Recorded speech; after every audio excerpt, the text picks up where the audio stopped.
Yo, what's up, dudes? All right, chat. Yeah.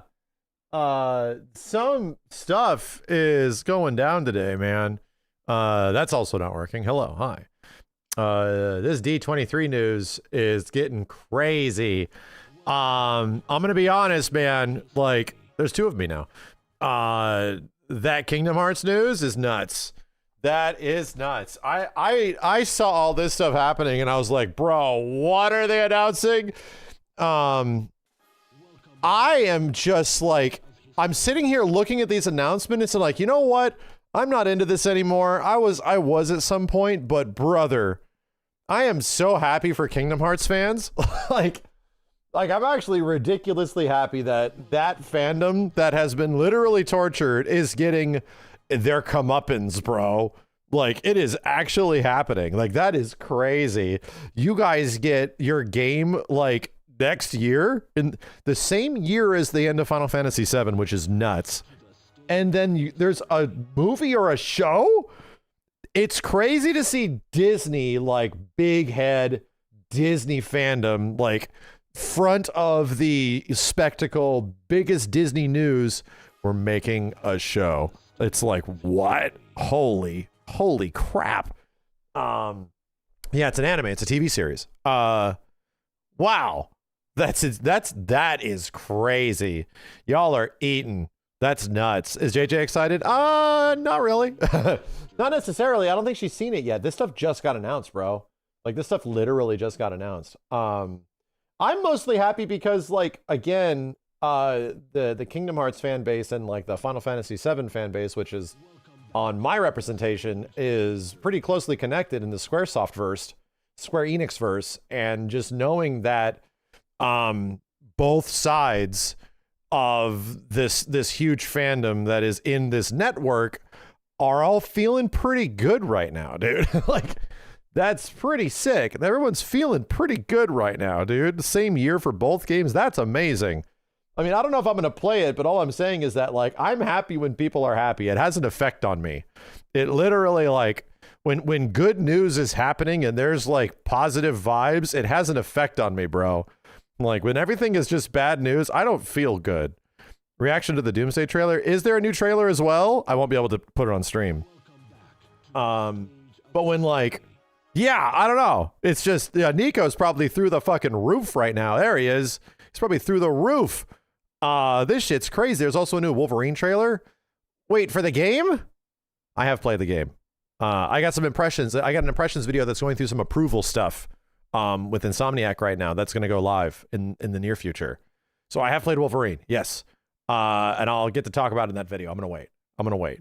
But I got to go to Insomniac Studios and play the game. Did you see the X-Men casting? X-Men casting? Wait a minute. I did see that X-Men is actually coming out. There's a date for it. There's like a legit date for the X-Men movie. That's crazy. Have you tried Deadpool and Tokon? It's kind of, I know. No, I'm going to try them eventually. I got to get used to the teams I'm playing right now, but I'm going to try them eventually. There's a whole cast for it. Adam Driver is Mr. Sinister. Really? That's not bad. So this is their post-Doomsday stuff, right? This is everything after this would be coming out after the end of the multiverse saga. Am I right? Max won't know the other actors. I definitely won't. I have no idea. Adam Driver, I know who that is, but it's the new generation MCU. Bro, if they're kicking off the new generation of the MCU with X-Men, that's what they should have done. Let's be honest. This is what they should have done for the other one. This is probably... Who's Wolverine? No Wolverine. Oh, that's actually... Wait a minute. No Wolverine? That's actually smart, in my opinion. Because they're going to have it more focused around, like, the OG X-Men. Like Golden Era X-Men, you know? Like, the beginning of this shit. Yeah, First Class stuff. That's what First Class kind of was. Yeah. Yeah, okay. The funniest thing is that even in First Class, I never felt like Wolverine fit into that shit. He didn't. Like, it never felt like they had an opportunity to like shoehorn in Wolverine in a way that made sense, except for Days of Future Past, which is like almost like a weird spin-off situation. Very different feel, yeah, because I didn't see anything after Days of Future Past. I didn't see Apocalypse or their Dark Phoenix saga because it was heard not good things. But you aren't missing much. That's what I understand as well. But yeah, it always felt like weirdly separate, and they were keeping Wolverine weirdly separate for weird reasons. So,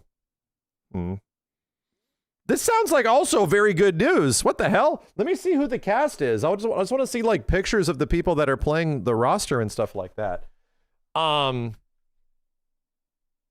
Today's a good day. It's on Discussing Film. All right, let me check their Twitter. And I actually have, wow. What? It's so crazy to see Nomura's face. Wow. Kingdom Hearts anime will be developed in partnership with Tetsuya Nomura, reimagines the iconic adventure from a brand new story that will expand the universe of Kingdom Hearts while celebrating the characters that have captured the millions of fans around the world. A creative team that is working closely with the legendary Nomura on the new series will be unmistakably Kingdom Hearts, while giving fans a whole new experience in the world that they love. Is this the official art, or is this a... Wow. Interesting. Okay, cool. Nomurian text? I mean, not yet. No. Nomurian text has to be signed from Tetsuya Nomura. We got Nomurian text earlier with FF7 Part 3. This is not Nomurian text. This is just text. This is just... Oh, he did on JP Twitter? Oh, shit. Oh, shit. I'm so goddamn happy for you guys. Holy shit. Holy shit. This is so crazy. Hold on a second. My Taco Bell order is coming.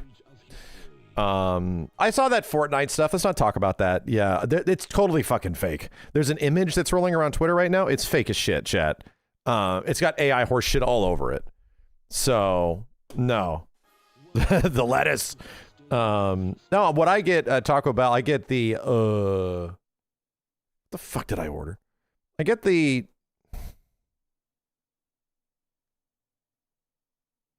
And I can actually vouch for these. It doesn't have lettuce in it. Order details. What is it called? The Cantina Chicken Soft Taco.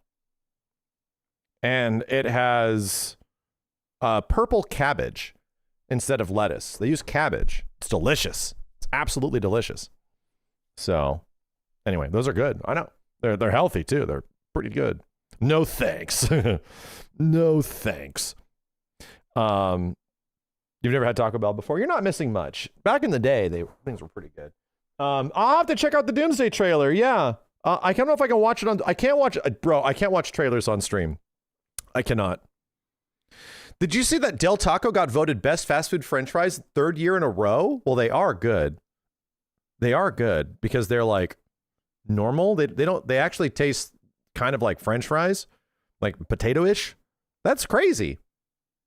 Best fast food french fries. Because they're crinkle fries. Yeah. I can't watch... I can watch the trailer, guys, and have you just like...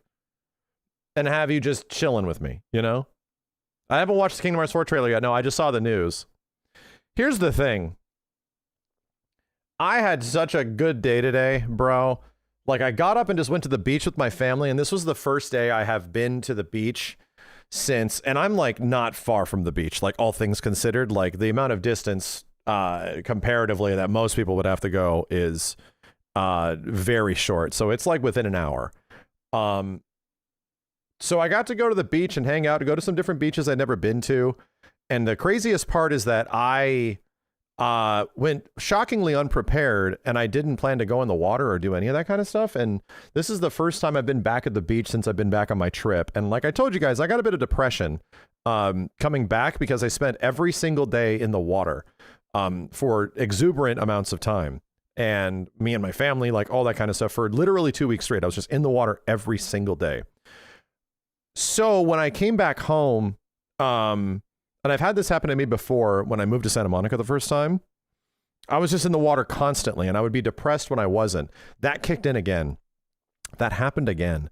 So I got a bit of like depression when I got back home, and I was like, oh my God, dude, like I need the ocean. And I got back to the ocean, and no kidding, it was like I had like an awakening, like an epiphany moment. Like I had normal clothing on, and I was like, I need to get into the water. Like I need to go in the ocean right now. And I just got to run around. I'm a big fish. I just got to run around with my daughter a whole bunch, and she was having a great time. We were just having a good time. We went to go out and eat and all this kind of stuff. And I was just like, we have to go back to the beach tomorrow. We have to. Like the waves were immaculate, like 3 to 4 foot surf. We can all boogie board and body surf. Like, and I'm like, I was like bummed out looking at this water, but also having a great time, feeling like I'm missing out on so much by not being in the ocean. And so I contacted the guys, and they're like, Simmons is down to go and Kenny's down to go. And I'm like, I got everybody a boogie board. Let's just fucking go. Let's just go get in the ocean, because the water's like 75. It's amazing. I got mad ocean FOMO. So everybody's down. We're just going back tomorrow. And then I started to realize, and I'm like, I think I want to go to the beach constantly. Like, I think I need to. Like, I legit do. Like, there's something about it that is, do you sunburn? Oh, yeah, but I don't give a shit. I do. I sunburned my feet today, but I don't give a shit. I need it for, like, my soul. It's something about it. No backyard pool. It's different. It's different. Having a pool is great, but being in, like, the ocean, being, like, directly connected to nature and that kind of stuff is insanely transformative for me. Like, it's like a crazy mental cleanse. So yeah, I'm like, I think I got to go to the beach like multiple times a week. I just have to. The beach like twice a month is a life changer. I think it is. You sound like your wife. I'm sorry. But I literally got like ocean FOMO, and it came back to me. So that also happened. Moved back to Santa Monica? No. I don't want to live in Santa Monica again. It's living in a sardine can. So the craziest thing is that also happened. And then I got home, and I was like, oh, but before I start streaming, let me check on stuff, because as you guys know, I made a tweet about it. I've been trying to get like this Celica GT4 for a long time, and I've had several of them slip between my fingers and shit. And no kidding, I got home, and after literally months of leaving messages on thinking I'm going to import one from Japan, from Australia, from like, I got to go so out of my way to get one of these cars because they don't exist in the US. And I was like, this is crazy, dude. I got home, and suddenly one popped up in Texas on eBay. And I was like, no shit. And it literally was like almost, there's very few trimmings on it that I don't want. That is not what I want. But I got home, I called the dude at like later time, and no shit, he called me back nearly immediately and just started yapping. And yeah, I got it on reserve right now. So it might be happening. It legit might be happening. I don't love the front bumper. I don't love it, but it's got under like 70,000 miles right now. It's a relatively young car. The interior is crazy, dude. So it was a good day. And I'm like seeing all this stuff I want to do to it, and I'm like, brother, dude, like the seats have barely been touched. Like, this is like a 26-year-old car, dude. Like, is it 26? Wait a minute. No, this is a 28-year-old car. And this is the latest model. The 1998 was the last year they made them. So yeah. I'm going to be having some chats. I'm going to be having some negotiations pretty soon. But I got it on reserve, and I was just like, let me just have this right now and figure out anything else down the line. It's not perfect, but it might end up being perfect for me. So we shall see. Goddamn, dude. This friggin' car. This fucking car, dude. So anyway, we shall see. I don't know. I still have to work some things out. But I've booked it. And I'm like, don't give it to anybody else. We'll talk. Look, Zippy. It's I mean, it's a 4-cylinder, 250 horsepower, right? It's not that zippy, but at the same time, for when it came out, it was quick.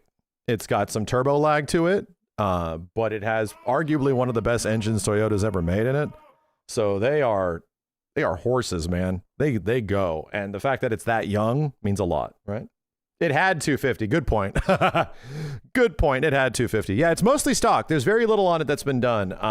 It has a new air intake. It has a new exhaust. It has, I don't know if the blow-off valve was, if they changed the blow-off valve. I want to add a nice old like blow-off valve. I really want it. You fit in that car, bitch. Don't mean to call you a bitch, but I fit in a 240SX, dude, with 4 other large human males. I can fit in anything. My bitch ass can fit in anything. It's not easy, don't get me wrong. Getting in any car that's not a minivan is hard, but I drove a 240 at 6'3", 6'4" for 10 years of my life. And I've also driven a Lexus SC400, Toyota SC400, a Soarer, a F-Type. Yeah, don't trust me. They're all very, if you have back problems, I don't recommend any of these vehicles if you're over 6'1". I don't recommend it. But if you're okay, then you're okay, you know? Then you're okay. It's not about the size of your body, Chad. It's finding out where the fuck do I put my legs? Where the fuck do my legs go? Jesus, man. Anyway. Chase, thanks for the 15, dude. Huge car nerd. The shock of you knowing wanting an ST205 is awesome. I had a 20 to 25K burning a hole in my pocket. I get one so fast. Yeah, this one was more expensive. They're becoming harder to find. I'll be real. Like, the people are making videos on it where it's like all the ST205s that are in the US are getting scooped up real quick. And I can vouch for it. They are. I don't know what's happening. I don't know if it's just everybody is my age now. Everybody's running into the midlife crisis where they're like, they want to get their epic video game car or some shit like that. And everyone wants one. But for some goddamn reason, the cars are just going like crazy. And not even that long ago, they were a quarter as much. And it's like, what the fuck? So now they're legit. If one pops up, gone. And I'm like, dude, I've literally been having conversations with people and I'm like, hey, yeah, I'm interested in the car. He's like, okay, here's some information. And then I call him out again. Hey, so I was interested in that car. What's going on? Oh, we sold it. What? Like, what the? We sold it. That's happened to me multiple times where I'm just like, you have to put money up front immediately or else people just go, I'll give you cash for this right now. And they just go, sure. And I'm like, oy, because these aren't like car dealerships, man. Like they're just people with rare commodities and they just get rid of them, you know? So it's insane. It's insane. GDMs are popular across Europe as well. GTRs are going down right now, but you know, they're still huge. GTRs and Supras and stuff like that. But everybody knows a GTR and Supra. Like those are like the most legendary JDMs there are, is to get a GTR or a Supra. Everyone's got their fucking Skyline. So is that a Supra? No, that's what I like about it. It's that it's a not Supra. It's a Supra for people who know ball. It's pretty much a not Supra. Yo, Romero, thank you very much, dude. 300ZX from Japan. Dude, the back of a Z... you're getting me into car shit right now. Don't worry, we're going to talk about this stuff and check out tournament shit. But my dude, I think the back of a 300ZX might be one of the coolest looking fucking cars I've ever seen. Like, I absolutely love it. I think the Supra has a great butt as well, but my God, dude. The back of that car looks so freaking amazing. 300ZX is the most unreliable JDM. Yes, I know. Oh, I know. I had a 240. My friend had a 300. Both of our cars were unreliable as shit. And that's the problem, is that having an old JDM or having a JDM as a daily, like you need it as a reliable driver vehicle, not good. They get hot and they have fucking problems. Like, I tell you, brother, when I drove my 240 on the freeway, it just gets a little hot and all of a sudden the car is just like, I'm overheating. I'm just overheating. So Simmons can vouch for this. We would be driving back in like a hot, like 100-degree day in LA in a 240, just up a minor hill, and I'm losing RPMs like crazy, and the car is beginning to overheat. And no shit, guess what the solution is for that stuff? Constantly blast the heater. That's the only way I can cool my car down. So me and Simmons would be driving back from going to some anime store in the valley or some shit back in like the year 2002, and we would be blasting the heater in 100-degree weather just so we can get the car back. Boy, sweating our asses off. Yeah. Yeah, I've been through it. I've had my unreliable cars, my dude. Holy shit. I was going down the 405 in my SC400 in the year maybe 2009, and I hit a bump, like a bump. The bump killed my car. Immediate power off. And I'm like, what the fuck? And I'm going down the 405 at 75 miles an hour. All power to the vehicle is lost. There is no power steering. And I'm like, what the fuck is happening? What? And so I found a way to be like, get the fuck out of the way. Like pulled over in the middle of the trafficy ass freeway, going down the hill of the 405 to Sherman Oaks. And I got to the side and I open up my hood. I'm like, what the fuck is, like, nothing's weird. Nothing's that hot. The manifold that holds down the battery had become dislodged in some way. This is what happens when you when you own older cars, chat. So the connection to the battery just completely disconnected. I had no battery. And I was like, what the fuck? So I was like, where the hell does this shit go? Like the bolts just became undone at some point.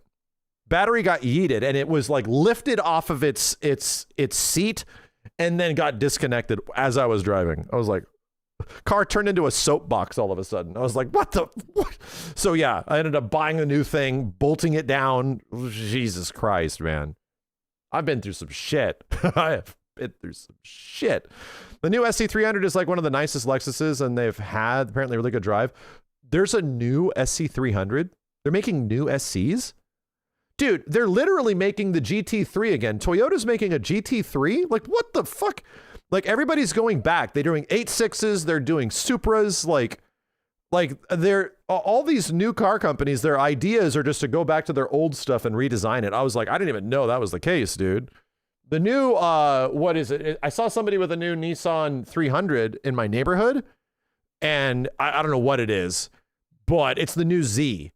And it's like compact, it's tiny, it's like yellow. It looks good. I'm like, damn, that's not bad looking. It's not a GTR, no. But it's like the new expensive, barely affordable Nissan Z. And I'm like, that's not bad looking. I wouldn't get one, but it's really not that looking. What's the flavor of Liquid Death is this? Death Island. Death Island. They're at like Vaughn's and Ralph's and Safeway and all that shit.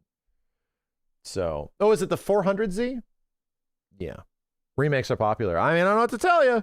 I really do not like the way the new 8.6 and the Supras look. I cannot believe the back of the Supra, dude. It's unbelievably fucking ugly. It looked like somebody smashed their face against a tablet when they were in ZBrush, and they just went cool. And they just shipped it out, and anybody else was like, cool. And they just... fuck it. Like, what? It's unbelievable, brother. You ain't lying. BMW help with that. I know the car's just a BMW. I know. That's also not something I particularly like about it. But yeah, new Supra is just a BMW. I don't like that about it. Yeah, I'm just so excited. I got it. I finally got one.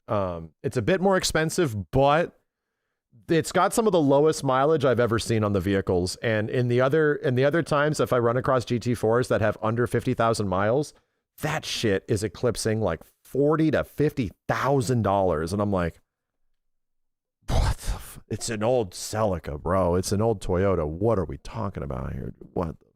So I'm glad that I was able to find something with a relatively decent mileage on it and only one or two owners. You like Honda S2000s? Who doesn't? Jessica loves the S2000. Who doesn't? Jessica was the one that showed me the F-Type. She was the reason that I got my F-Type. So yeah, new vroom vroom. Yes, John, I got a Japanese Toyota Celica GT4. It's the Sega rally car. If you guys are curious and you don't know what the hell we're talking about, it's literally the Sega rally car. It's the car that is the frontline rally vehicle in every single video game in the 1990s. It's the lead rally vehicle in every single Gran Turismo game. It is the GT4. So I got it, and now I got to fix it up. Now I got to do all the things I want to it. You don't like the new Celica? New Celica. There's a new Celica? You gonna put the Castro livery on it? You better fucking believe it. The one that cheated, yes. The one that cheated very ingeniously. Probably one of the most interesting, probably one of the most ingenious, brilliant ways they could have cheated to squeeze 50 more horsepower out of that car. That restrictor gate thing is nuts. And it's also nuts that the vehicle came off the factory line for the homologation version with factory anti-lag that is disabled. I don't know if people found a way to re-enable it, but the car shipped with factory anti-lag because it's just a race vehicle that they stuck on the street. So what the fuck is anti-lag? In old cars, in old vehicles that are like naturally aspirated, I believe I'm describing this right, turbo takes a while to kick in. So if you want the turbo to really give you a jump, you need to put it into like 4,000 to 5,000 to 6,000 RPMs for the vehicle to actually give you the boost. So that means that in things that are before, it's just running on 4 cylinders, dude. And yeah, anti-lag means that you no longer have that turbo lag. So it finds a way to mitigate, as hopefully I'm describing this right, finds a way to mitigate that in lower RPMs so that the car can go faster. That's pretty much it. So the turbo stays spooled. Exactly. So yeah, it had anti-lag, like literal turbo anti-lag out of the factory. I don't think it has that anymore because old turbos are the way they are, but yeah. Did you see that Sonic Fox is going to go against Justin in pools? I wish I could watch it, but I'm going to be watching some of the matches that happened today. I heard it was pretty good. But yeah. Yeah, Papa Nurgle, thank you very much, guys. Thank you, everybody. Jokester Arc, appreciate it.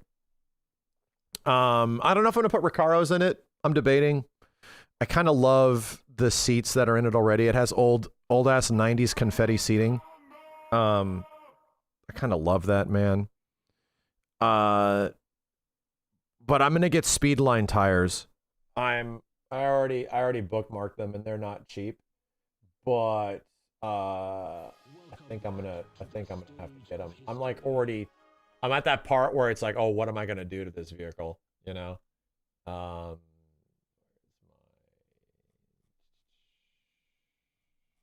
Jesus, bookmarks chat. Welcome back to the stage of history. Yeah, Speedline Type 2013 Cs. Yeah, I think that's what I'm gonna go with. And I'm gonna keep the Bridgestone. I'm gonna keep the Bridgestone. What's it called? Sponsoring on it. So it's gonna have the actual Bridgestone tires. All this stuff that the original rally model had. Yeah, these are fucking dope. What year? It's a 98, 1998. Anyway, everybody's got good news. Let me see if I can check out with this trailer. I'm just kind of curious. I'm not going to do a big reaction. I have no attachment to this, but this is crazy, bro. Coco, Sora that's crazy. It's crazy to see actual Disney crossover. That's the first one we've seen. I don't think there's been a legit, like, actual Disney crossover yet. Like with any of the other worlds. Is there a trailer? Huh? Wait, what happened? He's been forgotten. When there's no one left in the living world who remembers you, you disappear from this world. Oh, damn. We call it the final death.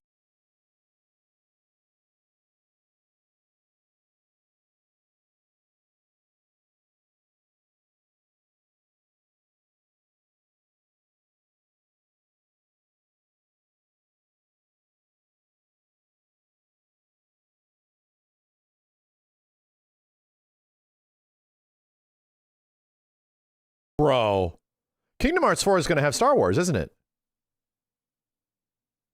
It's going to have Star Wars. Like, most likely. It might even have Marvel. Like, Disney is way different now.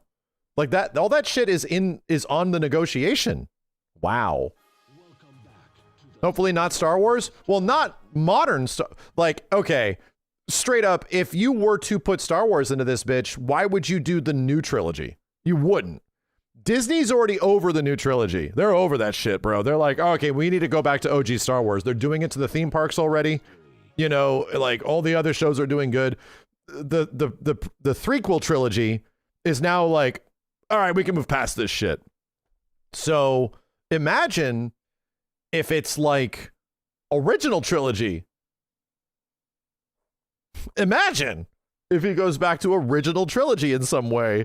If big Sora pops up on Hoth, holy shit. That's the kind of crossover that gets me excited. Andor, no. In the middle of a fascist murder takeover. How about Sora's on Hoth? How about the possibility, like that reminds me of how Tron was. Like Tron and Pirates of the Caribbean.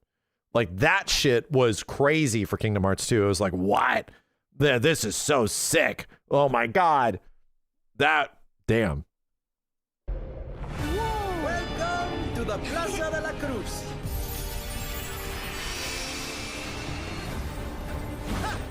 Yeah. It's showtime. However, this is a lot of new information. This is the Mickey Mouse Disneyverse. To saving Sora now.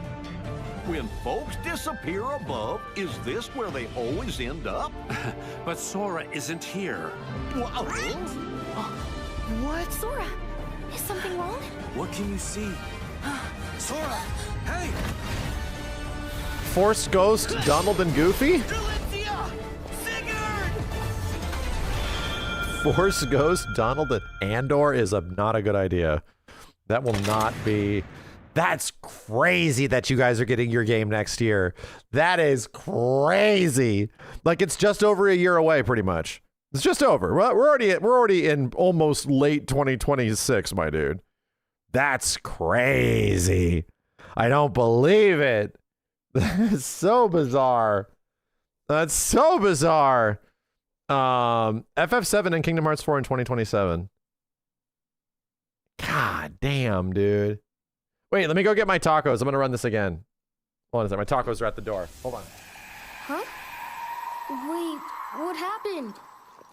He's been forgotten. When there's no one left in the living world who remembers you, you disappear from this world. We call it the final death.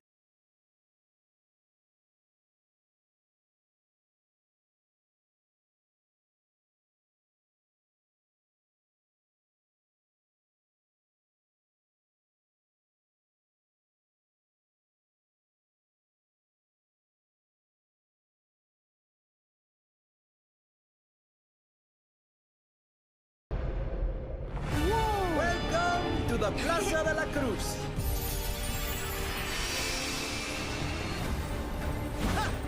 Yeah. It's showtime. This is a lot of new information. I bet I'll find a clue to saving Sora now. When folks disappear above, is this where they always end up? Found tacos. But Sora on the isn't floor. here. Will this repeat? What? Sora, is something wrong? What can you see? Sora, hey! What was the other one? Just loop it. You think you're also gonna see more tomorrow? Hey, don't say that. Yeah, you don't ask for more. Oh, it's literally nothing. It's just an advert. Gotcha. The Doomsday teaser. Okay, Jesus. Let me listen to this Let me see this Doomsday teaser. Is it on YouTube?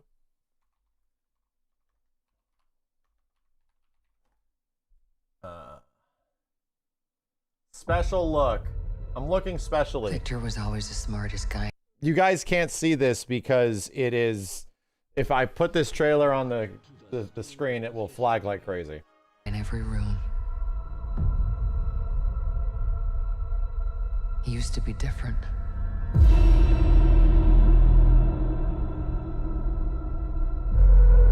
He used to be kind, he used to be caring. And then, everything he loved was taken from him. I knew he was lost, but I did not realize that he was broken.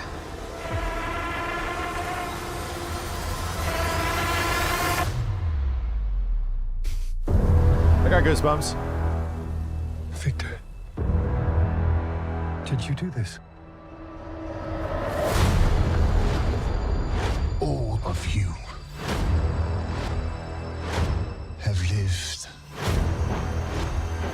stolen lives. But now you must give them back. Answer me, Victor! Did you do this? I swear, you will beg for hell long before I grant it.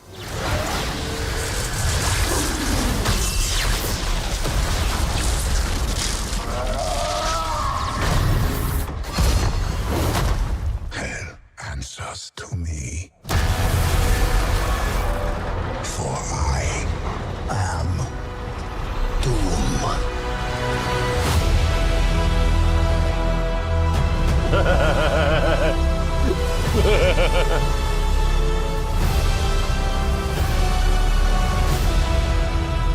This Infinity Vision bullshit. Okay. Yeah. I mean, okay. Right. No, the live stream helped. Is the YouTube side is back up? Is still up? Are we good? Yeah, if he doesn't say foot dive at some point, I'm going to be grossly disappointed. Vision Quest? Wait. Vision Quest. Are they finally finishing up the Vision story arc? There's a Bluey movie. Fuck you. I'm going to look at that. Hold on. Bluey movie trailer. What? Fuck you. No way.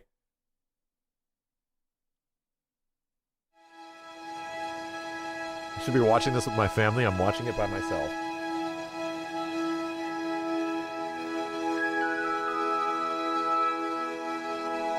Jokester, thanks for the 20 gifts. I'll get it. Good one, Bingo. Oh my god, it's hella CG.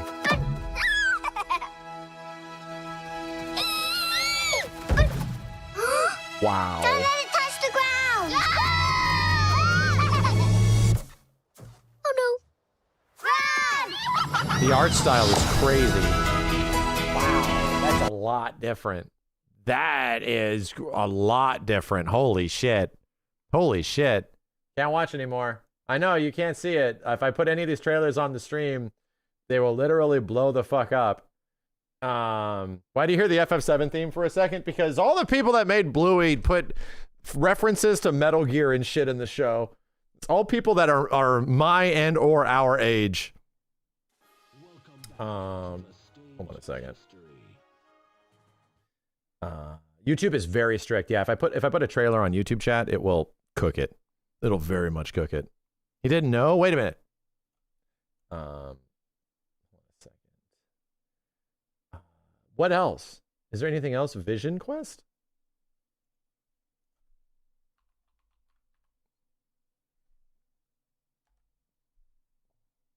Oh, there it is. Before you started working here, I remember when you'd come in all the time with that redhead. I was a different person back then. How about now? Anyone I'll look wait at the for you X-Men tonight? casting after this. No. Home is just me. It's like I'm losing my Who am I? I was an Avenger, but I'm not a hero anymore. I have his face, but not his virtue. All I have is his name. Welcome home, Vision. This house is getting crowded vision. Ultron! Human avatars only. Sir, I cannot overstate the dangers of keeping him around. Yes, What? but he is Dad? Papa? Peepaw. I'm a stranger to myself. That family wasn't real. You sure about that? I had a father. A machine. Called Vision. Muzzle tough. It's a boy. How is this possible? It's that guy? What? Free us all and save your son.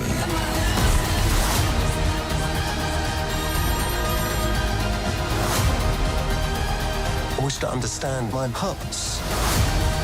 With a genocidal maniac inside your head. Ultron coming back is crazy.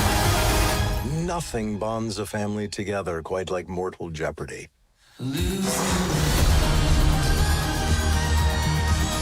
Wow. What the hell? Dude, this feels like pre-COVID Marvel. What the shit is going on? Yeah, that was Spader. He's back. Holy shit. Wolverine trailer? What do you mean? What do you mean? Wolverine like a show? A movie? Or the game? Oh, for the game. Okay, I've already played the game. I've played it. If it's more gameplay, I have played it. I've played Insomniac's Wolverine quite a bit. Let me look at the S-Ben casting. Hold on a second. Who's got the deets? The disgusting film. Disgusting film. Let me look up disgusting film. It's like 40 seconds. All right. There's so many announcements, dude. Holy shit. All right, discussing film. Welcome back to the stage of history. Oh, May 2018. What? Christopher Abbott, I don't know who that is. Kit Connor, I don't know who that is. Sadie Sink, I don't know who that is. Indy Navarrete, I don't know who that is. Adam Driver, I know who that is. And Maya Boyd. Professor X, Cyclops, Jean Grey, Rogue. Rogue? She was a late ad, right? Scroll down. Zootopia 3. Jesus Christ.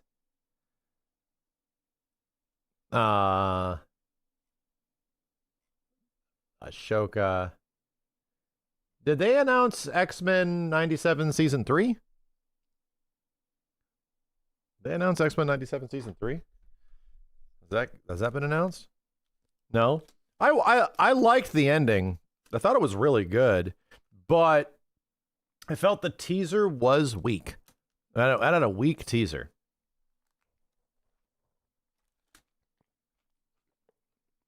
Unless there's one more episode. It didn't have, you know, it's already getting a season 3 and 4. Okay. They cut the 10th episode. I thought it was fine. Watch it get a movie. Bro, if they ended up making a movie out of this shit. Wow. Yeah. Okay. Whoa! What? Wow. That's crazy. The girl from Obsession? That's crazy. Damn, good for her. Holy hell. Holy hell. You don't see it at all? It's called acting. It's called acting. This is acting. Yeah.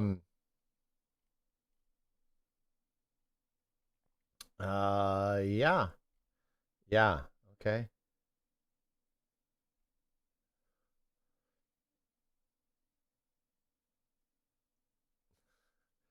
I don't wonder what this is about. Anyway. Damn, there's a lot of shit. Oswald is getting an animated series? What the hell? A live action Tangled remake? Great.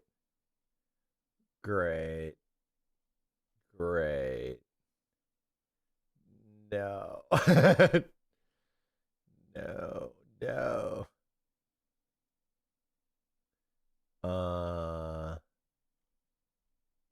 Damn, dude. D23 is kind of nuts this year. It's kind of bonkers.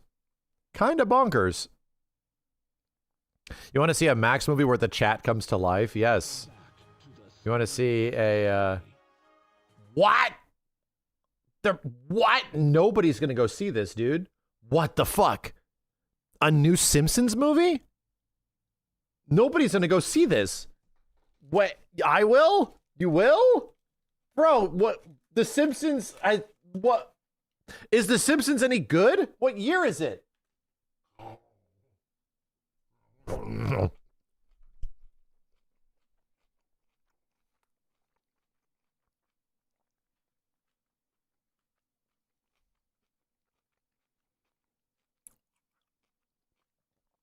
last episode I watched of The Simpsons, Homer and Bart were influencers. And I'm like, this hits too close to home. This isn't funny anymore. I can't watch this show. But they were like prank influencers. I'm like, oh, this is everything I hate about YouTube. Oh, this is the era. This is that era. Oh, good. Hit and Run teaser. Shut up. They're bringing back Simpsons Hit and Run.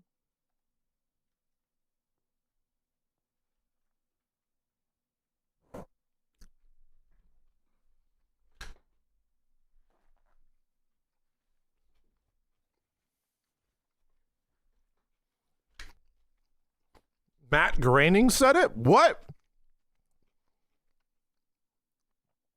Hit and Run is not the crazy... No. Hit and Run is the GTA clone. The Crazy Taxi clone is dead forever. That makes sense. That the GTA clone would be okay. Because Sega got real pissed off when they... Road Rage, yeah, when they copied Crazy Taxi. That... Nobody was allowed to make Crazy Taxi likes after that.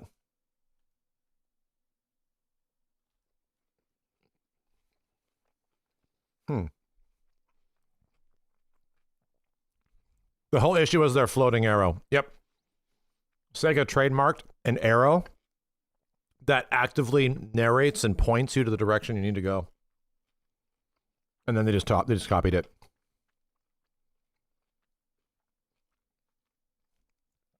That's pretty much it.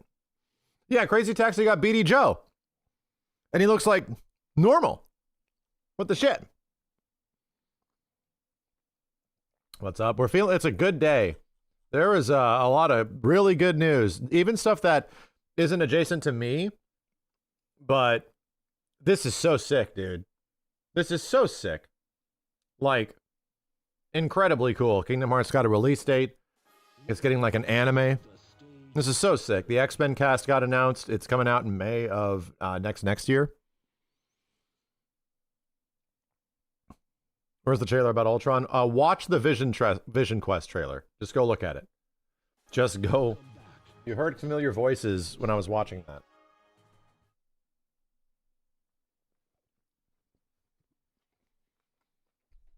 Incredibles 3 is okay.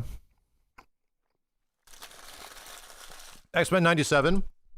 The ending felt a little quick, but the beginning was fucking incredible. Like,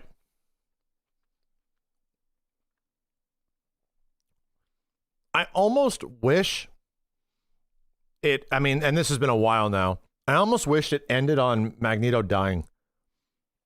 Right? Because that dude, the first 4 episodes are so fucking good. Like, they are unbelievably good. And having that apocalypse arc sort of like wrap up there unbelievable. Like, absolutely godlike. And the rest of them were a bit more filled in a bit. I loved the aliens episode. I thought it was really good. The danger episode was also really good too. I don't really think there was any parts of the show that were bad. I'll be real. Like anything that was even like a lower point episode was still ridiculously high quality, like unbelievably high quality. X-Men 97. I think having the first season and the impact that like, oh, X-Men could actually be better than it was insane. So knowing that and getting into this was sort of like you're prepared. So it doesn't have the impact, you know? The fact that Horseman stuff amounted to nothing was whack. Well, they already did that, right?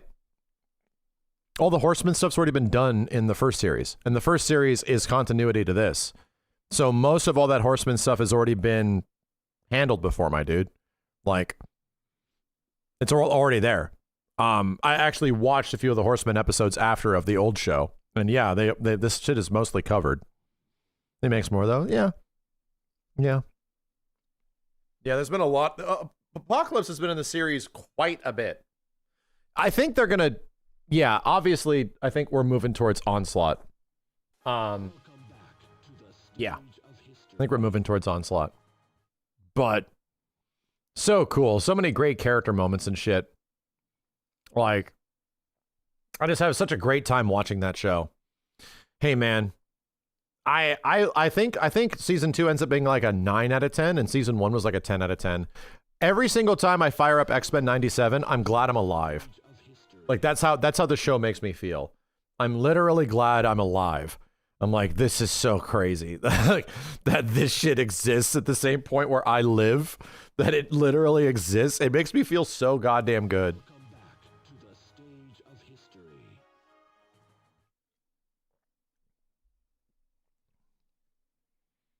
So, I still liked it a lot. I thought the reveal, the actual big twist at the end was pretty damn great. I was like, wow. Goddamn. And I realized it had been set up for a long time. They'd been setting that up for quite some time, and I was like, holy shit. Holy shit. So it hit me pretty hard. I just didn't see it coming at all. I did not see it. I did not see that part coming at all. So anyway. What else? What else should I be able to check out now while I eat this taco? Should we... What exactly is the ending teasing? I mean, just more like Mystique getting into the government. I feel like if the teaser wasn't as weak as it was, it would have been much better for people, because the last thing people see at the end of anything is the last impression it leaves with you. So, it's okay. Like, it's okay. I thought it was good, but it should have been something a bit more impactful. And if it had a really impactful, like, lead into the next season, which what season 1 had, yeah, bro, it would have been just fine. But it doesn't. It's kind of like, oh, we're doing that? Oh, okay. And because it's like we don't have any idea of where this is going and how good it's going to be in the next season, we already had a pretty good idea, like, bro, most of the resolutions have now been resolved from season 1 to season 2. So all it is resolve. All resolved. So it's like, okay, a lot of resolution, but there's not much setup of like, oh, it's not like our characters are suddenly thrown through different periods of time, completely separated, as, you know, a lingering threat exists on top of everything, which was the end of season 1, which was like, God damn, this is, what are they going to do to get out of this shit? So that is not there, you know? That's not there.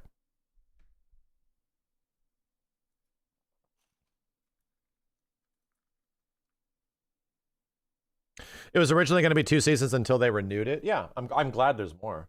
I mean, Onslaught shit's definitely going to happen. We're talking about X-Men 97. Next season will be way more political. Wait a minute. Are we? Wait a minute. Time out. Just getting a barometer here. are we literally saying the fictional show that has an insert of mutants, which are a direct representation of black people from back whence it was made and immigrants, is not political? Are we saying that? Is that the words? The X-Men, like, it literally is about tyranny and oppression and being different and fascism and being unaccepted, like, by society and oppressed by government. Okay. All right. I mean, it's arguably the most fucking political thing to ever exist. I don't know what to tell you. So no, I do not see that changing anymore in the next season. I see it probably leaning into it much more. Anyway. Hold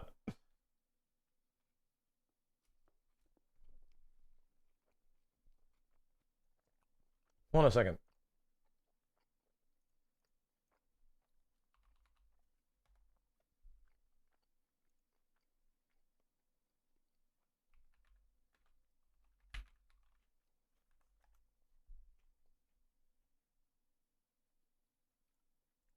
To S, there's some clear parallels between For Phantom Blade Zero, the team at S Game is clearly pulling out all the stops in order to bring its bold and exciting vision for Kung Fu Punk to life. By drafting in action movie megastar and martial arts master Donnie Yen to serve as co-producer on its Wuxia-inspired action RPG, the Chinese developer is ensuring that every kick, punch, and scintillating sword slice is delivered with the utmost authenticity and heart-stopping intensity. Midway through Phantom Blade Zero's development, I was fortunate enough to be invited over to S Game's Shanghai studio to get an insight into its groundbreaking approach to Kung Fu motion capture, and to speak with both creative director Soulframe Liang and Donnie Yen himself. It was genuinely spectacular to see Donnie Yen being involved is pulling off a breathtaking series of dazzling wirework stunts and daring martial arts moves, but it wasn't until I saw a stunt performer juggling a baby on the blade keeping of that a his sword secret until a month before the game comes out that I knew I was witnessing something truly nuts. crazy and totally creative. As it turns out, Donnie Yen wasn't just playing a vital role in the creation of Phantom Blade Zero, he was helping to usher in an exciting new way of mocapping action in games. This is how. Chat, what's the movie where Donnie Yen does Guile's back throw? That fight sequence where he's like, they're fighting in a dilapidated house. Is that in Ip Man? I think it's Flashpoint. My friend showed me that. He does like a reverse German suplex where he like does a 180 around a dude and boom. It's the sickest looking thing, dude. It's so fucking cool. He does like Guile's reverse throw.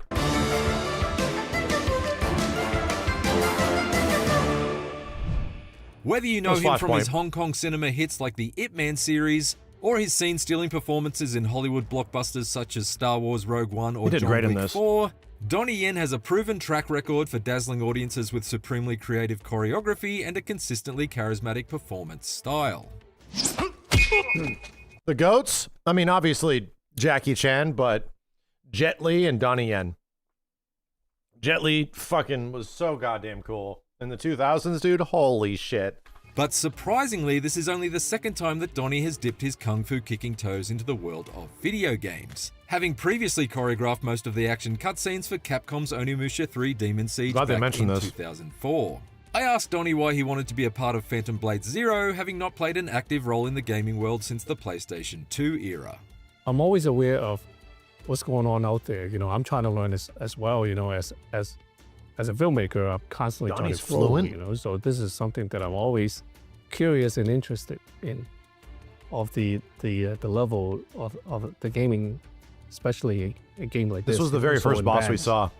And, you know, I see a film and as well as a game share similarity, storytelling, entertainment, action, adventures, histories, like, so, when I was invited by S, you know, I was really excited. Soulframe, or S, shares Donnie's excitement. By the way, Soulframe is one of the nicest fucking dudes. Like, he like he's telling us his backstory because he's the one that we first talked to years ago. He's the one that invited us over to his house to like check out the game for feedback and stuff, because we were one of the first ones to like play his game and be so excited about it. Soulframe was his name from college. His like forum name from college, where he created Phantom Blade, which was like an old almost RPG Maker kind of game that he released in the early 2000s. And no kidding, like it blew up. Like it became ridiculously successful. And that was the foundation for him to like make S Game and move forward. Yeah, Phantom Blade Zero technically has multiple games, but they were like RPG Maker games.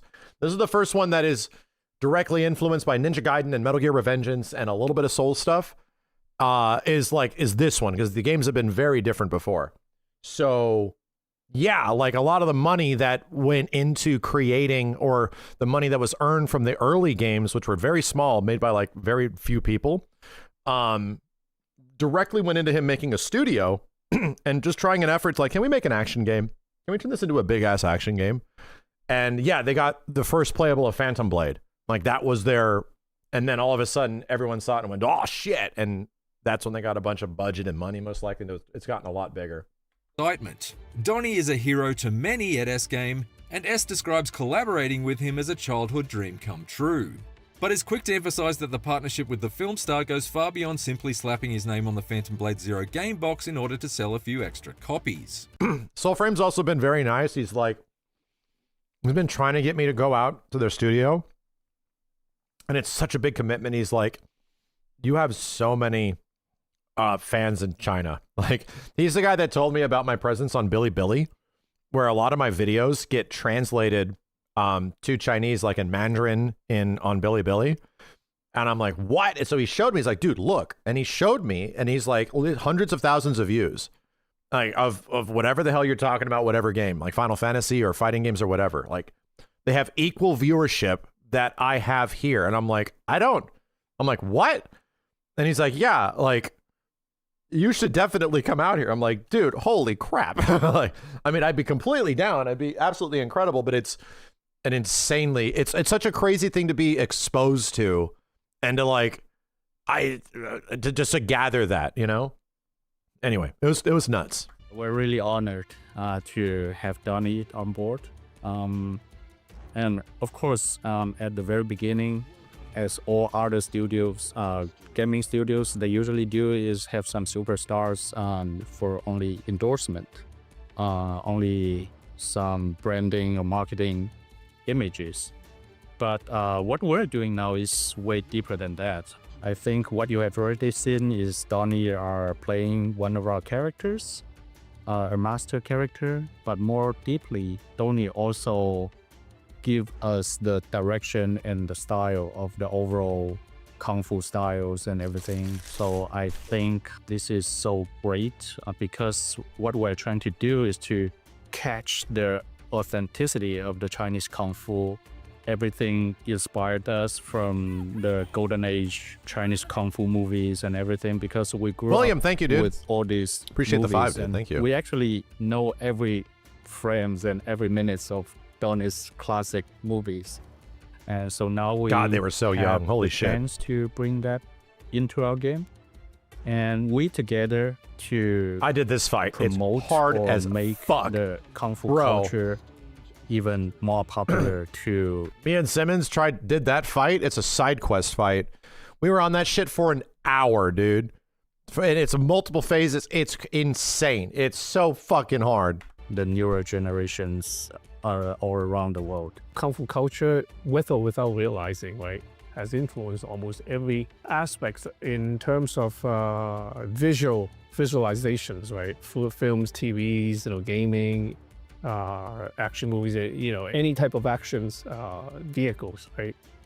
Visually, right? Probably pretty sick. involved one way or the other, derived from martial arts or Kung Fu in that respect, right? That's the craziest thing, is that they led Sifu directly into Matrix, and that's one of my secret dream games. And it's like, brother, can the Sifu devs get the Matrix IP? Can they? Can Warner Brothers go and get the seafood devs and turn it into a Neo fighting game, like quote unquote? And it's not about like shooting guns and flipping dipping. No, it's all about direct, concentrated 1v1 versus or 1v many combat situations where the seafood devs don't have to keep it grounded anymore. They can go Matrix bonkers. That shit would be fucking so sick, bro. Holy hell. So this is something that we, in this game, the Phantom Blade is focusing. Absolver did that a little bit, yeah. To really highlight some of the tradition, the culture, the heritage, the details of Chinese Kung Fu, which is one of Chinese ancient, precious heritage, right? So that's pretty cool. You know, that's very cool.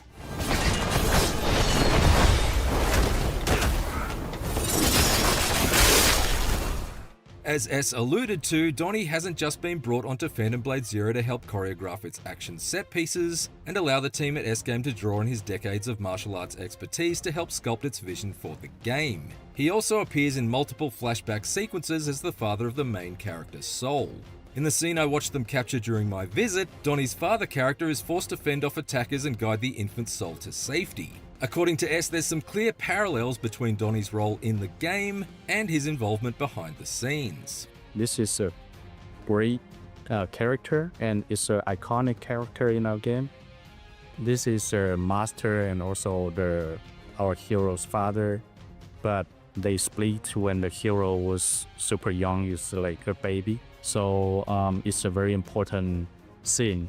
But also, I think it's a great metaphor to the reality, because inside the game is a father, a master protecting the baby, and he kind of transfer all the skills to the baby when he grew up.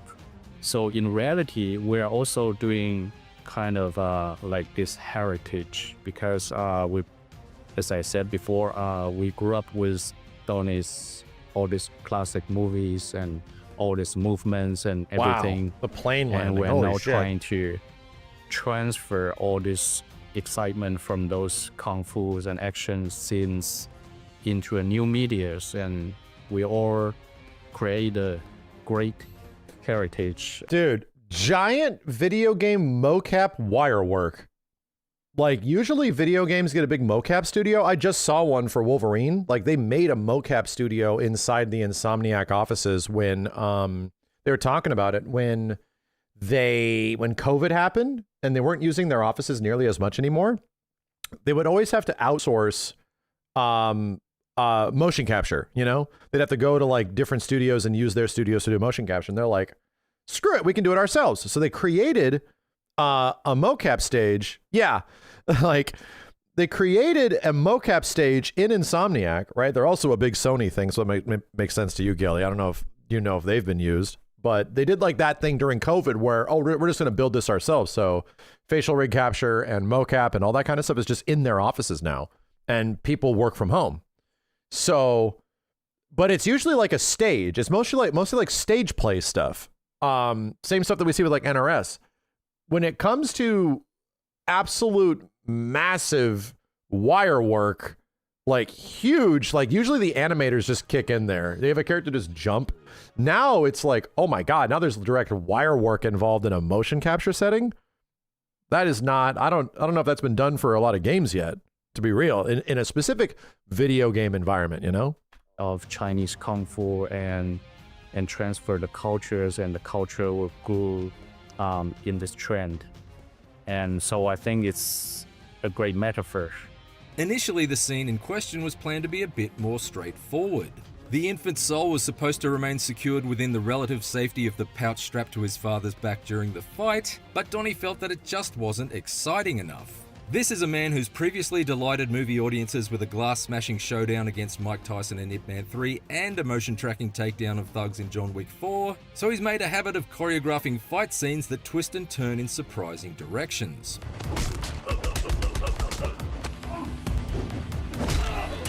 Thus, the decision was made to place the baby soul in proper peril, which brings us back to the airborne newborn being caught and balanced on the blade of his father's sword in a truly edge-of-your-seat sequence.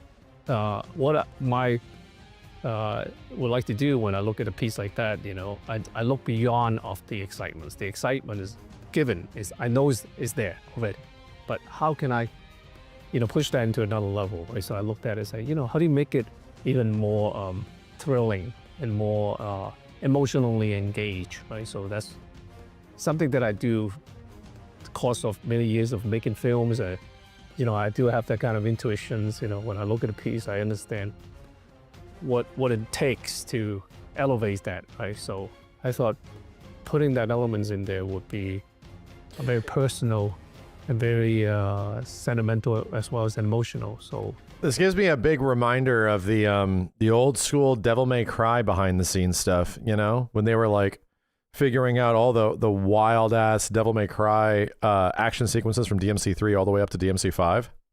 Very familiar.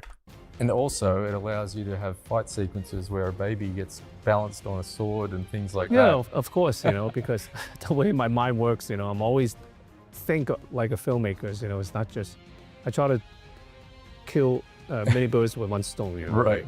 So I try to, as well, enhancing the story, but at the same time, it allows the choreographer to expand their choreography, to make it more fun. Capcom Blue Ball and DMC fans, I hate it too. Have more fun, right?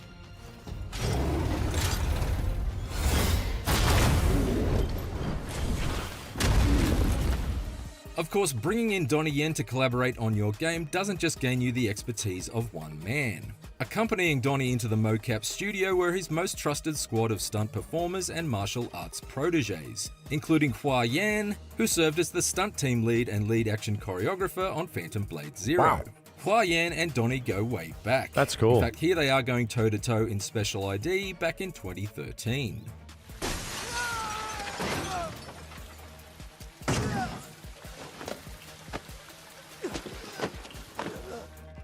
Trust me, they get along much better in real life. The benefits of Donnie's team's shared history were very much on display in Phantom Blade Zero's mocap process, as the performers were able to work together like an extremely well-trained martial arts machine. It was incredible to watch Donnie and his team analyze first takes of each shot, quickly brainstorm new ways to improve them, and then put them into action on the fly with maximum ferocity and flair. According to Donnie, thinking on his feet as well as fighting with his feet is how he always likes to approach his work. Yes, I always work that way. I always have this, I have an idea. What about Donnie has his own stunt team like Jackie? In line of work like this, you need to have people that you know and trust. Like, especially in a creative environment, even if it wasn't physical, you need to in a creative medium, you have to surround yourself with people that you know are going to do a really good job and they love this shit. So that is even more exacerbated when something is physically demanding or when you can actually be in danger, So just imagine like you're just working with people that you trust and and then now you rely on them to not have you get hurt. Like they're going to have their own teams of people that really get along with each other. It's like a family. And usually people you already know save so much time in creative works. Yeah, because you don't have to like learn how to work with them. Like people, unless you're like in a creative medium where you have to like work with a team to execute something and make it good. Do you understand that like things don't make themselves? People have to work with each other constantly, and people have to want to one-up each other, if not impress each other, if not bring something new to the table that is interesting and captivating to make whatever they're making even better. They have to truly give a shit. So yeah, like when you're surrounded by a bunch of people that are like constantly discovering and doing cool shit, it's one of the sickest feelings that like everybody's just clicking and firing on all cylinders. It's one of the best feelings, dude. This idea already have... I'd say I only have ever had that experience when we were working on KI stuff. And it was when I was in offices having to do stuff and they were all firing on all cylinders and and it was us literally ping-ponging back and forth for days to get stuff online so that we can make something really cool out of it. It was genuinely amazing feeling. It's addictive to the point where it's like, I completely understand why people burn out hard on this because it's very addictive. It's like, oh, we got to keep going, got to keep making it, got to keep going. Like, I'll just stay here late. Don't worry about it. I'll get up early. Don't worry. Like, you really want to meet the demands of those people and exceed their expectations. It's like a drug. You want to do a good job. And they are already in the process of editing. That's how my brain works, right? I could walk in a set. Now, MVCI Beyond was literally that, but I couldn't ask people to, like, I wasn't getting paid, and I was just paying people. So I couldn't ask people to be as obsessed as I was. Some of them were, and I'll be real, some of the other leads on the project were just as obsessed with I was about making that shit happen, which was great. It was great to have somebody that felt like they gave as much of a shit as me. That was very valuable. So yeah, like, and making sure they're compensated in some way.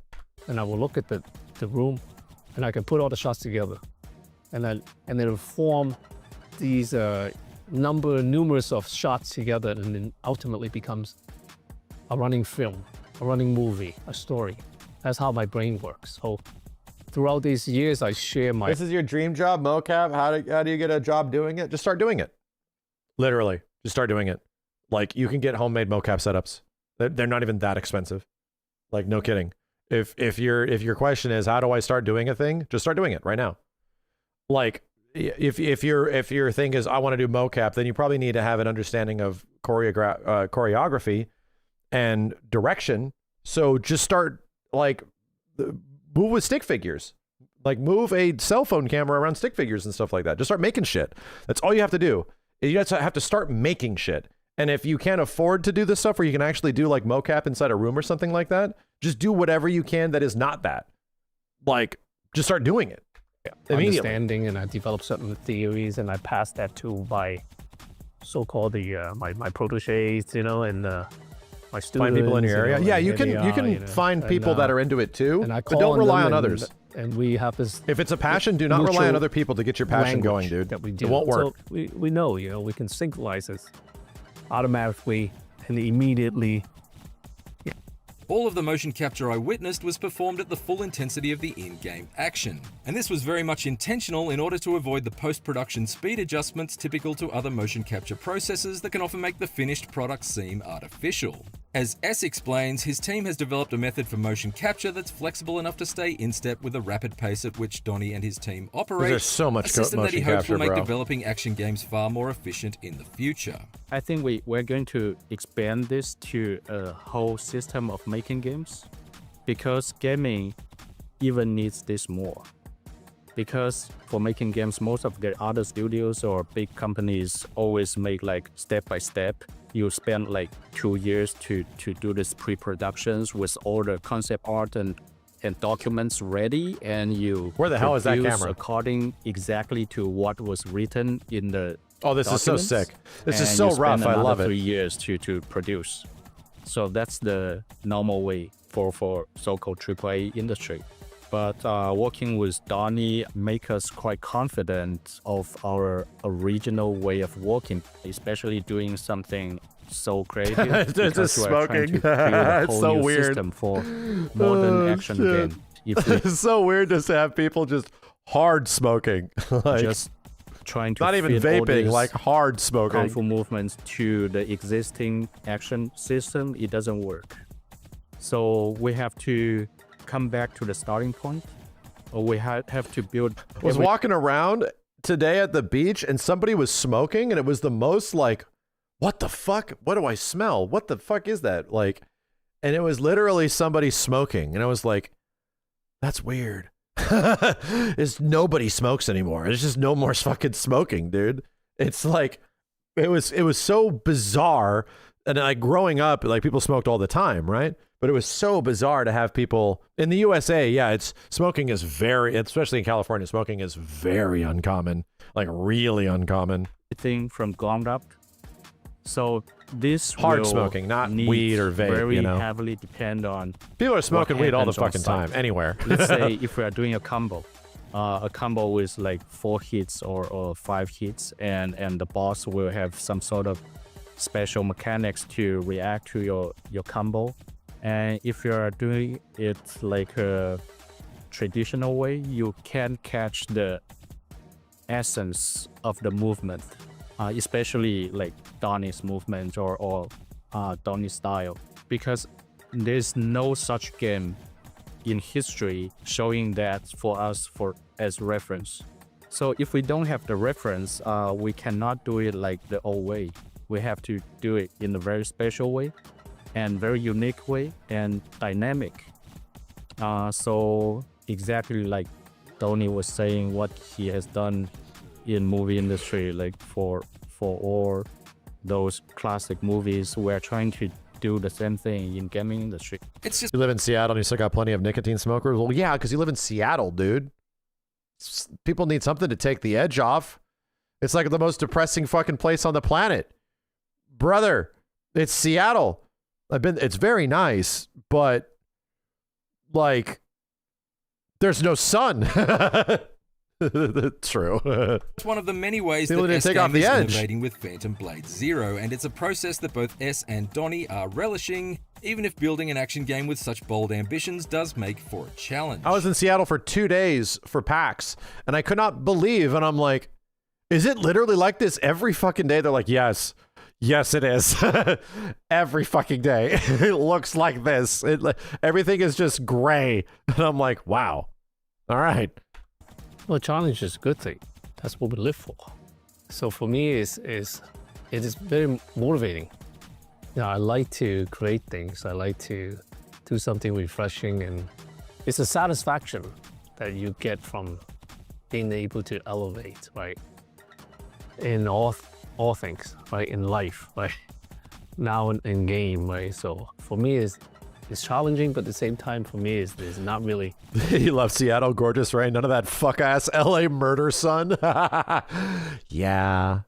I mean, the good news is that California only has fuck-ass murder, son.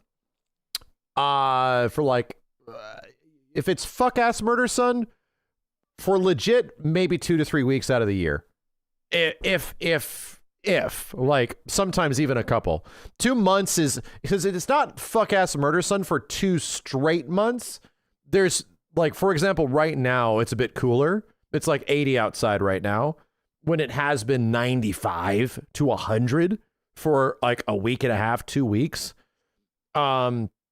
So the nice part is that it isn't that consistently where it's like, oh, fuck ass murder son for 3 straight months. Like, no, it has like some weird cold front comes in and then you're good for like a week and a half. And then it comes back and fuck ass murder son. And then this happens. And then it bounces in between constantly throughout the summer. In a good way. It's not stressful. Oh, Central Cali is fucking bonkers. No, I'm specifically talking about SoCal. No. Central California is stupid. Like, that's like Death Valley shit. No, it's stupid. What we're trying to do is to approach something. Yeah, Arizona and Nevada is more fuck-ass. Like, Las Vegas is more fuck-ass murder sun, dude. Like, holy shit. You're in SF where we either get sun or it's always 60. Yeah, I know. Yeah. The median weather, because the problem is it's SoCal, dude. You're going to go to any place and it's either a baking desert or it's the beach or it's the mountains. But relatively speaking, like in the desert, it can go from being fuck-ass murder sun to on average like 75 throughout most of the year. And like the average, like 75 to 80 is like the average temperature throughout the majority of the year. And we want to catch as much as possible the essence of the. It's literally why this place is so goddamn expensive. Want to present as much as possible of our cultures to the world. So we'll just continue to working hard and to deliver something you've never seen before, and we won't fail you. This is certainly one of the best quality games ever, right? So, and the kind of level they're pushing for, I have faith that it's going to lead the industry. I think the player will be really surprised and thrilled to be able to firsthand to play this game. So I can't wait.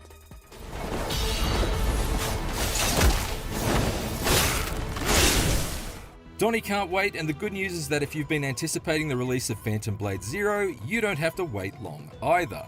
Phantom Blade Zero, co-produced by the legendary Donnie Yen, is set to arrive on PlayStation 5 and PC on October 29th. You can expect plenty more of Phantom Blade Zero on IGN in the lead up to launch, but for now be sure to check out the brand new trailer, along with our detailed hands-on impressions. Cool. Cool. You wonder why the game's less than 70? You're not complaining at all? I don't know. I'm not complaining. It seems like the game's going to be relatively big, you know? It seems like it's not a small, ain't some small ass game, dude. So I think that's very good. I think that's very good. No Xbox, yeah, no Xbox version. PlayStation and PlayStation. 3 things I don't like that I like. I have to watch this Bossman video. I like Bossman's. I'm so glad Bossman's show came back from the game trailers days, way back in the day, Chad. If you don't watch Kyle Bossman, he's got a fun weekly series. I don't like that I like about Phantom Blade Zero. Yeah, his YouTube channel is very good. That's a great vid. Damn it, am I gonna watch the Bossman vid on it? Can I introduce you guys to Kyle Bossman's video and also watch it? Hold on a second. I guess my favorite kind of feedback is haptic. May. By the way, I'll link to this right now. Go sub to Kyle Bossman. He was one of my favorite game trailer creators way back in the day at Game Trailers. Very cool, dude. There was an 11-minute pre-order trailer posted for Phantom Blade Zero this week. That might be the longest ever video that's been labeled a pre-order trailer. Still, it got a lot of views. I have to imagine that led to a bunch of pre-orders. And long as it is, I think it's a pretty good trailer. I am, and I don't love admitting this, I am a fairly simple person sometimes. I feel like if you're watching a YouTuber who has scripted out the words that they're going to say, you come in with expectations that they're going to be smart, critical, and not easily swayed by game mechanics and marketing techniques built for suckers. I regret to inform you, this program here is hosted by a certified sucker. So here they are, my 3 things I like about the Phantom Blade Zero pre-order trailer but don't necessarily feel good about. Number 1. Stagger meters. So this trailer begins with an almost 5-minute uninterrupted sequence that is mostly gameplay. You can enjoy that guilt-free. F-Zero horses. That's just nice. We're riding this horse-drawn carriage. Look at these bad guys. They've got 2 bars over their heads. This trailer trusts that you understand that the white bar is their health and the yellow bar represents how well they're keeping their defense together. Meaning that when you finally empty that yellow bar, the white bar now depletes much faster. But importantly, for only a limited time. I guess we've all just seen enough games do that particular thing that we just have a collective understanding about what's happening there. It's just part of the language. It's just kind of funny. We don't see the player really switch up their attacks or strategy when the stagger meter is emptied. Kind of just doing the same moves. So you're still killing an enemy in an arbitrary amount of hits, but it's packaged in a more appealing way. I'm saying that killing an enemy in 1, 2, 3, 4, 5, 6, 7, 8, 9, 10 hits is less dramatic and less fun than killing an enemy in 1, 2, 3, 4, 5, 6, 7, 8, 9, 10 hits. Same amount of hits, way more exciting. Oh, baby, and imagine if you could just press a single button to dramatically kill them for free at the end. Now we're really having fun. And where I'd like to go with this, if you'll allow it, is that cracking open an enemy to do bonus damage really fast is a good gaming convention. On a micro basis, it almost resembles a narrative flow. You know, that's how anime fights work. It's like a song. A song can't just be the chorus the whole song through. You have to work your way up to the best part of the song. I'm saying if this is how long it takes to kill a boss, this is the best part. It's where you want to break their stagger and use all your best attacks. Peak narrative flow. Number 2 on the list of things I like from the Phantom Blade Zero pre-order trailer but don't necessarily feel good about. Meeting the merchants. So there's a funny sequence in this trailer where we watch several back-to-back introductory sequences to characters who are clearly not story relevant, but are most likely the people we'll go to for our upgrades. And it struck me watching these scenes how many times I've seen these scenes. I travel the land collecting rare treasures and relics. The name's Forge. I serve under Lady Ananis as an artisan. You know, I feel like meeting the merchants has become a minor ordeal in every long video game. Just definitely feels sometimes like going through the motions, like making friends with the people you're in line with at the airport. And sure, we all like Forge. We get why Forge is in the trailer. But I think it's funny to put this in your 11-minute video. Finally! You're here at last. I've been waiting forever. Probably a 90% chance immediately after that cutscene, there's some new tutorial pop-ups to explain how to infuse your blades with gems or something. But I think that's intentional. Again, we've all played too many video games. We've seen that. We, at this point, know that there's a huge functional difference between the dramatic close-up NPCs and these transactional NPCs. And I think the reason they are included in this grand appeal to pre-order is that we can extrapolate from them what sort of adventure we're about to embark upon. Everything is there for a reason, like it's a trailer. So they want you to know that, like, all right, you don't just go from point A to point B and smash boss and the next level point A to point B and smash boss. There is shit that happens in between, you know, like there is a story here that has not been told yet that the trailer has to do to tell you, you know? Basically, the presence of a chattering blacksmith implies that the game will be at least 40 hours long. By the way, this cutscene does one of my favorite things, where you can see a treasure in the background of some shots, and the whole time people are talking, you're thinking, oh, I gotta pick that up after this. In fact, I just said my social security number out loud, but I'm guessing you were too distracted by that gold orb to notice. Go ahead and rewind.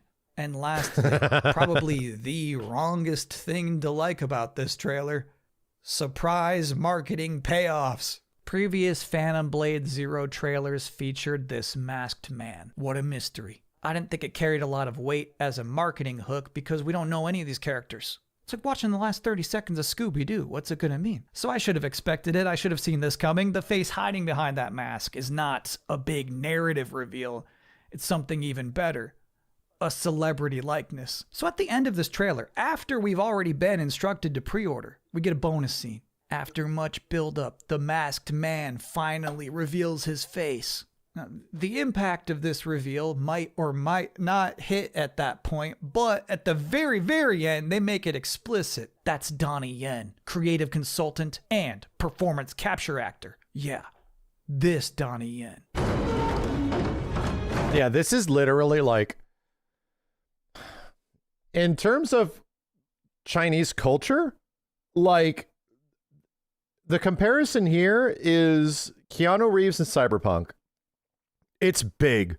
Like, this dude is a big fucking deal. And I get it, to anybody that is like connected to this side of cinema over here is going to obviously know who Donnie Yen is, but you might not really know who he is. But like, it would be like having Jet Li or Jackie Chan in the game. Like, it's comparatively very fucking big. So again, this game isn't just appealing towards only like one region. It's a global game, but still it's going to sell a fucking shit ton in China. Like, it's going to do insanely well in the Chinese market, bro. Did you see how good Wukong sold? What the fuck? Like, it was bonkers. Quick aside here. So just last week, I talked about how Fire Emblem Fortune's Weave burned their big surprise reveal of their actual protagonist in a Nintendo Direct. Turns out there's a whole prologue where you get to play as your angelic chosen one before the game asks you to make the difficult decision of whether or not you want to play as one of the interesting characters back in a time when the sky is still blue. So waiting until the end of the Direct to say, this is the story's true protagonist. That was only a dramatic twist to the people who were sitting there watching. It turns out that the Nintendo Direct did not ruin the surprise of the video game. It's just that the box art ruined the surprise of the Nintendo Direct. Likewise, the Donnie Yen reveal is an advertising exclusive shocker. In-game, when it happens, I'm not sure you'll have any sort of emotional reaction. Saying the most fun you can have with that moment is outside of the game. Actually, yeah. Now you think, hold on, Donnie Yen's been in there this whole time? They released a short behind-the-scenes promo on the same day. Just hoping you didn't see this first, I guess. I'll show you the shot that genuinely makes me excited about this project. Just looks like he's explaining something they overlooked, and he's having a really good time doing it. I also learned how to say pre-order now in Chinese. And then it ends with everybody screaming swear words.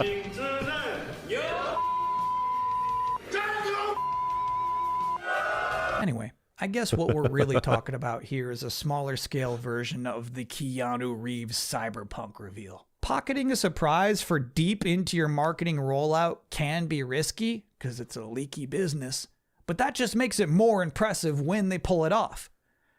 And then sometimes it can also just be risky because it's kind of a bad idea.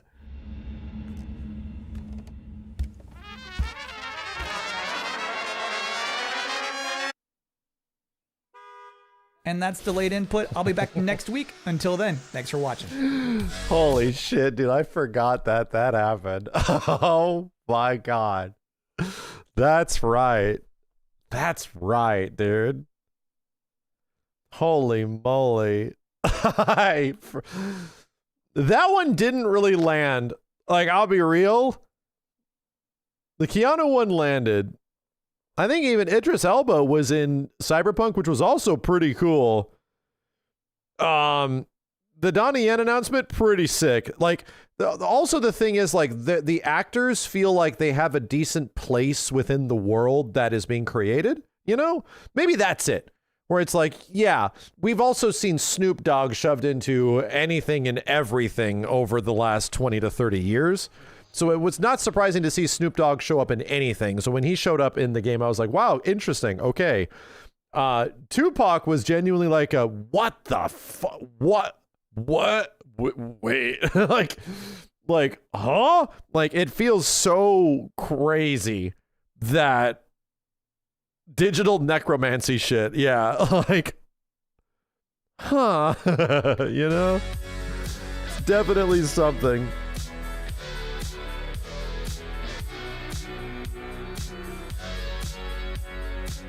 Got another follow-up to last week's episode in which I also said I gotta resubscribe to Netflix so I can watch the extended look to GTA 6 hours early. And no, I'm not even bringing this up because Netflix shut down 2 of its studios this week, which obviously stinks. But at one point I said I had never seen anything like this Netflix GTA 6 setup before. The best joke I came up was with maybe we'll see Dave the Diver DLC on Paramount Plus. Not a great joke, but really the most disappointing thing to me is that I forgot the reality. That the greatest non-gaming annual press conference in the world, Taco Bell Live Más Live, was exclusive to Peacock this year. That's crazy. Why did they do that? Now, do you want to see a really funny clip from Live Más Live 2026? Me too. But I think Peacock might have taken it down. I don't think it's on here. What did they want me to do? Watch Deal or No Deal Island After Show with Boston Rob? And here it's like how a lot of old Xbox press conferences got delisted from their own channel. Really? So I rely on other uploaders to keep archiving the Xbox press conferences. There is one 2-minute clip of Live Más Live 2026 posted by a Doja Cat fan channel. Say hello to the new Mexican Pizza Squad. We've got Mexican pizza empanadas. That audience is so amped up. I swear it's the same noise they used to make when the MTV Movie Awards had a Best Kiss category. Strawberries and cream Mexican pizza. Video games are big now. They're bigger than ever. Bigger than they've ever been. And yet, I don't think any of them can garner the level of exaggerated feminine wooing you get for loosely themed fast food desserts. Once again, I am humbled by Taco Bell.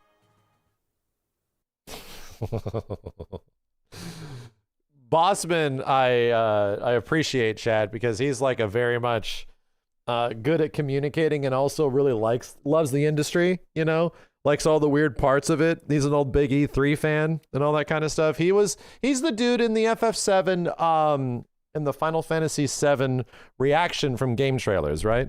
When him and Brad and oh god, who else was there? Him and Brad and Huber and Michael Huber. They were all there together reacting to FF7. He's the guy that jumped on the chair and was like, "What are you doing? This looks just like Midgar." So yeah, these guys love this shit. What's the full channel name? I'll link you the video again. Hold on a second. If you want to subscribe, he has a weekly show. It's very good. It's like a direct continuation of this old stuff he did at game trailers. There you go. There you go. Go give him a sub if you can. That'd be cool. Watch the reaction again. Hey, don't get me to start watching FF7, brother. Do not. Okay? Do not. Don't get me to start watching Final Fantasy VII stuff. Did we talk about Kingdom Hearts 4? Yeah, long story short, I'm really happy for Kingdom Hearts fans. It feels like Kingdom Hearts and FF7 fans are just getting everything. Like, feels like we're all in the same boat, and it all feels great. It all...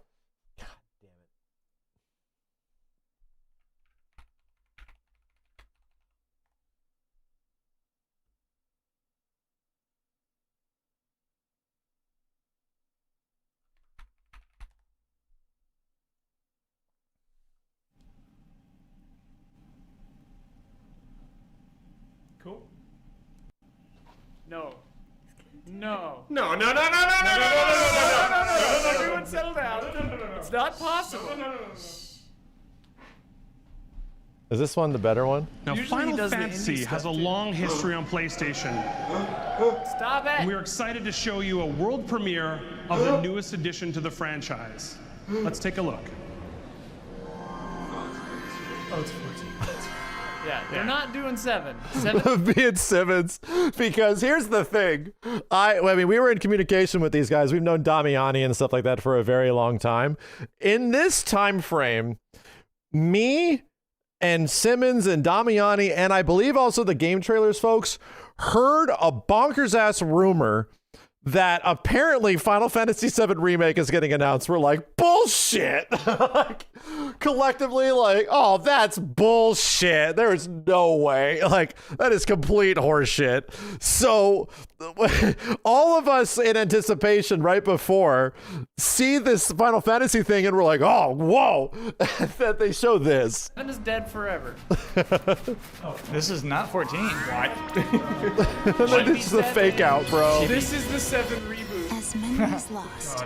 Oh, Jesus. What the F? I still remember that day in 2015 when Simmons came over and he like, did you hear about the Final Fantasy VII thing? I'm like, I did. I think it's complete horseshit.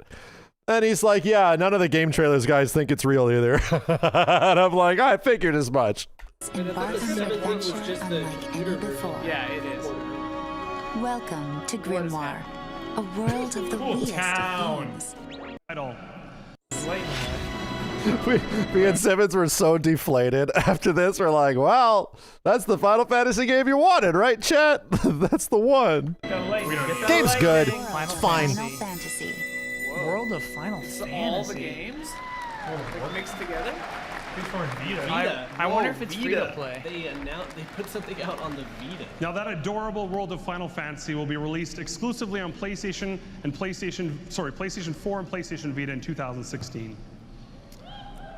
Now, many years ago, Square Enix released a groundbreaking title that went on to become one of the most beloved games in PlayStation and video game history. You bastards. I love it, dude.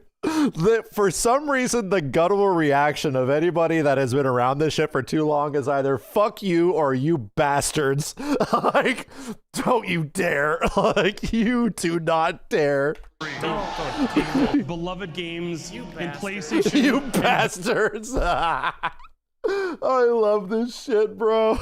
You bastards. Video game history. Don't do it, you Tonight, I am proud to announce that by popular demand, we have a very special treat for everyone. No. No, no, no, no, no, no, no. I By the way, is this Adam Boyes? I'll always appreciate him being the one to make this announcement, dude. He went on to work at like IG. I don't know if he still works there or not, but oh my God, man. The fact that he got to be the one to make this announcement is still crazy to me. Everyone settle down. It's not possible. Long ago, we looked upon a foreboding sky. Holy F. The memory of a star that threatened all They did burns both? eternal in our hearts. Oh my God. What the freaking It's it? This is real. Is it what? Yet You with each maniacs! falling What are you doing? Midgar looks exactly like that. What are you doing? If this isn't it. What are you doing? This is it. E3, what are you doing?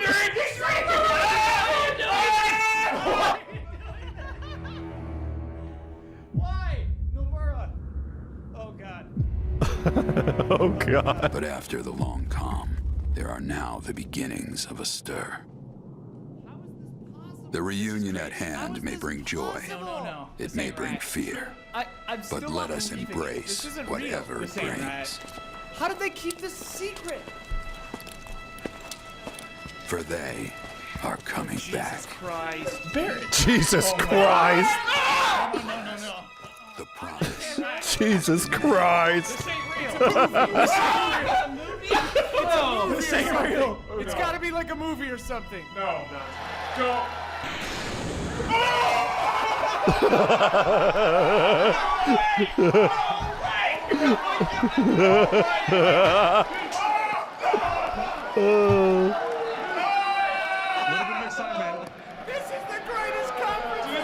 We're proud to announce that Final Fantasy VII Remake is coming first to PlayStation 4. Jesus Christ, bro. I still think it's the greatest fucking moment ever. Like, I still think it's unfucking believable that we got to exist at that moment in time. I still think, like, to me personally, of all the announcements of everything that has ever been a part of any sort of like reveal or announcement, like, bro, we were all there for that shit. Like, that was fucking nuts, dude. I love the videos from inside the auditorium. People are flipping out. The dudes are losing their minds. E3, what have you done? Oh, jeez. They're slaying. No. What did they do? Shit. Oh my God, man. Oh my God. Yeah, hold on a second. I want to see this again. I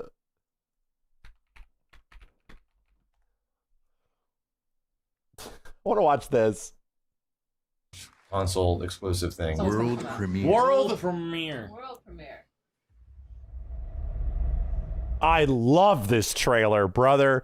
I love it. Like, it looks nothing like Devil May Cry.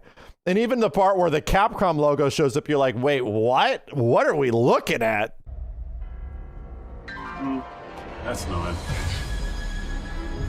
Jax. It's Jax. Steve. We've known each other a long time.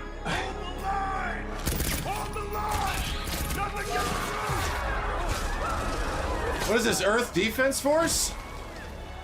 World of Worlds. You never had Blood Devil. What are we looking at? What? Oh my God! Oh.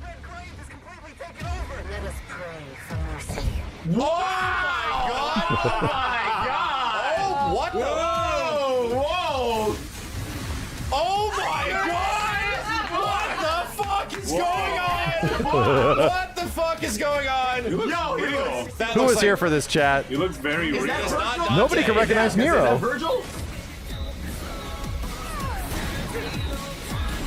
Nero looked nothing like he did before. What the fuck is going on, dude? Fuck yeah! More! Cheer up, crew cut. Oh. It looks like an engine. Wait, he's got a fucking robotic arm? This shit looks like Nero. He's in the future! It can't be Dante. He's real pro at smacking demons. Yeah, because again, Dante was gone. Functioning arm to kick demon ass. Our Dante was gone. I like it. I like it. Why is it? Devil May Cry. It's like it's literally Nero because he revved it. Yeah. Just like Nero does. What? No chit chat or monologue? Just getting right to the point, huh? Damn. Nice. I like that. Holy shit. I don't know what to think. I don't know what to think right now. Like, it looks like DMC, but way fucking better. But I want to know who he is. Is he surfing on his arm? He looked nothing like Nero. No, he had a little cash first. Johnny Young Bosch is Nero. Yeah, he doesn't play Zero. At the end of the trailer. He's the main dude in Bleach. Oh shit. I've got a score to settle with that son of a... Damn. The style, though. Devil May Cry. Wow. God damn it, that logo. No. Oh, Here we go. Here we go. Shut up. Yo. There you go. Get on the fucking screen, Xbox. They were trying to get a crowd reaction and it was nothing. Fuck off, Xbox. They were trying to get a crowd reaction. Yeah, but nothing. And direct. But fuck off! Can you get on the screen? Oh, I'm so pissed mad. off. Yeah. So Dude, bad. that is fucking Virgil. No way. He's got the demon trigger shit. All right, here we go. Full world exclusive look at Dante's face. God tier logo. God tier logo. Here we go. Here we go, Dante. We're gonna judge you. He's got it.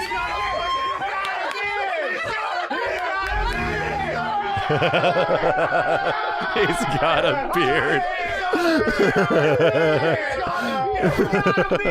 So dumb. Sorry. We couldn't even see that. He looks dumb.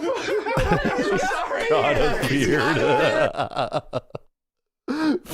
It's because we couldn't see it, bro. Like, we couldn't see if he had a beard.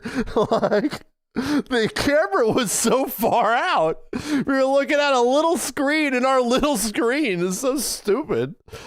This is dumb shit. Anyway. Was this the same year that Dragon Ball was announced? No.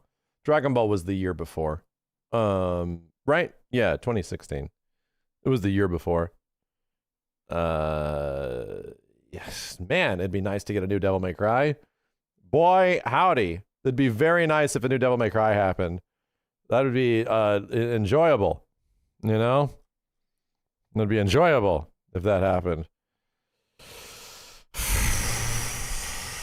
Made by who? I mean, if Itsuno isn't there, did you guys know that Itsuno made Devil May Cry 3 and also Devil May Cry 4 and Devil May Cry 5 on his back? Did you know that he was the only one responsible for making literally hundreds of fucking people? Like, literally, like, so many fucking people have to make a video game, dude. So, I don't know, like, it's like only giving Sakurai the responsibility that he did Smash. Like, so many fucking people. Like, holy crap, bro. What the direction? Like, what side of the direction are we talking about? Are you talking about cutscene direction? Are you talking about story direction? Because those are different people. Are we talking about pretty much it's Itsuno's job to get the people in the positions to do the right thing, right? That's what a director like does. It's also their vision with all the other people that are also directing all of the other shit. There are so many people that have to make games that it's impossible for one person to take responsibility for anything nowadays, my dude. It's fucking impossible. So, like, again, should we just abandon Devil May Cry now that Itsuno is gone? It's like, I don't know if that's a good idea. Like, I don't think that's necessarily a good idea. I think it'd be kind of cool to get some of the people originally in charge of Devil May Cry back. I think Kamiya coming back for something is also incredibly cool. Getting him to revisit Devil May Cry 1 is also incredibly cool. 100% behind this, and as a dev, it's always driven you nuts.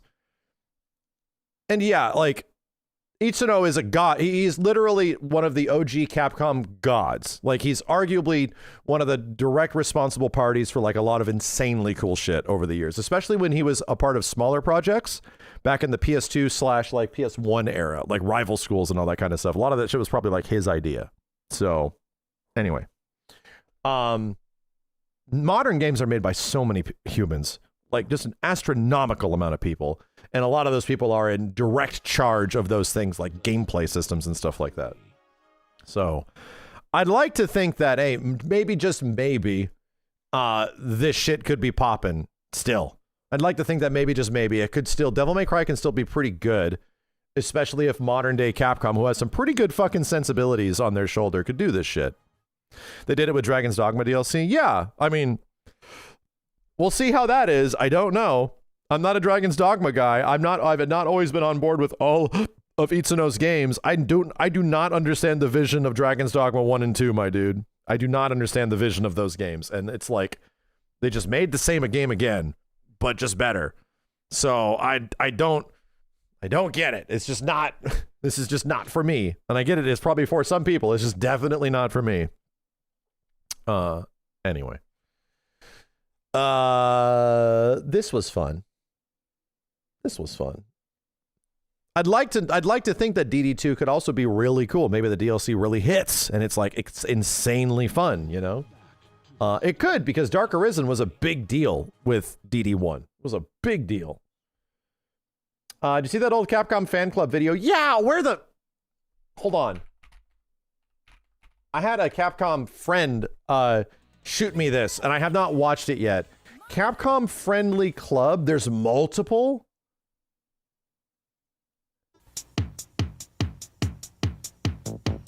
Hell yeah, bro. Hell yeah.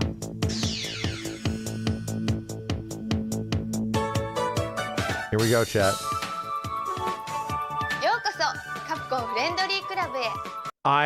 There was a video I saw, I have to look it up again, but it was of the Noromaru guy with a couple of other Capcom dudes, and they had the Sakura voice actress, and they were asking her to deliver like her Hadoken line, and I was like, what is this gonna sound like? And no shit, she straight up goes Hadoken, and it sounds fucking identical to the Sakura Hadoken that you've heard from Alpha 2. It was like, what the fuck? That sound came from a human? Holy shit. Like after like 35 years type of shit, it was like, whoa. Holy fuck. To see her just throw it out, it was like recorded back in the 90s. It was bonkers. It was like, wow. It did shit to me.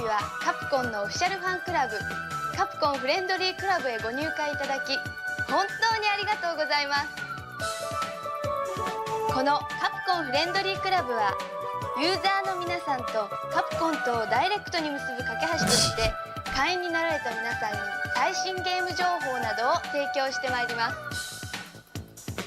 会員の皆さんにはこのビデオと同時に会員証や入会特典のバッグもしくはシステム手帳が送られていることと思います。今後は2ヶ月に一度 CFC スタイルという名前でビデオもしくはファンブックが送られる予定です。ところで皆さんはカプコンのゲームソフトをいくつ持っていますか？カプコンのゲームはこの研究開発ビル内で制作されています。つまりここはカプコンの心臓部というわけです。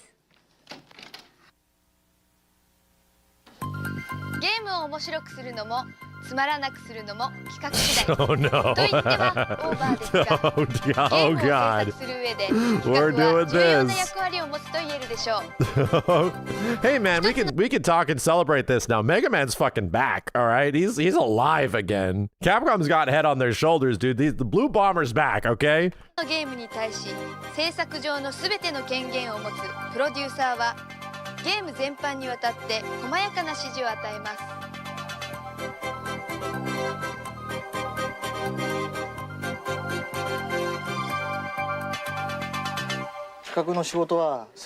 Wow. That is the youngest looking Shinji Mikami, I think. They spelled his name wrong. That is the youngest looking Shinji Mikami I think I've ever seen. Holy shit, dude. He looks like he's 22.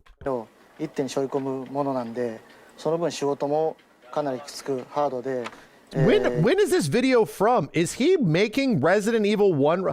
Oh my god! You are making Resident Evil 1 at the time of recording this. Holy shit. Or you are just finishing it? Oh my God. Oh my God. That's insane. RE1 might not have been out yet. Holy crap, dude. 夢や憧れだけでは、務まる仕事ではないです。でもその分やりがいはあります。画面上で活躍するゲームキャラクター。これらはいくつもの動画パターンを組み合わせてスムーズな動きを表現します。またステージなどの背景も細やかなデザイン画に沿って描かれ、ゲームの世界観を表現しています。Yeah, he's about to say. 私たちはみんなで力を合わせてゲーム画面を作ってるんですけど、背景とか小さな犬たちもかなり気合い入れて作ってますので、細かいところにも注意して見てください。ゲームユーザーに人気のデザインイラストはポスターやゲーム雑誌に引っ張りだこです。 Chat, ここでは who knows about the Japanese B2? Huh? Who knows about the Japanese B2 poster? 27.25 inches by 40? The weirdest fucking size, okay? Getting frames for this shit. I have several of them. And Japanese B2 poster sizes are awkward as shit. Like, it's like 27 1/3 inch by 40. And it's weird as shit to find. You have to like order out to certain places. I think it's a lot easier now to get poster sizes, but they're massive. Like, I have downstairs several old Capcom posters that are literally these arcade posters. They were sent to arcades when games came out, and no kidding, like, I have to get them custom framed whenever I get an old piece of Capcom art. I have to get them custom framed. Do I have one nearby? Yeah, I do. I have one that's fucked up. Hold on a second. Shut up! I have several right here, but I can't show them to you. Hold on.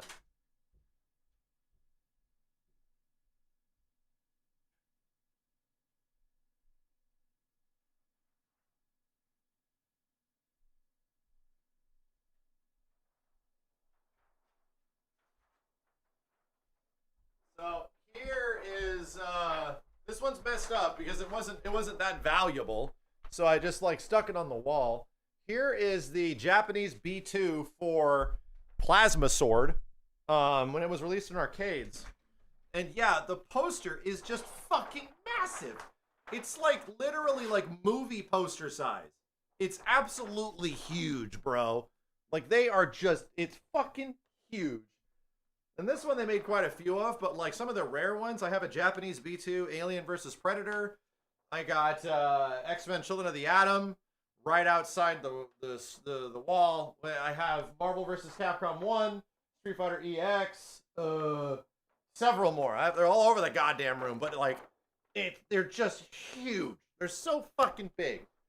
And yeah, the only way you can technically get them is if you had the limited amount of prints that they sent up back when the games were put into arcades. And if people really took care of them, like, you really got to take care of them because they're just poster prints, you know? Anyway. I love them. I absolutely love them. Let me see if I got a cool one I can show you. That one's neat, but not that neat.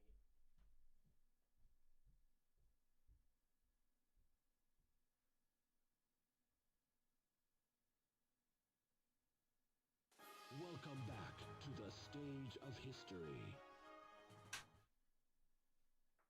I don't. They're downstairs. I have a Super Street Fighter 2 downstairs. I have X-Men Children of the Atom. I have Alien vs. Predator. All in, Jessica framed them for me for birthday presents. And yes, they're godlike, like absolutely fucking amazing. そういったイラストの原画を書き起こしています。今ここで描かれているイラストなども Are you? Oh my god. Is that Shoei? Literally hand painting the Alpha 2 art. Holy やがて shit. 印刷物となって皆さんの前に登場します。 Shoei did the art for Alpha 2. The main art. I think he did. Holy. 実際にゲームはやったことないけど、この絵は見たことあるとか、このキャラクターは知ってるよって人は結構多いですよね。そういったゲームに関わるイラストやデザインなんかを作っていくのが私たちの仕事なんですよ。Chat, did Shoei not also design several of the logos? Was he not also the logo designer? I can't remember. Who's the guy that did the majority of logo? I think it's Shoei. I think so. Where it's like Power Stone and Rival Schools and Marvel vs. Capcom, like all the goddamn incredible Capcom. I think he's also the one that did those. 作品を通して私たち It could literally be the logo. He could literally be designing the logo back. Literally making it. It's right fucking there. He's actually, I'm in the process of making the fucking logo right here. This is it as we speak. 熱いメッセージを感じていただけるよう日夜 The Alpha 2 logo. これからも応援よろしくお願いします。 That's crazy. ゲームというのは映像など視覚的な部分だけで楽しむものではありません。ゲームミュージックや効果音など聴覚的な部分を刺激することにより、よりリアルで臨場感のあるゲームを楽しむことが可能です。Bro, this shit is nuts. Are they planning out? They're literally planning out the Sakura theme in the background. The very first one. Holy shit. Because Alpha 2 is like late 96? When the fuck does Alpha 2 come out?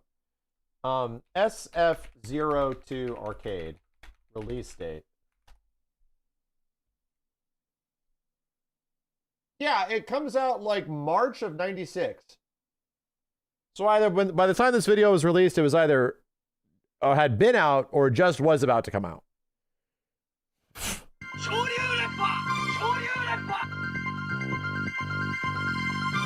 ゲーム音楽はワンタイトルあたり約50曲ほど使用します。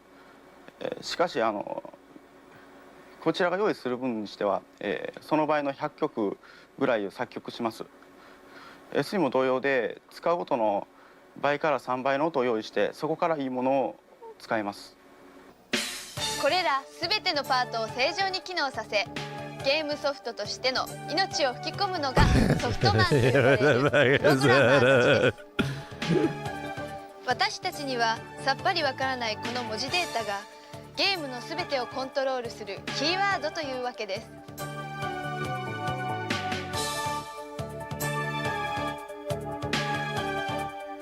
These bitches were making their extremely first time insanely experimental 3D fighting game Star Gladiator, which was a failed Star Wars game, chat. Like they'd lost the Star Wars IP, which they were making. Capcom was making a Star Wars fighting game that was 3D, and then they lost it and they reconditioned the game into Star Gladiator. But this was like the first big 3D fighting game, and some of you have been like, what about Street Fighter EX? Well, Capcom didn't make that shit. Street Fighter EX was licensed out to Arika, who made the EX series. So Capcom didn't even directly make those. That was all done by a completely different studio called Arika that makes Fighting EX Layer. So here, Capcom was in the mid-90s, just getting into the 3D era, and they were like, their first very experimental 3D game was Star Gladiator. And it's a little rough. It's a little rough. 僕たちはプログラミングをやってるわけですけど、僕たちが入力する膨大なデータの1文字でも間違うことによってゲームは正常に動作しなくなります。それだけ僕たちの仕事はシビアなんです。All of their know-how, like the craziest part is that this is like the dawn of 3D Capcom era, like the very beginning. That is literally a facehugger up there. Holy shit, it's literally a facehugger. It's the long-ass tail you can't see. That's so funny. These bitches literally got one of these. Like, I have one of those. like, these bitches just have one of these laying around just like me? That's fucking weird. Just like hanging out. The size of an Alaskan king crab. Anyway, that's weird. Chat's like, how the fuck do you have that? What? 今こうしている間にもゲーム開発は着々と進行中です。コンシューマーではロックマン8やロックマン X4、ブレスオブファイヤー3などが、そしてアーケードゲームとして間もなく登場、カプコン初の 3D 対戦型アクションゲームスターグラディエイター。 Bro, this video is promoting Breath of Fire 3 and Mega Man X4. Holy shit. Arguably one of if not the best Mega Man game.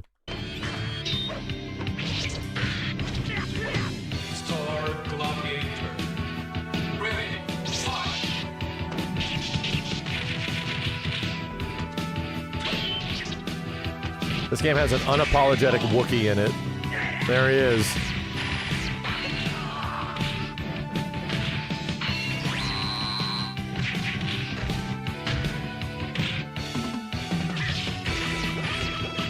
Yeah, and on top of it, possibly the best Capcom RPG they ever made, which was Breath of Fire 3.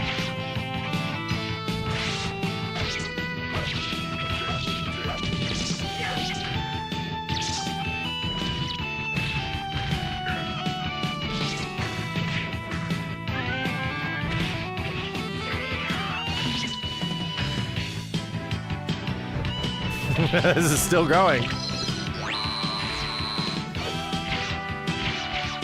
Yeah, this was right in the middle of the Capcom.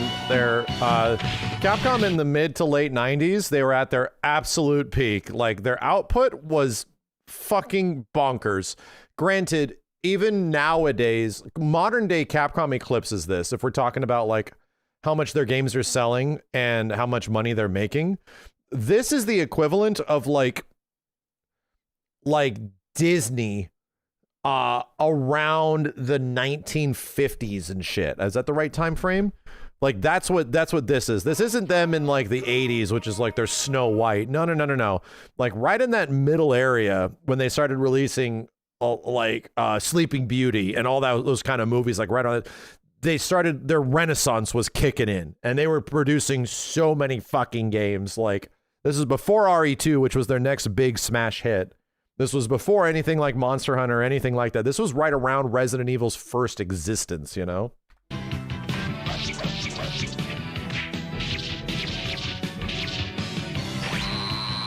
But funny enough, chat, comparing that to now, modern day Capcom is doing better than they literally ever had. And you would like to think that the only other time it's ever been eclipsed, potentially, has been Street Fighter 2 when Street Fighter suddenly became like $1 billion game. Yeah, nothing's been that big. Nothing's going to be as big as Street Fighter 2 in the early 90s. No, that's not going to happen. But comparatively speaking, it's not that far off. Like, these guys are doing so good by literally just making a fuckload of games. Like, their output now is rivaling that of the PlayStation era or the PS1 era Capcom. It's crazy, dude, how many games Capcom makes a year. Like, I don't believe it, man. Their output doesn't make any sense for how the industry works right now. It's insane. Is SF6 the biggest the franchise has ever been? No. Nothing's going to beat Street Fighter 2, my dude. Nothing's going to beat Street Fighter 2. But outside of Street Fighter 2, yes. Yes, right now it's bigger than Street Fighter 4. Not in its long run, but in the long run of sales, if we're comparing it to Street Fighter 4 era, which was the second biggest by a lot, yes.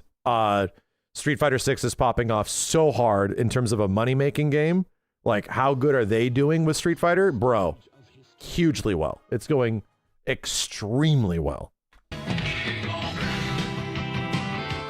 When you say bigger, do you mean financially? Yeah, no, financially. Just in terms of like how good is the company doing, how much money are they making, like type of thing. Nothing's going to beat the Street Fighter 2 era, but right now, just in terms of them, like, and the important thing is that like it isn't like, oh, I just want company to make a lot of money. No. That's not it. The difference is that like Capcom's weird, where the way that they got themselves back on track in the mid 2010s after it was going very poorly was to focus on their IPs and to focus on actually making games, right? So that has continued all the way to this point forward right now. And yeah, when they make shit, you see if they make money, they're making games. Like They're not outsourcing anymore. They're directly hiring. They're learning from, they've gotten significant pay raises. Like working at Capcom is one of the better paying video game studios in all of Japan right now. So things have gotten much better for the employees. They're hiring like crazy and they're still making a fuckload of games. And the majority of the games they're making are, comparatively speaking, very high quality, like pretty consistent high quality games. Not everything is, you know, is as ridiculous high quality, but yeah, like even if you take something like Exoprimal, pretty crazy game, like didn't sell very well, but still pretty crazy. And they still take their shots at weird shit, Kunitsugami, Pragmata, like all that kind of shit. So it's like, I appreciate that. Like I appreciate that them staying relevant with old shit. Like they're literally staying relevant with old ass video game shit is good. So yeah, I mean, relatively speaking, I think they're in a very good spot in this industry where the other Japanese industries are literally looking at Capcom going, what the fuck? Like how Square Enix over the past couple years looked at Capcom with their new CEO and went, what the fuck? How are they doing that shit? So they literally copied their game plan and it's working out for them. And it's actually like now it's starting to show a little bit of resolve because a Kingdom Hearts game is coming out. Final Fantasy is coming out. Like things are happening. So Konami's going through it a little bit right now. Bandai Namco might be going through it pretty soon. And we'll see, you know, we shall see. Because the Japanese game industry has had a very tough time keeping up with shit, bro. They've had a tough time keeping up with the demand of the current video game space, you know? So it's, yeah, Capcom found a pretty good game plan. Okami's in the background. Yep. A new Mega Man game. Like, holy shit, dude.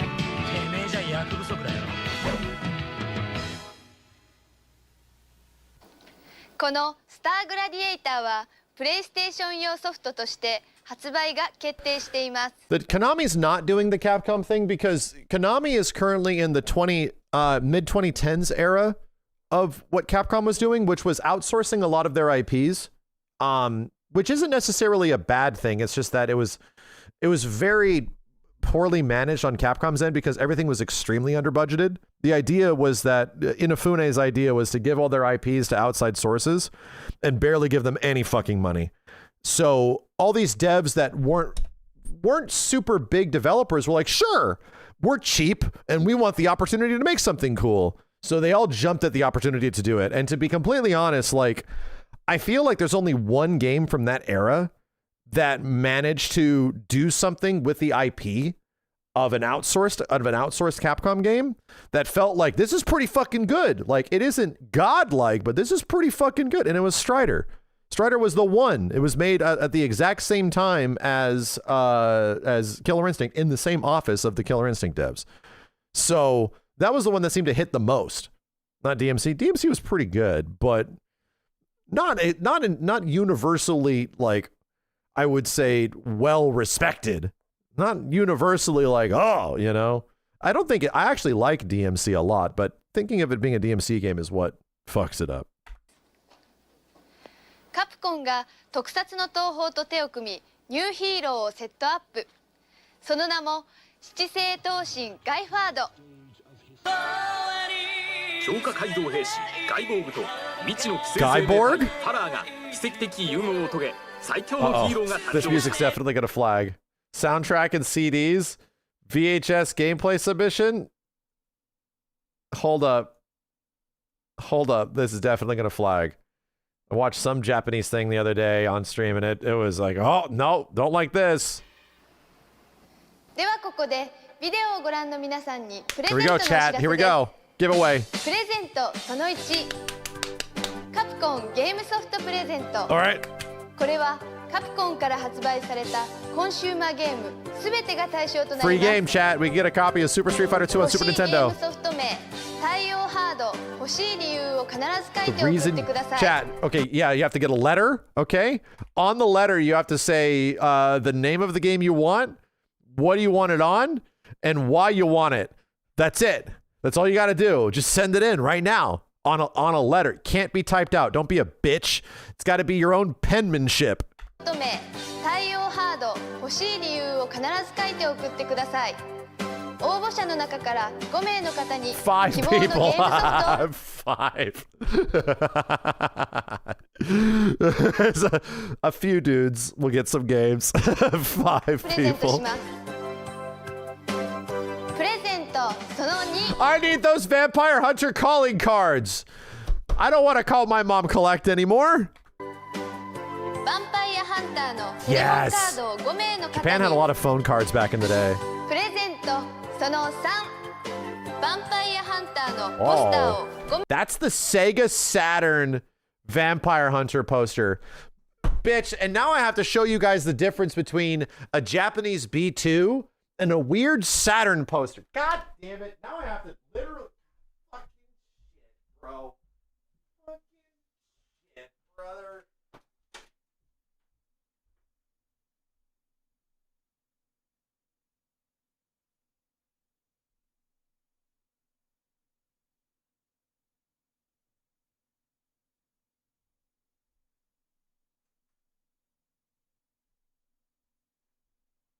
All right, so because game stores aren't as big as arcades with as much like shelf facing, they had to make posters different sizes, right? So there's smaller promotional sizes for console games.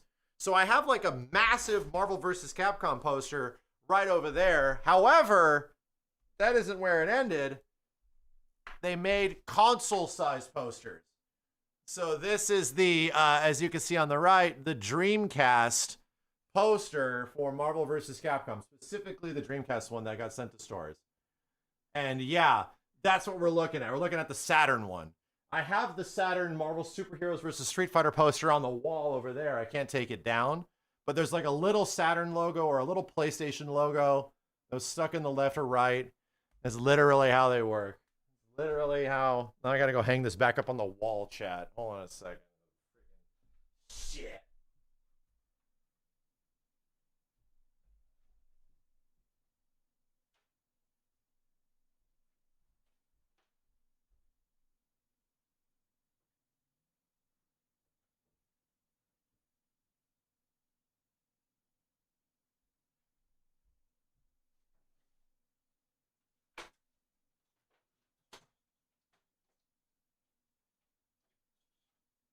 Want to see the sickest one though?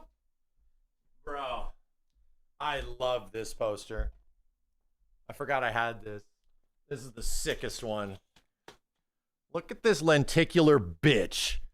Look at this shit, brother. Look at this shit. You guys can't even see it because it's so lenticular or whatever the hell. Iridescent. Some shit. Yeah, I love it. I love this one. I love it, I love it, I love it. I love it, I love it, I love it.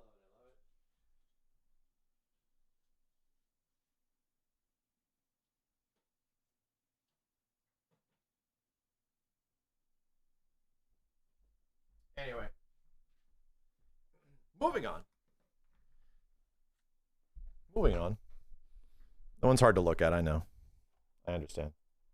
名の方にプレゼントその4トイストーリーのポスターを5名の方にプレゼントいずれも完成はがきに欲しいプレゼント名会員番号名前を明記の上 Capcom published the Toy Story games? カプコンフレンドリークラブまでどんどん応募してくださいね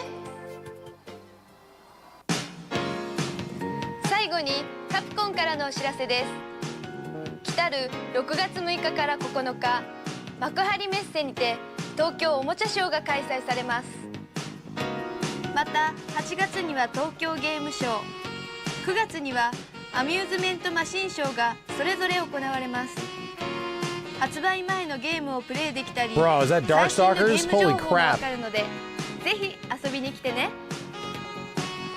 またカプコンではこの度インターネットのホームページ Holy shit, is this the birth of the Capcom webpage? My god, capcom.co.jp? を開設することになりましたここでは最新のゲーム案内やカプコンのゲームリス I'll never forget in MVC1 seeing that for the first time was like capcom.co.jp popped up in Marvel vs. Capcom 1 in arcades, and it was like, whoa, a website? How futuristic. Like, how futuristic for you to have a website chat. A total of maybe 122 people. Remember hit counters? Bro. Do you remember hit counters? Oh, well, 1229. 詳しくは7月発送予定の CFC スタイルファンブックでご紹介します。その他5月22日にはビクターレコードよりカプコンゲームサウンドトラックダンジョンズ&ドラゴンズシャドウオーバーミスタラーのミュージック CD が6月21日には同じくカプコンゲームサウンドトラックストリートファイター02のミュージック CD がそれぞれ発売になります。 What are hit counters? Go to bed. And hit counters because website traffic. So there's this thing that used to exist back in the day called websites, right? Where you would try to get people to go to your website. They don't really exist much anymore, to be completely honest. Like, websites don't really exist anymore.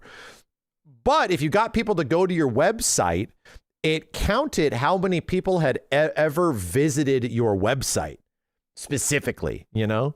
So you had a counter for every time somebody like dropped in and looked at some shit, it would pop up with one. Angel Fire, GeoCities, yep. BMG ビクターよりダンスレボリューションボリューム1ヴァンパイアハンターも発売されます。ゲームと合わせてこれら音楽 CD もよろしくね。さてこの CFC スタイルでは会員の皆さんより自慢のゲームプレイを大募集します。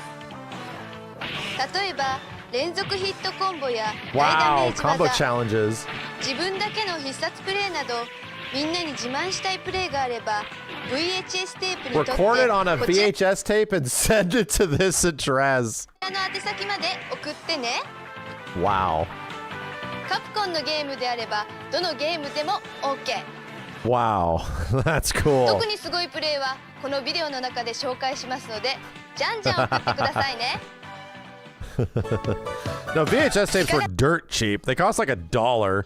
Like you could no shit buy like a stack of VHS tapes just wrapped up in plastic for like $3. Like they were dirt cheap back then. でしたか CFC スタイルビデオ第1号。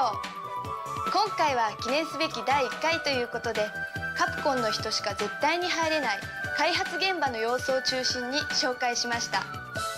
次回も会員の皆さんに喜んでもらえる企画で楽しいビデオをお届けしたいと思いますので期待して待っててくださいね。それじゃあまた次回。バイバイ。 Is there more? I'm ready for more. Is there actually more? I saw a link over here. Yeah. Capcom Friend Club Volume 1. Let's do Volume 2. Is there more? Hell yeah, bro. You were a mere boy of 27 in 1996? Not quite. Not quite.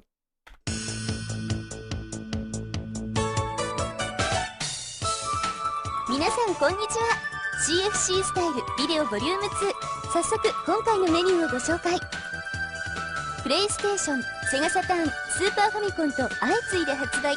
あのストリートファイター02の CM 制作の現場を独占公開。commercial. ゲームショーでゲームしよう。8月22日より3日間東京ビッグサイトで開催された東京ゲームショー96カプコンブースの模様をレポート。出展されたゲームはもちろん現在開発中の最新ゲームも紹介するよ。アーケードゲーム情報もさらに充実。今回は X メン VS ストリートファイターとウォーザードの豪華2本立て。さらにビデオの終わりにはプレゼントの告 Did 知 we もあ watch るの this で one お a 楽 few し years み。 ago? This one does seem weirdly familiar. Wow. さくらを中心とした各キャラクターの特徴を線画やラフ画などを用いて詳しく説明され、キャラクターの世界観をより忠実に表現されるよう CM 制作スタッフに対し Damn, the V-Sync, I'm sorry, the V-Hold. そして実写撮影。そのうちの1回していました。 I want to find that clip of the Sakura voice actress. 線画をスキャナーで取り込み、モニター上での人たちのさまざまな工程を得て作られたストリートファイター02テレビ CM。 The 通 tracking, 常私たち yeah. が何気なく見ている30秒という短い間にもクリエイターたちの熱い情熱が深く注ぎ込まれているのです。 Bro, was that an H-rap? Holy shit. クリエイターたちの Oh my god. Is this a super... The size of it is an old Hori. Like, I think this is a very early PlayStation Hori arcade stick. But it has the size of like an H-rap. 情熱が深く Hori? H-O-R-I. Hori. They made the only arcade sticks pretty much. Not Hori like a whore. Chat is all Hori. 注ぎ込まれているのです。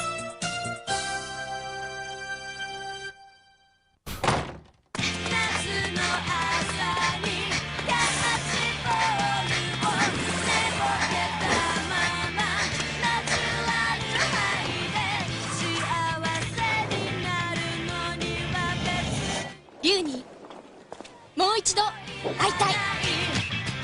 全ての格闘がここに集結する。格闘原点ストリートファイター02登場。正義は勝つ。 Damn, bro. Damn, bro. Fucking, I'm gonna do it. Wait a minute, I'm doing it again. I'm pulling some shit out of my ass. I'm ass pulling this shit. I'm gonna shit ass pull.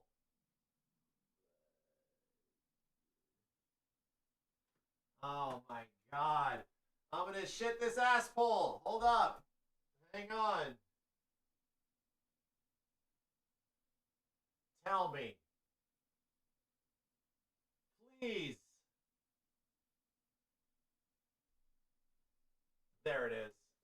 Bam. There they are. There they are. You see what this was promoting? Not the arcade version. The version that was going to make them a shit ton of money, which was the Sega Saturn version. In Japan, this was probably selling better than the PlayStation version. The Sega Saturn version of Alpha 2 and the PlayStation version of Alpha 2. Boy, howdy.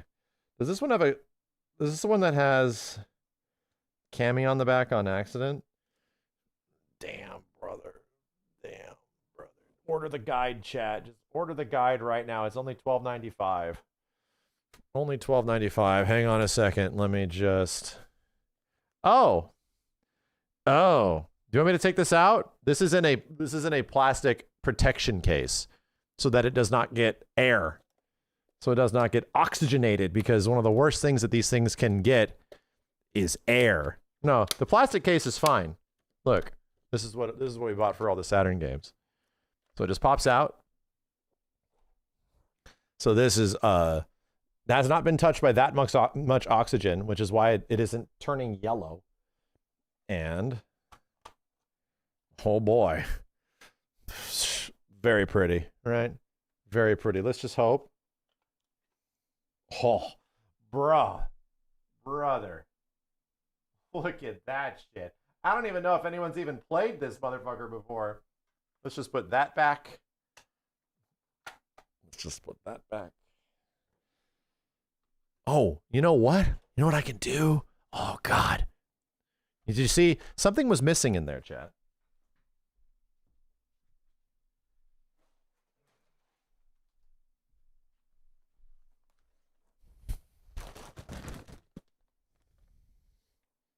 See what that says? This was just sent to me. They just gave it to me because they knew I was a Saturn guy. This was before I was even a big content creator, as I bought so many of those. I haven't opened this in a very long time, bro. I don't think I've ever opened it, but...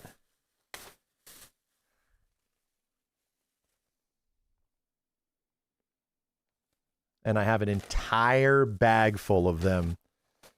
Of brand new Sega Saturn foam inserts. And then it just goes like that. And that's how a Sega Saturn game was distributed back in the day. Just like that. That's it. Kenny, don't touch my foam. Don't touch the foam. And now we put it back in. And for all the really good ones, it protects the disc from ever getting loose. This was a protection to make the disc, if the disc couldn't pop out inside a case and shipping, they had to put foam on the inside of all Sega Saturn games. Isn't that fucking cool? Anyway, let's continue. I'm having the time of my life watching this shit, chat. Sony hates what you're holding right now. So crazy that it's at Tokyo Big Sight again, because this is like where all the Capcom shit is. All the Capcom Cup shit is here still. Is TGS usually at Tokyo Big Sight? I don't think it is.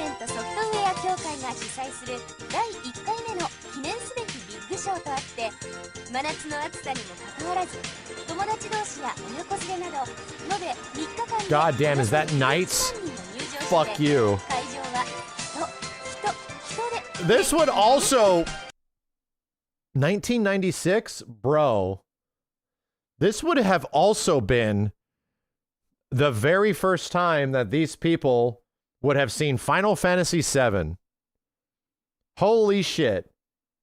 This is... Final Fantasy VII is being shown for the very first time somewhere in here. And probably Pokemon. Yeah. Saturn was so big in Japan. It was massive. Holy shit! That's literally the opening cutscene. Holy shit! Damn. Squaresoft is showing off their premiere title, Final Fantasy VII, for the PlayStation. Holy shit, bro. Casually. Just showing the game that'll change everything. Everything changes after this day.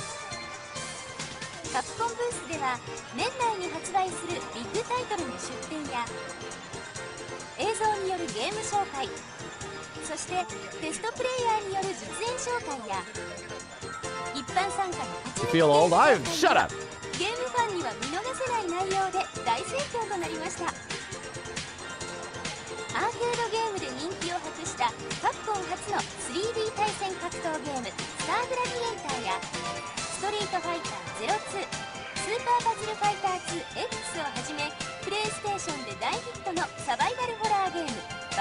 Have they ever said how they came up with the company name Capcom? Isn't it a NASA reference? Isn't it? It's technically Capsule Computers. Yeah, Capsule Computers. I couldn't remember if it was a NASA reference or not, because Capcom was also a part of the old Apollo missions and shit.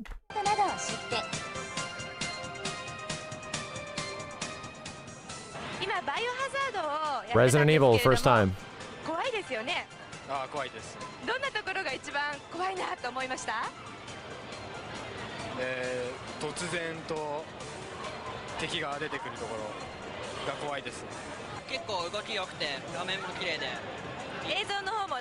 No subtitles. He's saying it's scary. Kawaii. またマルチスクリーンではロックマン8やブレスオブファイア3など初めての映像公開とあってメインステージ前も人だかりでますます人気のあることを物語っています。ではここでゲームショーに来られなかったフレンドリークラブのみんなに最新のゲームの映像をご覧いただきましょう。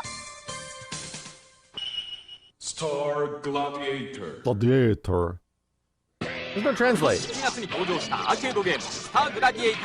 Why don't the videos I want get translation, huh?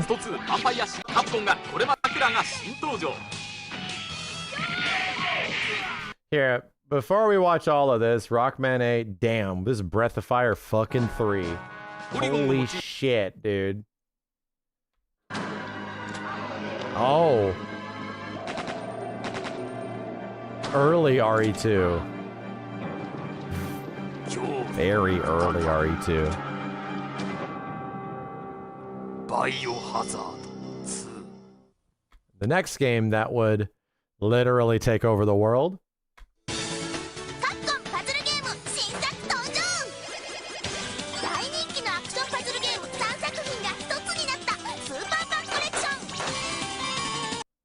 Bro, is this the game that Lou is from?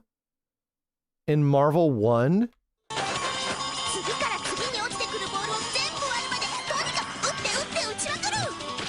No. What the fuck is Lou from? One of these characters had to have made it into Marvel vs. Capcom 1. 3 Wonders is what Lou is from. There's so many bizarre-ass Japanese game-only references in MVC 1 that it's crazy.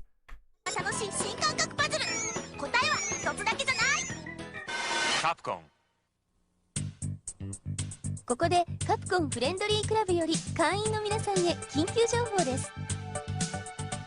メンバー限定ポイントキャンペーンがいよいよ動き出します。詳しい内容につきましては次号のファンブックにて発表します。 I never played RE 1.5. No, you can play it on PlayStation. そして次号のファンブックよりなんとカプコングッズの通信販売を実施します。カプコンでしか手に入らないグッズなどもあるのでどうぞお楽しみに。 Where's the Maximilian Dude Friendly Club? さて Go to hell! みんなはファンブックボリューム1についているアンケートはがきをもう出してくれたかな。出してくれた人には抽選ですごいプレゼントがあるのでまだの人はポストに急いでね。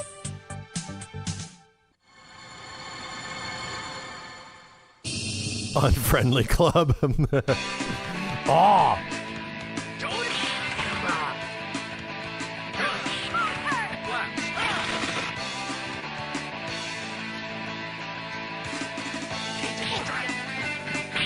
Alternate version of the song?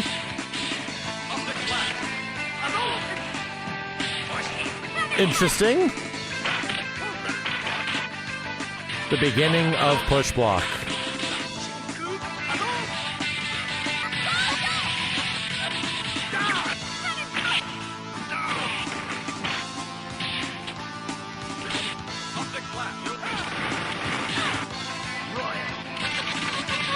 The first true tag team game, right? Like, this is the beginning of tag fighting.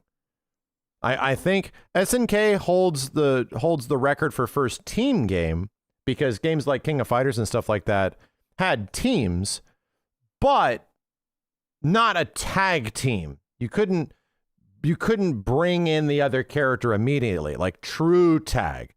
Like actively tagging in somebody, because SNK obviously figured that out with regular team games. I think it is. I think X-Men vs. Street Fighter is still the one that is like. I think it's still the one. Was this before Tekken Tag? Only by about 5 fucking years.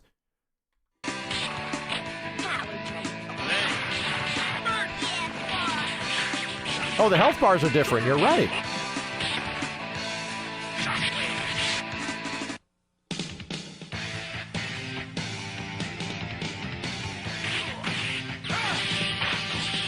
Psych has a different color, too.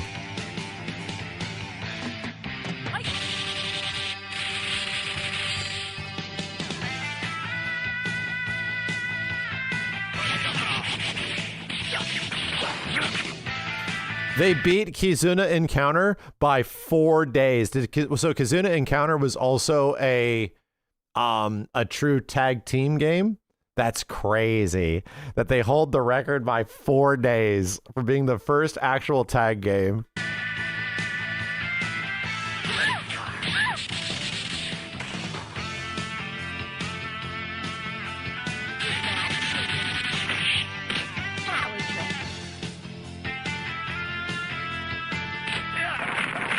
The coolest thing about this chat is that, like, there was no precursor to things existing back then. So when you discovered X-Men vs. Street Fighter for the first time, all it was that you were just going to the arcade that you normally went to, and they would just have a new machine, or there'd be like a whole bunch of people surrounding something, and you're like, what's going on? And you'd go over there, and everyone is playing this new machine called X-Men vs. Street Fighter.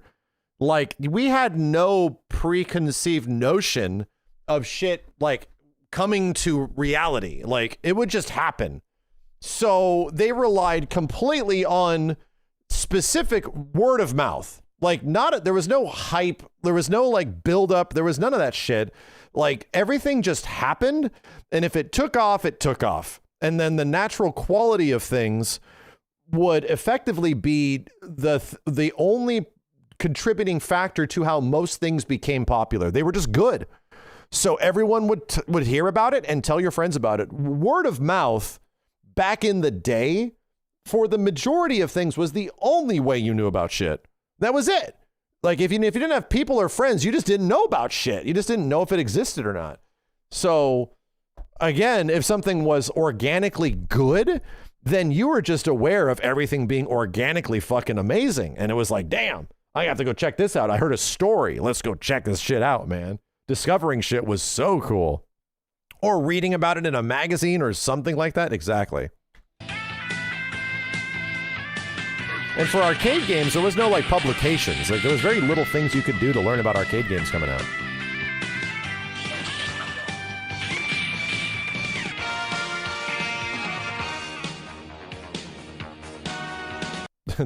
All this tracking.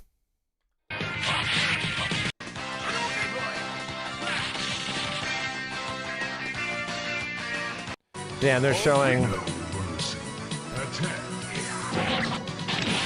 for the very first time this extremely expensive game. Yeah, Red Earth for the first time. Extremely expensive game, made them no money.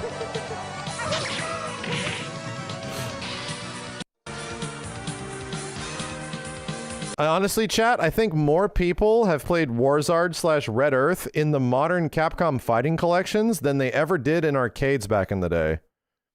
Like, I don't even know if I'm being facetious saying that. I think more people have played them in the modern day collections and how much they've sold than how much people even played them back then. No, I think you're right. Like, holy shit, dude.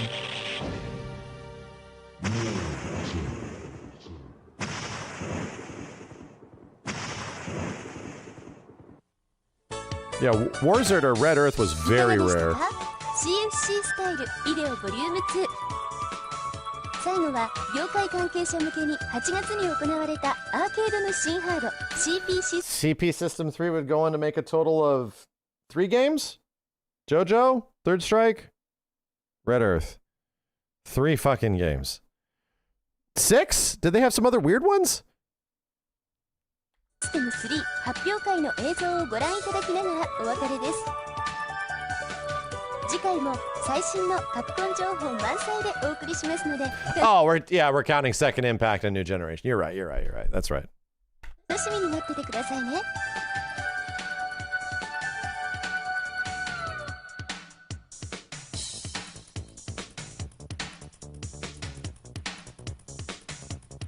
Here's the crazy thing, is that the fidelity boost on CPS 3 compared to CPS 2, which is like the Alpha 2 Marvel vs. Capcom, I'm going to say personally, I get it that visually and fidelity-wise and animation-wise, there is a significant bump, like a really huge bump in comparison to how much RAM and how much data storage was available. However, from an average consumer's perspective and somebody that was like 12 to 13 years old, they didn't look that much different. And I think that was the tough part, because the industry in this part was moving in the 3D direction. So the average Joe Schmo that saw any one of these games that was like this, I'll be real, compared to Street Fighter Alpha 3 and Darkstalkers and MVC 1, Street Fighter 3 and Street Fighter 3 Second Generation or Second Impact, they didn't look that much different. Like, they really didn't. It looked good, looked very smooth, but it didn't feel like, oh, this is such a huge astronomical leak over what we had before. It felt like it was about the same, you know? So that's like kind of the issue, is that they were, and it was way more expensive to produce the games. It was like twice as expensive because there were so many more frames of animation, you know? It wasn't groundbreaking. We were playing games at this time like Virtua Fighter fucking 2. I was over there playing Virtua Cop 2. We were playing games like Scud. I think Scud Racer was out. Like, that shit was insane, dude. Like, we were getting close to Sega Model 3 at this time, and that shit's fucking crazy. Like, you at this point, a game like this exists. I'm just going to throw out, like, how Capcom was still really stuck in its 2D era.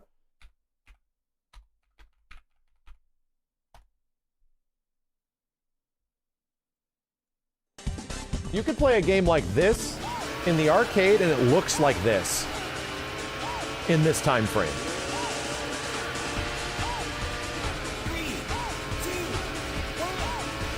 And this would be next to something like a Street Fighter 3. And you don't even look at Street Fighter 3, dude. You're like, what the fuck? Look at this shit, dude. This is insane. Holy shit. Because Sega was just killing it, man. By the way, chat. By the way, I think that's a McLaren F1. I played this game at a $10 Tuesday with Simmons and Bojack. Are you in here? With like Simmons and Bojack and one of my other friends. And they had, I'm not shitting you, the most expensive Scud Racer I've ever seen. Like, I need to look up to show you what this is. Scud Racer Arcade 4-player Deluxe. They had like the $10,000 Scud Racer machine. And I want you to see what it looks like. Because it is fucking crazy. I can't even find a picture of it. Because all the Scud Racer images look like this. Yeah, they all look like this.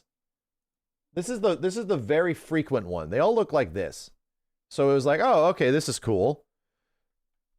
We were in cars. Like, we were actually sitting in, yeah, Bojack knows. You sat in one of the cars, like one of the 4 cars. You sat in a Porsche, you sat in a Viper, you sat in a McLaren, or you sat in like one of the other cars. And literally, it was full cockpit. And the car would be moving left and right as you turned into shit.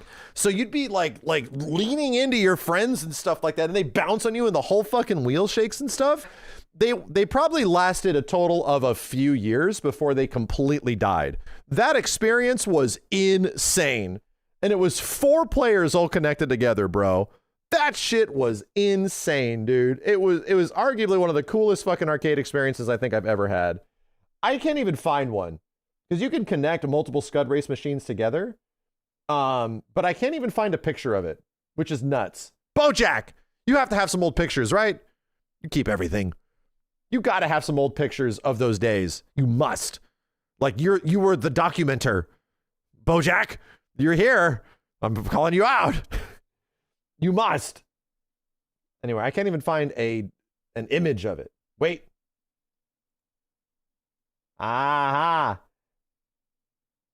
Aha! Found it. There it is. It's one of these, bro. 4 of these hooked together in these giant, like, plasma display TVs and shit. Look at all the damage, brother. It was so fucking cool. It was so cool. So anyway, yeah, like, Capcom at the time was not really moving into any sort of 3D gaming in the arcade. And the arcade was blowing up, dude. It was blowing up with games like this. Hold on a second. I need to find that clip. Does anybody have it on Twitter? Let me see if I can find it. SF Alpha to Sakura voice. Maybe I'll find it here. Latest? No. SF Alpha to Sakura voice actress. Does anybody have the tweet? It was pinned? Oh my God, Leon, is that it? Shut up. Shut up. Oh, you're right. Yes. Get the. Get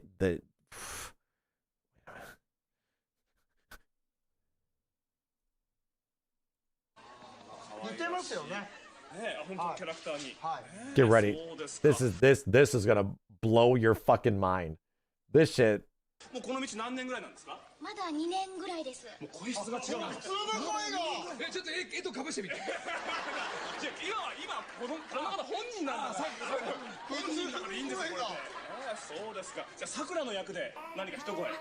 お願いします。3秒前。2、1、9。正義は勝つ。なんてね。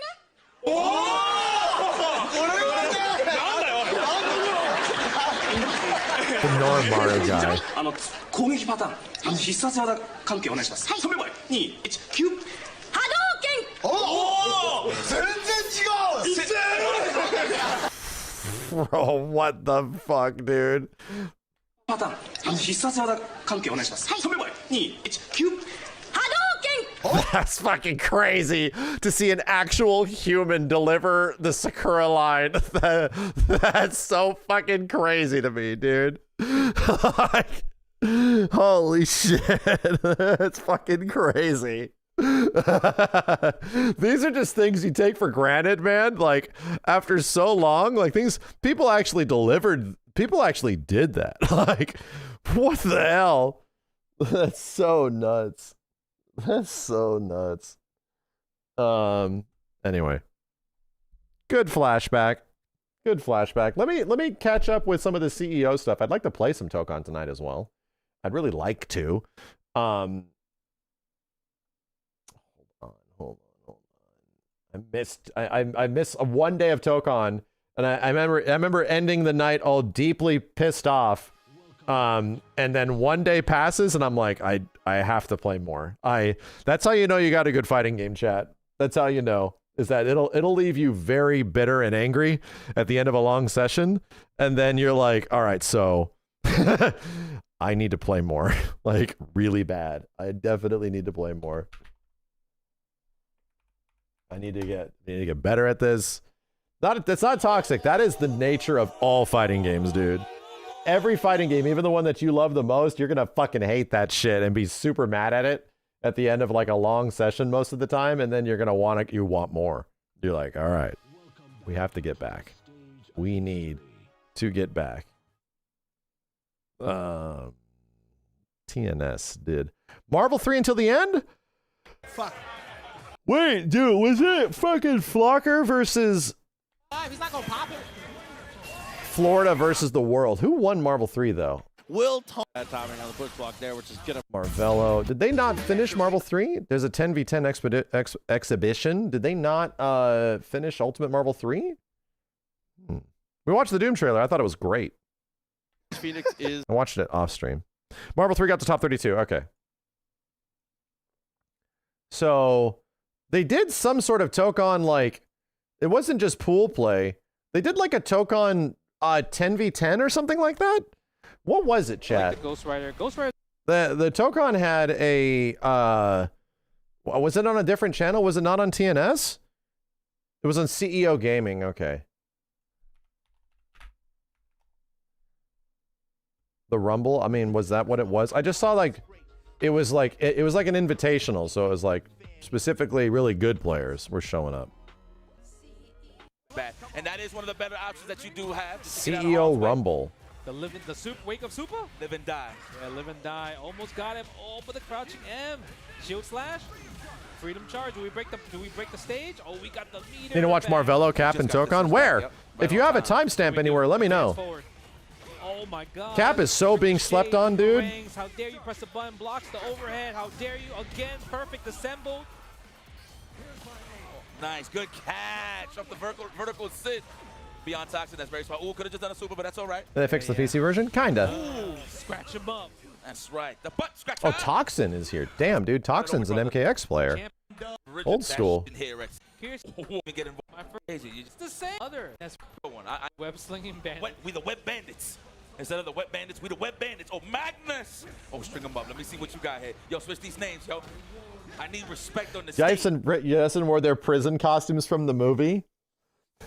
It was funny because Justin was like, Max, you're not bringing your costume home? And I'm like, no. I'm not bringing this dirty ass old costume they're like, oh, we are? And I'm like, dude, I don't want to pack this up and send it back. Why not? Because it's an old, like, dirty ass fucking prison outfit. I have other stuff that I brought back that I thought was pretty cool. I have other things, okay? But I'm like, I have plenty of fucking costumes from Assist Me era, bro. I do not need an old funky prison uniform. You wash it? No, you do not wash the screen prison costume designed for, you do not wash it, bro. What the fuck? It's literally propped to look like shit. I also don't necessarily want it. Like, again, I have a lot of costumes. I literally have an entire fucking unit full of costumes from Assist Me. Like, I have a shit ton. I do not need any more. I do not. I think Phenom is on. You're in the movie? I know. I was, and it was very cool. No, actually, no. Beyond Toxic is a second player. Yeah, Beyond Toxic is. And I really appreciate the movie. However, I was there to do a good job, and I did really appreciate it. But it's. I don't even know what Deadpool has. Is it weird that it's the stab? It was more like. It's a double one. You actually lose life if he does it? It was very cool to be on like a movie set, but I didn't have like the I didn't feel that way. I felt like it was kind of like, all right, I'm back to doing some stuff that we have done for a while. Like, to me, it was very like familiar, and it wasn't very intimidating. Like, it wasn't like, I appreciated being there, and the experience is super valuable to me. Not really the prop, you know? Not really like the thing. No walls to be broken here. Spread arms at any minute here. Yes. Now the promoter needs to watch the match. If you transition, she can't watch. Oh, push her to the corner. Overheads all day. Messed up the time of the Find the new upcoming Street Fighter movie. We'll see. I'm in the trailer, but we'll see. Okay. Yeah, crouch light. We'll see what actually happens in the final cut. He said, I warned you. Oh, smoked. Okay, go for the launch right there. Yeah, I was more concerned about like getting there and doing a good job, like wanting to do a good job. I think that's all the villains that he hates. Oh no, that's hands and ass, statues, okay. Whatever. I don't know. I don't know. I mean, if I have the opportunity to do it, sure, I absolutely would. Pretty much me being involved with the movie chat kind of boiled down to, and I talked about it in the video. Me being involved in the movie in some way was more like. I initially was not going to do it because it was a big commitment and going to Australia and everything. But I realized that if I didn't take this opportunity, I would watch the movie later and feel extremely resentful that I didn't do something. That I didn't take out like 5 days to go do this instead of just like working and doing other stuff. Yeah, and I realized it at that point where it's like, oh, I would feel really bad later on. I'm doing this. I'm definitely doing this. I had to go to Australia for it, yeah. We were in Sydney for a few days. It was very fucking nice. Right there. You know what's crazy about the limbs? You just hit the limb sometimes. You ever get 2H from full screen? Hell yeah. Oh my god, hit him on the sweet spot there on the unique. I love it. Block's done. Let me go to the later parts of this. Let's see who else is playing. I don't recognize that many. Yeah, this is what we wore. I'm about the grape. Yes, me too. Me claustrophobic, funny enough, in the lore. Yeah, it is. Yeah, so you want to oppress her. You want to oppress her in the corner, yes. Genosha. Yep, that's a fact. Uh-oh. Let's go, Wall Splash City. We not going nowhere. We right here in the backyard. You see my man Iceman hitting those 3-pointers in the background? Yo, I was in the lab here for like 14 hours. I had my man Iceman throwing mad. Now, this wasn't pool play. This is the CEO Rumble. Might need to get some timestamps of some cool shit. Yo, we got Colossus, Beast, Xavier. So she cannot get out. When are the Injustice 2 streams coming back? Ed said Injustice 2 sold 9 million copies, which is in fact much more than I thought it did. Which is very cool. Those games are insanely successful, bro. Holy shit. NRS games are nuts, man. They're in a completely different league compared to other fighting games. Okay. Because you already used it with the assist usage. Okay, that makes sense. Okay. No, I'm talking about the damage. Oh, I get what you're saying. Yeah, on the ball. Right. On the gauge. The combo meter. Yes. Combo gauge. Correct. Oh, splatter. Yeah, Tokon sold 500K in under a week. Wolverine, please save me. Granted, pretty decent numbers, it could be complete bullshit. Where that came from, I found out from an industry perspective, is completely unreliable. Whatever that source was that was providing the Tokon sales figures is insanely unreliable. Like, very few times have they ever actually been correct. So I would not. It's like relying on what's the website that has sales figures for a bunch of games, chat, and they're wrong constantly. What's the website? So you're saying it's bullshit? I'm saying it could be VG Charts. Yeah, VG Charts is insanely unreliable. Like, very little of it is actual factuality. It could have sold 500K in a week. It could have sold less than 500K in a week, like way less. It could have sold way more. There's no way to tell. Like, that source of information is not necessarily reliable. So you can choose to believe it if you're not, but if it is reliable in any way, pretty decent. Like, for a fighting game, that's not bad at all. For one that is barely fucking working on one of its platforms, especially at the time. Worry not. Wolverine's not even on the screen. Fireball, yeah, blade assist. What a great assist. Logan. Oh, let's go, Magnus. What else do we got in here? I know, bro. I don't recognize any of these names. About the game. Oh my God! Look, he's in the floor. The horror. What the hell is happening? Okay, yeah, you got out, but mistimed it. Draco looking coming back. Yeah, you only can trust sales data, like, for many things, unless it's coming directly from the company. Like, because they can't lie. Like, they literally have to do it for investor reporting and stuff like that, or literal direct yearly reports, because everything else from a sales perspective is not, can be completely made up. Yeah, didn't have enough assists. You already used blade. That's why you couldn't call him out. Oh my God, next hit right here for Drake. Online journalists are scummy. They make up shit in their articles with no fact checking. Well, I mean, depends on what you're considering like a journalist, but that's not just the video game side. That's fucking everything, dude. Just like people just report on shit because it's buzzworthy. People just say shit. They hear something and they just assume. That's all media now. Literally everything. It's kind of far though for even to go for the counter. Yeah. Unless he just believed that was going to be a stand-in for sure. Oh, okay. Does he have this to kill? I think so. Let me see. He might be dead. Hold on. Survey says the queen of the limbo. Eliana, no, not yet. But that's late. That's your call assist. Yep, or jump in call assist. Wow, that's a beautiful spot after the level 3 to get that back assist from Magneto. That's pretty interesting. Oh my God. Oh, Blade with the DP. A lot going on. High level cap gameplay about 2 hours and 25 minutes.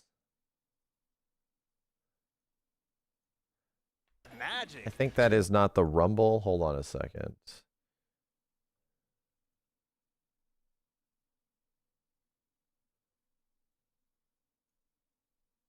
That's Marvello, all right.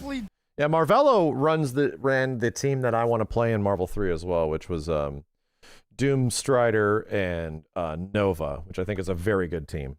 Done the Arxis. I've been subscribed to Marvello on YouTube for like a fucking decade and a half. Oh, is that a Captain America? Okay. Oh, Dr. Doom, Captain America. Interesting. I haven't seen a lot of Doom vertical assists. I've seen a lot of Doom back assists. I'm going to play Magic so badly. The game's going to be so much easier, though.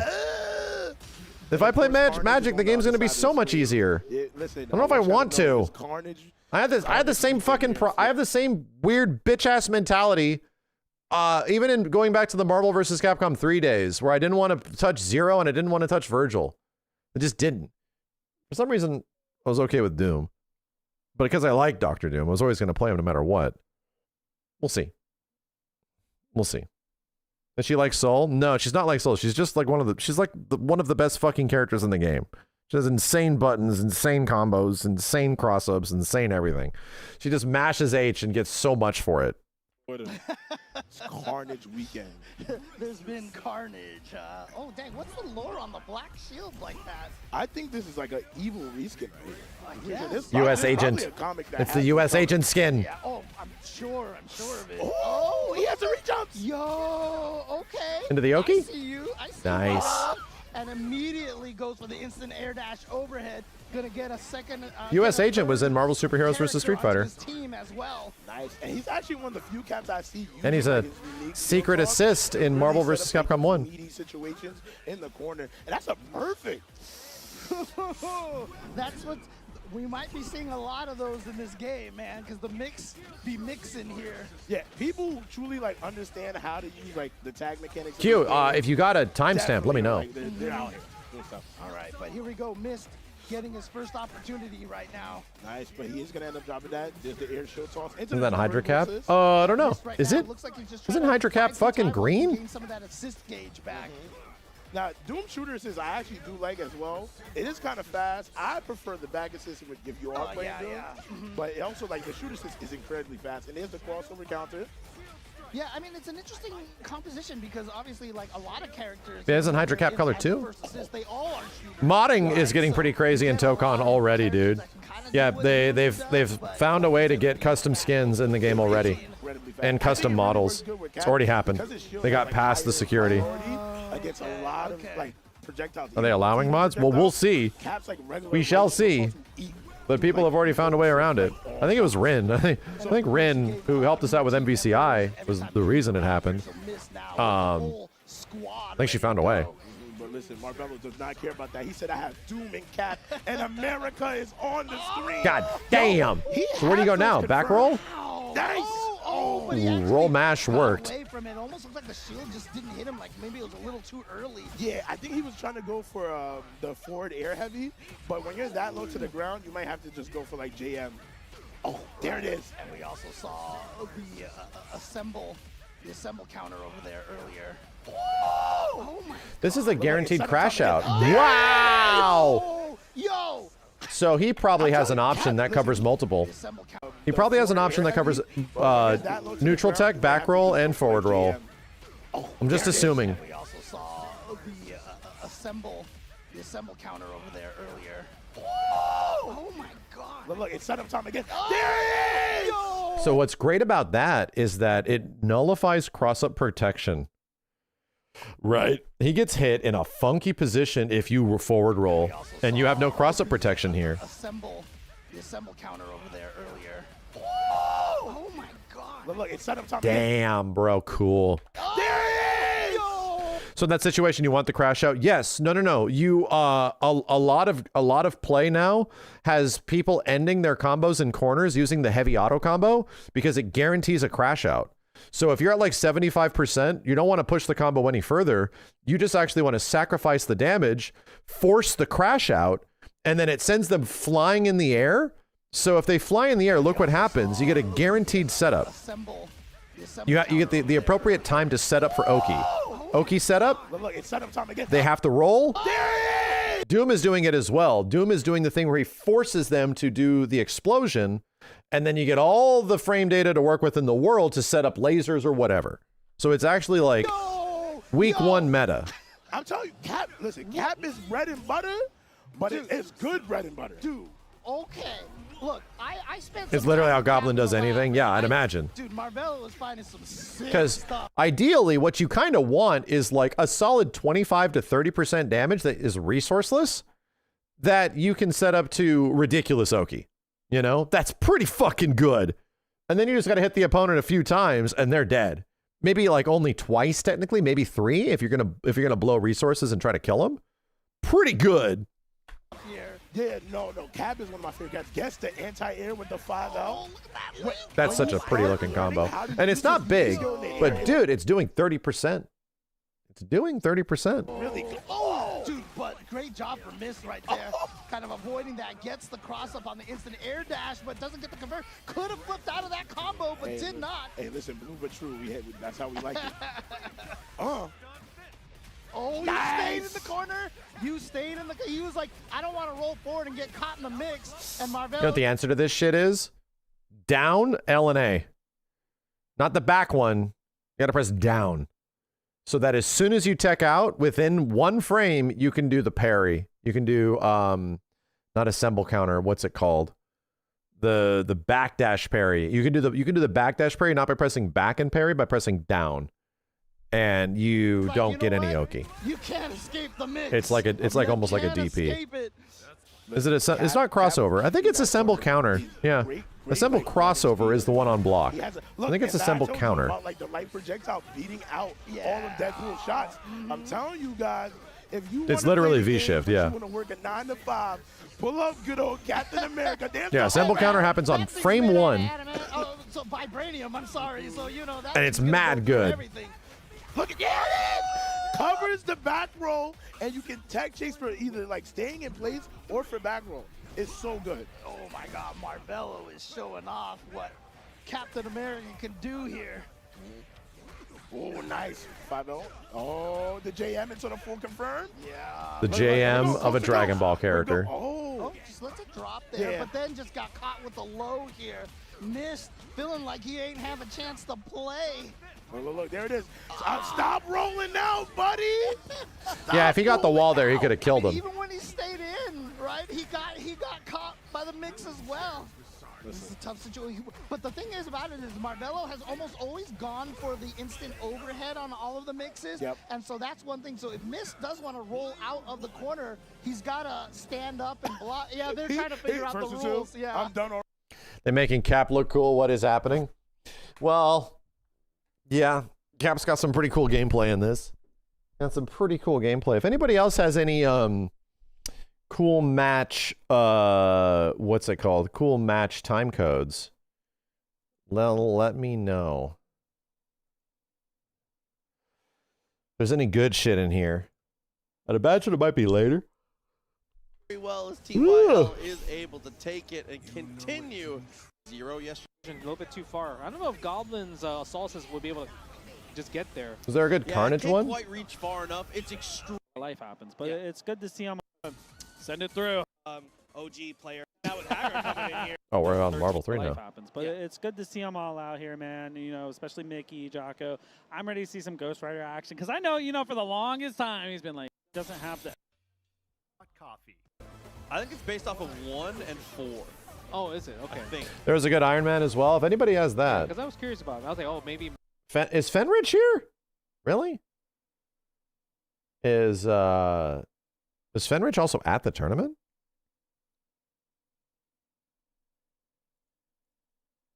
Wow, he's here. So much Holy shit. There, and like after that, you kind of lose, Yeah, he plays like, Carnage and Ghost Rider. Yeah, you just prefer Lightning. Carnage at 32-17.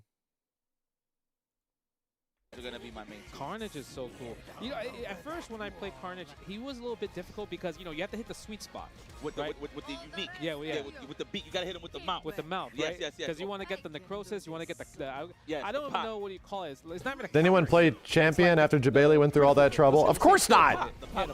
Not a single person, bro. Of course not. So he's one of, in my opinion, he's one of the best tagging assists. And he can do whatever that backdoor fireball into the slash. It's so good. And the thing about the detonation, so a lot of people has this confused. The detonation, you don't have the time. As soon as you do the move, just press it. Oh, just press it. Yeah, and it'll always come out at the same time. At the same time. Oh, I didn't know that. Yeah. Nice mix right there. Got hit. Yeah, you literally, no matter what. So as soon as you plant any one of his moves, for the bomb. Someone had a champion assist. Well, there you go. Yeah, his combos are really fun to learn because you had to do it like when you launch, you had to do kind of like a jump air, like double jump air back. Yes. Right, to get the unique at that specific point to get that critical hit right there. Let's go the Isaac game. That's what I need to be doing fucking more of in this game, bro. I keep trying to stay in regular jump height and double jump height. I need to be super jumping. Out of all this assist shit, if I see assists, I need to be doing fucking like super jumps. Like the big jumps. And then you just save your air dash. Yeah, super jump seems mad strong because it's getting out of the way of everything. Just like literally avoid, like look at him. Look at this. Look at this second round. No matter what. So as soon as you I'm like, I really don't do that much. Yeah. For the bomb, just pop it immediately, and they'll always hit. Granted, you don't get access to assists and stuff like that, but you had to do it like when you launch, you had to do kind of like a jump air, like double jump. Yeah, air he's back. saving his air dash and just waiting for shit and moving out of the way. That critical hit right there. Let's go. The Isaac yank him right there. Oh, miss. Interesting. That's big damage. Let me see something. Yup, the sweet spot. Sweet spot combo. Just DBFZ this shit. That's the problem, bro, is that I didn't play enough, like, Dragon Ball Neutral of how it, like, eventually went to be good at that, to know what the hell to do. My stupid shit-ass in tag games knows Marvel vs. Capcom Neutral. And yeah, Super Jump is really fucking good in Marvel vs. Capcom, but it's a different kind of Super Jump in this game. So I haven't really thought about that, but yeah, I guess it makes a lot of sense. Like, all you see in Dragon Ball is people super jumping around and double jumping like crazy, backwards and not engaging and just waiting for their Z assists and other assists to collide. Like 2 other Z assists, they're just waiting for that shit to hit. In this game. The delay overhead? Delay overhead. Okay. Well, I mean, if you got the beautiful part That's the way it's all. It's really not that different in this game, to be honest. It's just that I'm not used to the game being that way, right? You can just go back count on all. Like, you really can't. You can't super jump and call assists in Marvel vs. Capcom games. They don't let you. That is a specific limitation. They just don't let you. Yeah, no, that's good. That's good. I think you're gonna see that it's gonna be the urban flow, the Evan flow, excuse me, of the tournament. People's gonna have that one main character that they like, and then everyone else is the assist. Yeah, it's how you increase movement and bait out. No, I completely understand it. It's that, again, in MVC, it doesn't really work that way. No, we're not gonna break it. You have to stay grounded. Like, really, you have to be close to the ground for your good assist to come out. He hasn't used it yet at all. Look at the damage rate. Does he DHC? No, doesn't DHC the magic. Keep the assemble just for the tag. Play DBFC wrong. All I gotta say is that since I need to change the way I'm playing. That's what I gotta do. These are the things that I have to figure out. I'm not sure. That's news to me if it does. Because I think, maybe not the regular one. I think maybe EX has armor. My personal blade back, really strong.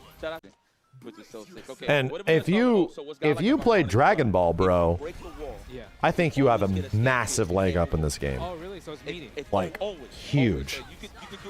If you, like, continue to play Dragon Ball and you got, like, decent at it, or you're pretty good at it, I think you already, like from a previous Street Fighter game, like a previous Mortal Kombat game to a next one, I think you have a very big jump. I think people are complaining mostly because of the startup of his dash. You felt right at home? Yeah, but he has a wind up. Yeah, if you just jump forward though. I just never got the chance to play that much Dragon Ball Online because it was deeply frustrating for me. And even with the newer updates when that happened, like, I only got to play so much. But if you're used to that shit, this is almost like a slower Dragon Ball in many ways. Scramble, and I think that's what everybody's trying to get comfortable in this game, right? Like, what do I do in the scramble? Can I defend myself a little better? Because sometimes people just flip out, hit buttons. They don't know why they got hit. Yeah, look at even that. For that, that's a perfect example. KJ Pixels was using that specific ender in the air to always get the wall spot to continue to combo. You actually don't think it's slower? If you go back and look at it, some interactions are. Some interactions in Tokon are slower because the game just does not have a super dash, right? So you don't always have the constant up your ass feel that Dragon Ball has, and like the auto, like the whiffing auto combos and that kind of stuff, like really far forward advancing normals. It's definitely slower in that regard, but this game's still fast as shit. The problem is that Dragon Ball's been like 3 different games, maybe 4, in the span of its existence. So it's kind of hard to like be like, so which Dragon Ball are we talking about? You know? Okay, here we go. Fully charged heavy into the act. I want you guys. I want to give you guys. Yeah, no, don't get me wrong. I think the neutral in this game is very MVC-like because everyone's complaining about this. Pretty much everybody that started getting into tag games after like Dragon Ball or after, they're all complaining about assist spam, right? And I get it. There is more assists in this than any other traditional game. You can call them all at one time. So yeah, assist spam is a thing that you're allowed to make note of and be upset by, but I hate the cooldowns. I can't stand them, bro. I cannot stand how many fucking games have cooldowns nowadays, dude. This game even has one. Like, Assemble Gauge is just a cooldown meter. But so many fighting games are like, we're going to hold mechanical depth behind the fact that you can't do it all the time. Which is a weird thing because, like, so many games are cooldown based now that I'm like, can we just get parts of them where like the core foundations of them are not cooldown paced? Maybe I can just do the cool stuff whenever the fuck I want. Like old games. So I'm really not against the assists coming out like crazy. Yeah, it's tough to deal with. Yeah, it's annoying. I get it. But at the same point, it's neat that the assists are not locked behind some arbitrary cooldown where like the first one takes 2 seconds, your anti-air takes 3 seconds, and your back assist takes 5 fucking seconds for it to come back. You know? It's too chaotic. I mean, trust me, bro, there's 4 fucking characters on the screen at any point per team. You're not changing that with the cooldowns going away. You're not changing that with adding cooldowns. Like, all you're going to get is people that run away like fucking crazy waiting for their good assist to kick in. And then it'll just encourage much less engagement. Because what's the problem with cooldown fighting games? Just in general, like, let's just spitball. What is the problem with fighting games that have cooldowns? Well, unless there's really good reasons for you guys to fight when you are, you know, when you're like cooled down and you're waiting for your shit to come back, you're not incentivized to fight very much. Like, you just have to wait. You just disengage and let them come at you and then just pretty much turtle up until that shit happens. That's how Dragon Ball is for a bit. No, I know. Like, they tried to get rid of that in Dragon Ball because of all the Z assist cooldowns and shit like that. It still is kind of a big thing in the game. So, like, that is unless your systems really complement each other in a variety of ways, like, it's the problem with a cooldown-based game. It happened to Invincible as well, especially in the first week. They had heavy cooldowns on a variety of their assists, especially the really good assists, like big cooldowns. So everyone just ran the fuck away until the good assist was good. They just ran away the whole time. So I think I don't mind it that the assists are good because you're getting hit by this shit. Like, in a traditional old school versus game, the assists just replenish. They're just back immediately. No matter how good it is, they're just back. So you're always having to deal with it. You're always aware that, like, the neutral of your team is not the point character. The neutral of a team game is the whole fucking team. Is the fact that Magic's going to be doing this big ass goddamn fire pillar. The fact that Blade is going to be throwing a knife into your back and then he's behind you. Like, all this shit. And that seems so frustrating. Like, because you're used to like Dragon Ball. That seems so frustrating to have to deal with that. That seems like fucking bonkers. How do you deal with that? Well, now you understand the next level, which is not being there, right? And we don't know if this game supports that yet. I don't. Because in other versus games, they give all the other characters interesting mobility, like really interesting mobility, to allow you to not be there. But it's hard to get to that point. It's really difficult. And now there's only so much interesting mobility in TOKON.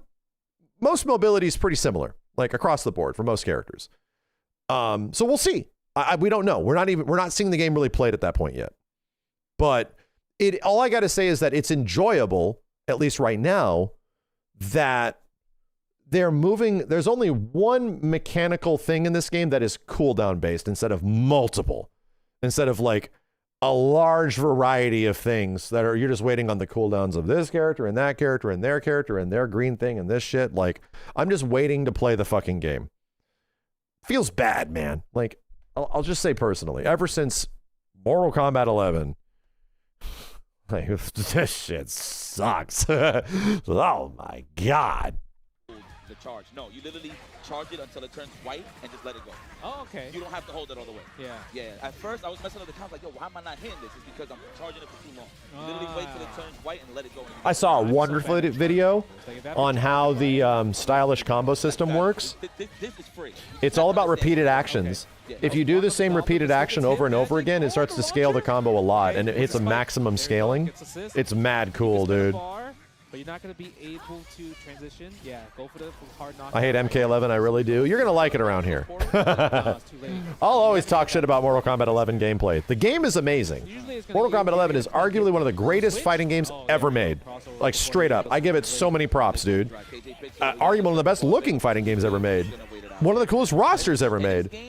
I think playing that game is fucking abysmal. Like, it is anti-fun. Like, I think actually fighting other humans in Mortal Kombat 11 is anti-fun. Like, I cannot believe it. And that might be a bad matchup for Magneto if you play against a Deadpool then. Because then you're giving Deadpool the special moves. Hey, It is what it is. That's life. Look at the damage on that. Max plays an MK11 hard. I'll glaze certain parts of that game a lot. But not playing it, okay? Because fighting games are more than just their gameplay, they're whole packages, right? And the whole package of MK11 is godlike. Like, NRS deserves all the credit for creating one of the most appealing looking games I've ever seen in my life. But when I actually have to fight other people, abysmal. I want to be doing anything else. I'd rather sit and not play the game. I'll have more fun. That, I love that move. I like calling it the dirty noodle. I'm going to figure it out. I'm going to figure out another name. The dirty noodle? The dirty noodle. Oh, That's a subjective thing, yeah. I get you. So when you do a jump, you need But I objectively think that it's bad. Like, I'm like, there are so few things I find redeemable in that game at all from a gameplay perspective. It's crazy. Like, I think it's genuinely crazy. So much so that it makes Mortal Kombat 1 deeply enjoyable. And there is deep offensive issues with Mortal Kombat 1 gameplay as well. My God, I will gladly play an entire month of Mortal Kombat 1 than a day of Mortal Kombat 11. Then a fucking day. Like, I will play Mortal Kombat 1 for literally 30 days straight and have a pretty good time, then play MK11 for a day. Like, it's fucking rough, dude. But we didn't see Nova, though. No, it's okay. I have a pretty decent time when I play MK1, especially in its like later versions. That is the chainsaw right there. That is carnage. God damn, the axe. My man's a butcher or something. He's dead. He's dead? Another 100 bar, right? Another uppercut. Yeah, he's dead. Absolute carnage right here. Oh, he drops Why did that it, though. miss? Chainsaw right there. That is carnage. God damn, the axe. My man's a butcher or something. He's dead. He's dead? Another 100 uppercut. bar, right? Another uppercut. Yeah, he's dead. Absolute carnage right here. Oh, I'm so confused. Chainsaw right there. That is carnage. God damn, the axe. My man's a butcher or something. He's dead. He's dead? Another 100 uppercut. bar, right? Another uppercut. Yeah, he's dead. Absolute carnage right here. Oh, he drops it, though. It was a little bit too high. Too high. That was too Bro, high. it hit him though. Like, the tendrils went up and literally made contact like at the tip, and it didn't go to level 3. No, the combo timeout means like your combo's about to time out, but it had not yet. I haven't played Carnage since like week 1. Axe, my man's a butcher or Like, something. I get it. Combo timeout warning happens here. Yeah, okay. But the combo gauge is nowhere done. Like, combo timeout is mostly bullshit. I found this. Like, I don't understand what the fuck combo timeout means. Like, you can keep doing shit. I think it's literally a hitbox problem. It just doesn't work. It's a glitch. Carnage is fucked up. Yeah, he's got a fucked up thing at the top of the hitbox. It just won't grab him down. Carnage right here. That's unfortunate. That's unfortunate. Oh, he drops it, though. It was a little bit too high. Too high. Hulk level 3 super can do the same thing. Weird, dude. Of the javelin, that is. But there was the overhead. We forgot about those. KJ Pixel, ladies and gentlemen, thank you for making this trip over here to Orlando. It's killing it as Carnage. Where's the Iron Man stuff? I mean, it was obvious with the freezer hat, but the fact Yeah, it's fucked up. It should at least grab. So the thing is, It isn't like the distance or range level 3. It's like, it's fucked up. It's not, it's close. It's a new game. Shit like this will happen. This kind of shit is not that weird, chat. Because, I mean, like you said, Sage plays a lot of different games. Mostly, I think a lot of people There's people found a Quicksilver glitch. Yeah, did you guys see that? Marvel 3 style Quicksilver glitch is in the game. I don't think it's super easy to get to, but it exists. Like, the setup is relatively similar as well. It's funny that this is just the way these fucking games work. Skullgirls. Yeah. Obviously, recently has been playing 2X as well. Very good in the active tag and versus games categories. We're going to have Iron Man on point. First time really seeing him today out here battling. Man, I think Iron Man's another character that people being slept on. Talk about how, like, yo, he's mad good, but then stop talking about him. Yeah, I agree. Right? But, you know, obviously Peter Parker, this guy's a menace. You know, I don't know. Whoa, dude, is Kill Sage playing this like strike throw man? Like, oh, we just watched the movie, Brand New Day, so now I'm Is he literally playing this like it's a strike throw ass fighting game with Iron Man? He was absolutely right. This guy's a menace. What is the Quicksilver glitch? Here, check it out. I love sharing weird shit that I know about. MVC 3 Quicksilver glitch.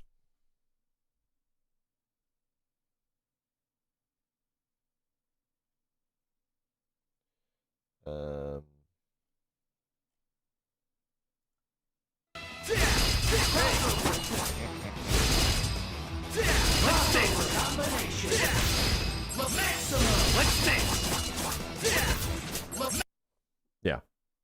Yeah, it's a weird thing that leads to a weird state that freezes multiple characters on screen.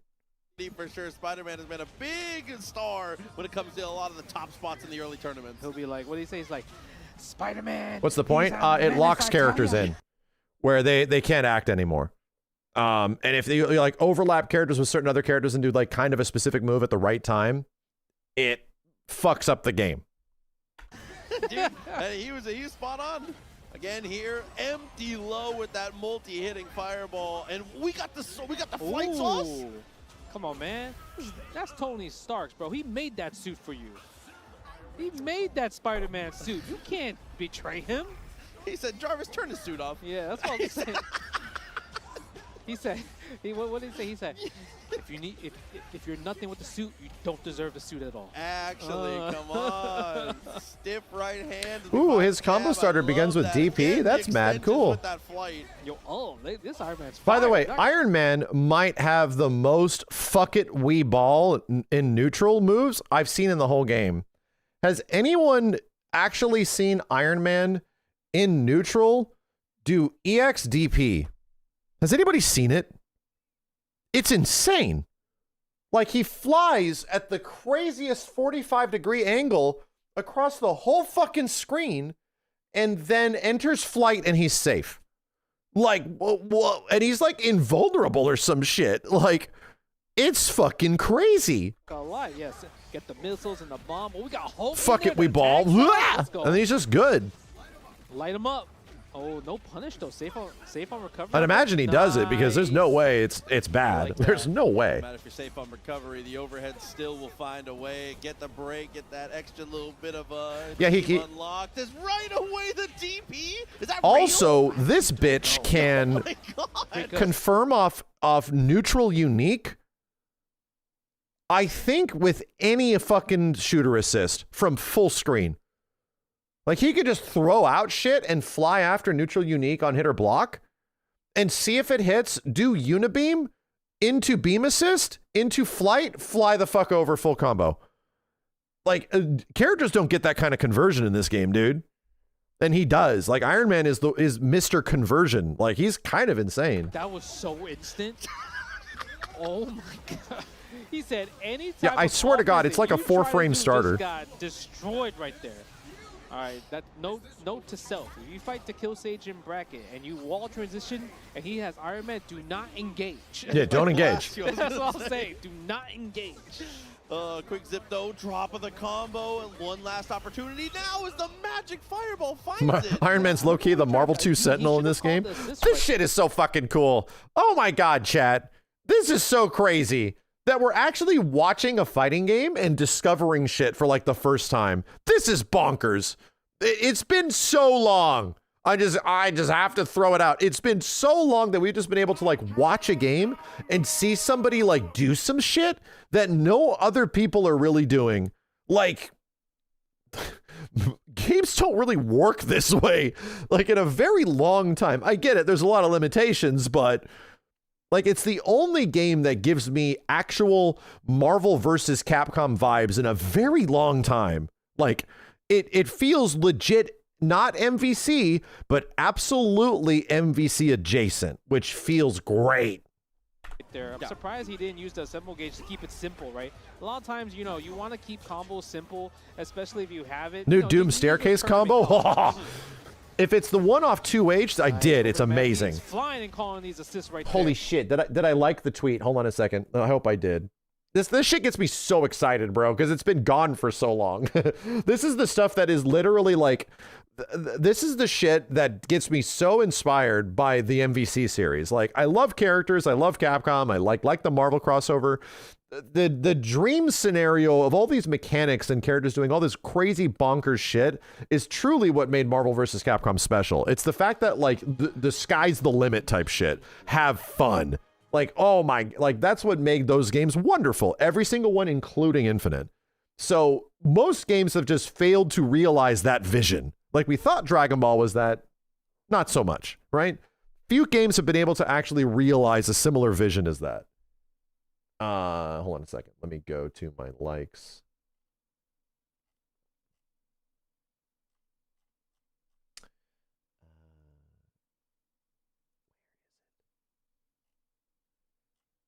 Replies. Where's my likes? Bro, what? How the fuck do I... What? How do I find my likes on Twitter? What? Jesus Christ, did this website change again? Likes are gone? I mean, what about my own? What about mine? I want to know. I like shit. Because likes is in history now? What the fuck is history? What? Here it is. I did like it. This is from McDougalstick. Is this what you're talking about?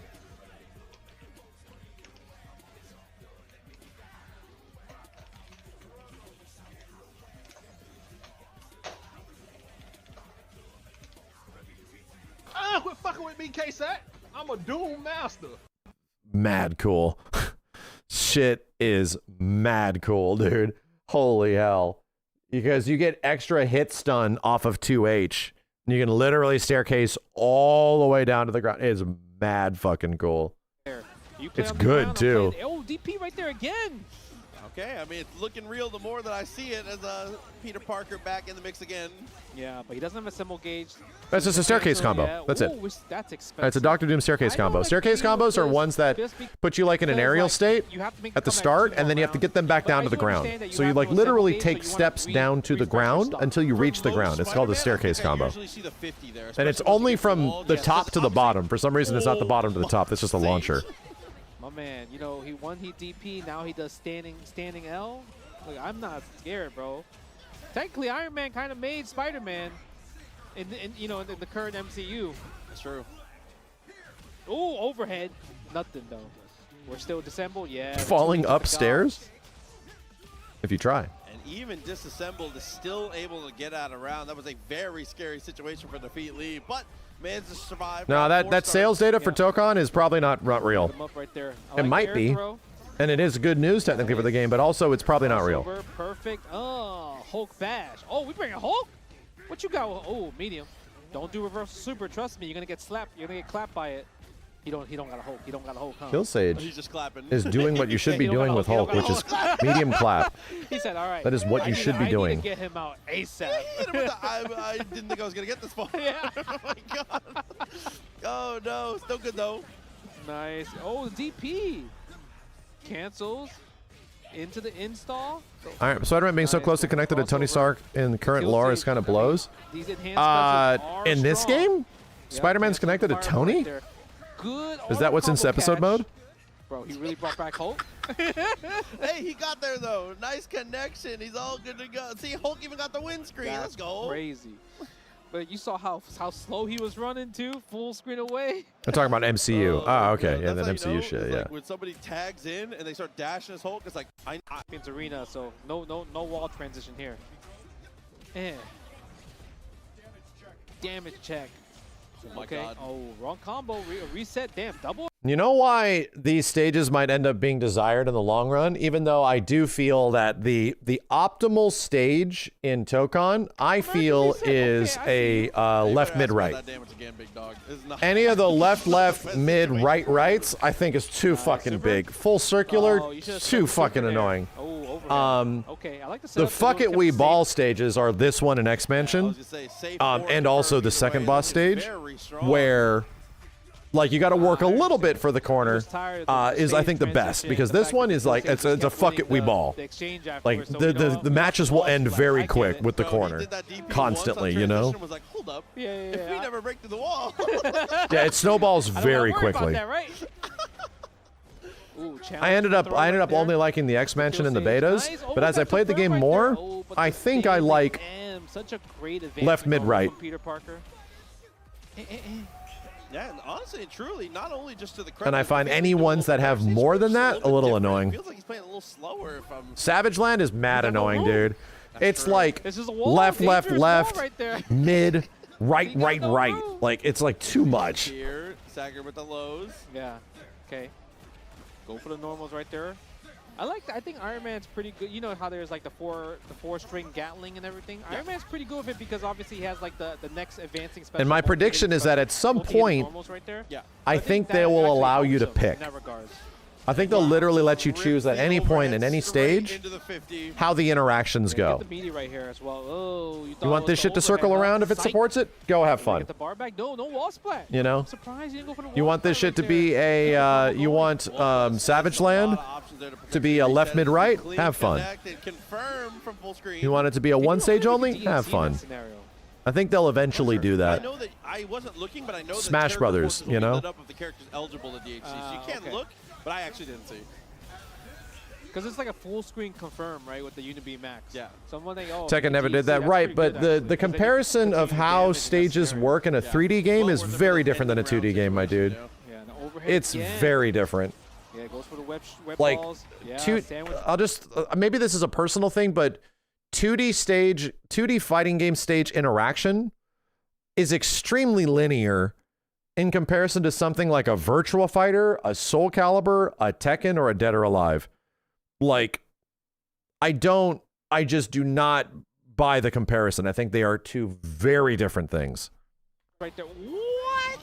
What did you hit? That was your answer? Go ahead, Sage. Yeah, air throw. Hold that. Okay. Nice block right there. Keep the block going. Well, yo, my man, he was gliding in that scenario. No tag out. Yo, is the Kill Sage only an Iron Man player? Maybe. I don't. Oh my God, he's a universal overhead player. He's been finding. Dude, that universal overhead does almost no fucking damage if you're alone, right? Oh. Here we go. Yeah, fire up. That's so good because it wastes so much time. Yeah. Right, his unique, especially like in kind of all those bullets in that scenario. That was gross. Match point to Kill Sage. I like this safe and simple. I really like the approach he's taking right now. That's nice. Again, the assemble counter right there. Defensive decisions. Big punish. Okay, if I'm Defeat Lee, I'm spending everything and then cashing out on assemble super. Because you're able, oh my God. Because if you're able to do it, you could actually do like 70, 80%. The no goddamn buffer window in the game makes combos hard. Yep, neighborhood geniuses. Right? Absolutely. For the characters that have to execute a lot of special moves manually, the no buffer in the game makes it very difficult. Just be careful. Sage has been not unafraid of doing the reversal for a second. That's true. But look at that. Yeah, you called it. The Marvel 3 have buffer, very generous, yes. Safe on flight, right? Cancel the flight afterwards. Everybody's dropping combos now. Like, I don't feel as bad. I drop half of my fucking combos. Everybody get in here. Yeah, everybody get in here. Help. Yeah, help, help, help, help.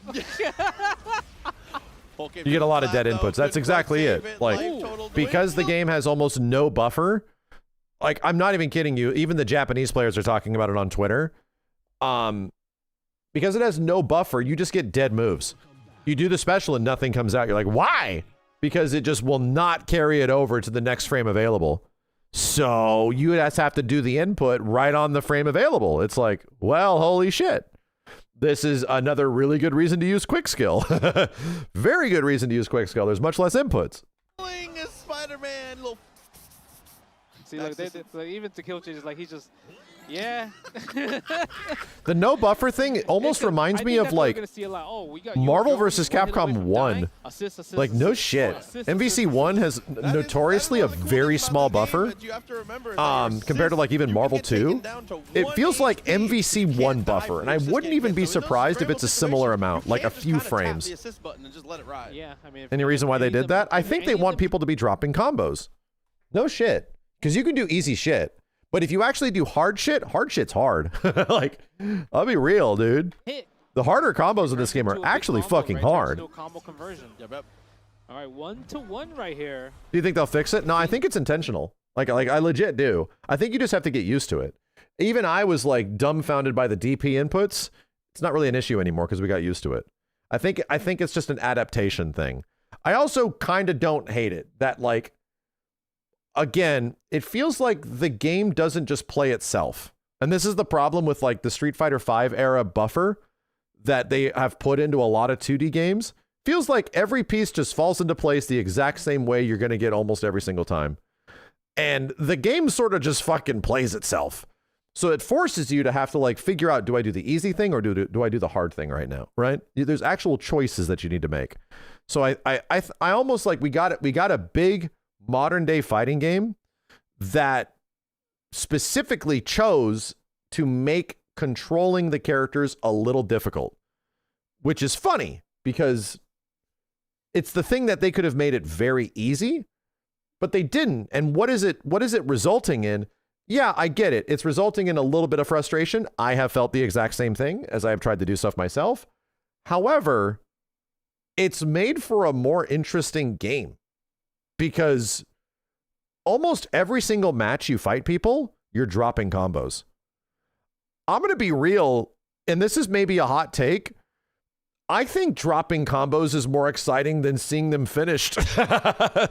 After so many years of having like an extremely generous like 5+ frame buffer for a lot of shit, I feel like as time has gone on, it's almost more interesting that people are dropping shit than always doing the thing that works and is very good.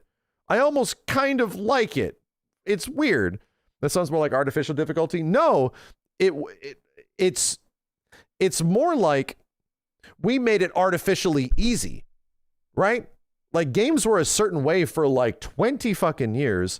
And then we effectively made fighting games really easy by giving them an extremely generous buffer. Now, granted, you can make the buffer be much less lenient on other shit. You can actually make it way easier on mobility and maybe a variety of other things.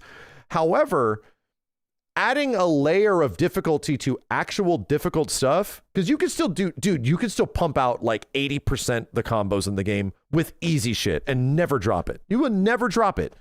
But the fact that there's a 20% above it, that means that you're not going to be doing this unless you practice a lot. I think that's good.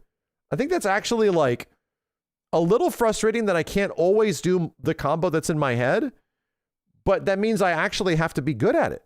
That means I have to like try. I have to spend a lot of time fighting people. I have to spend time practicing this cool fucking Doom combo. I have to spend time figuring out this exact precise situation.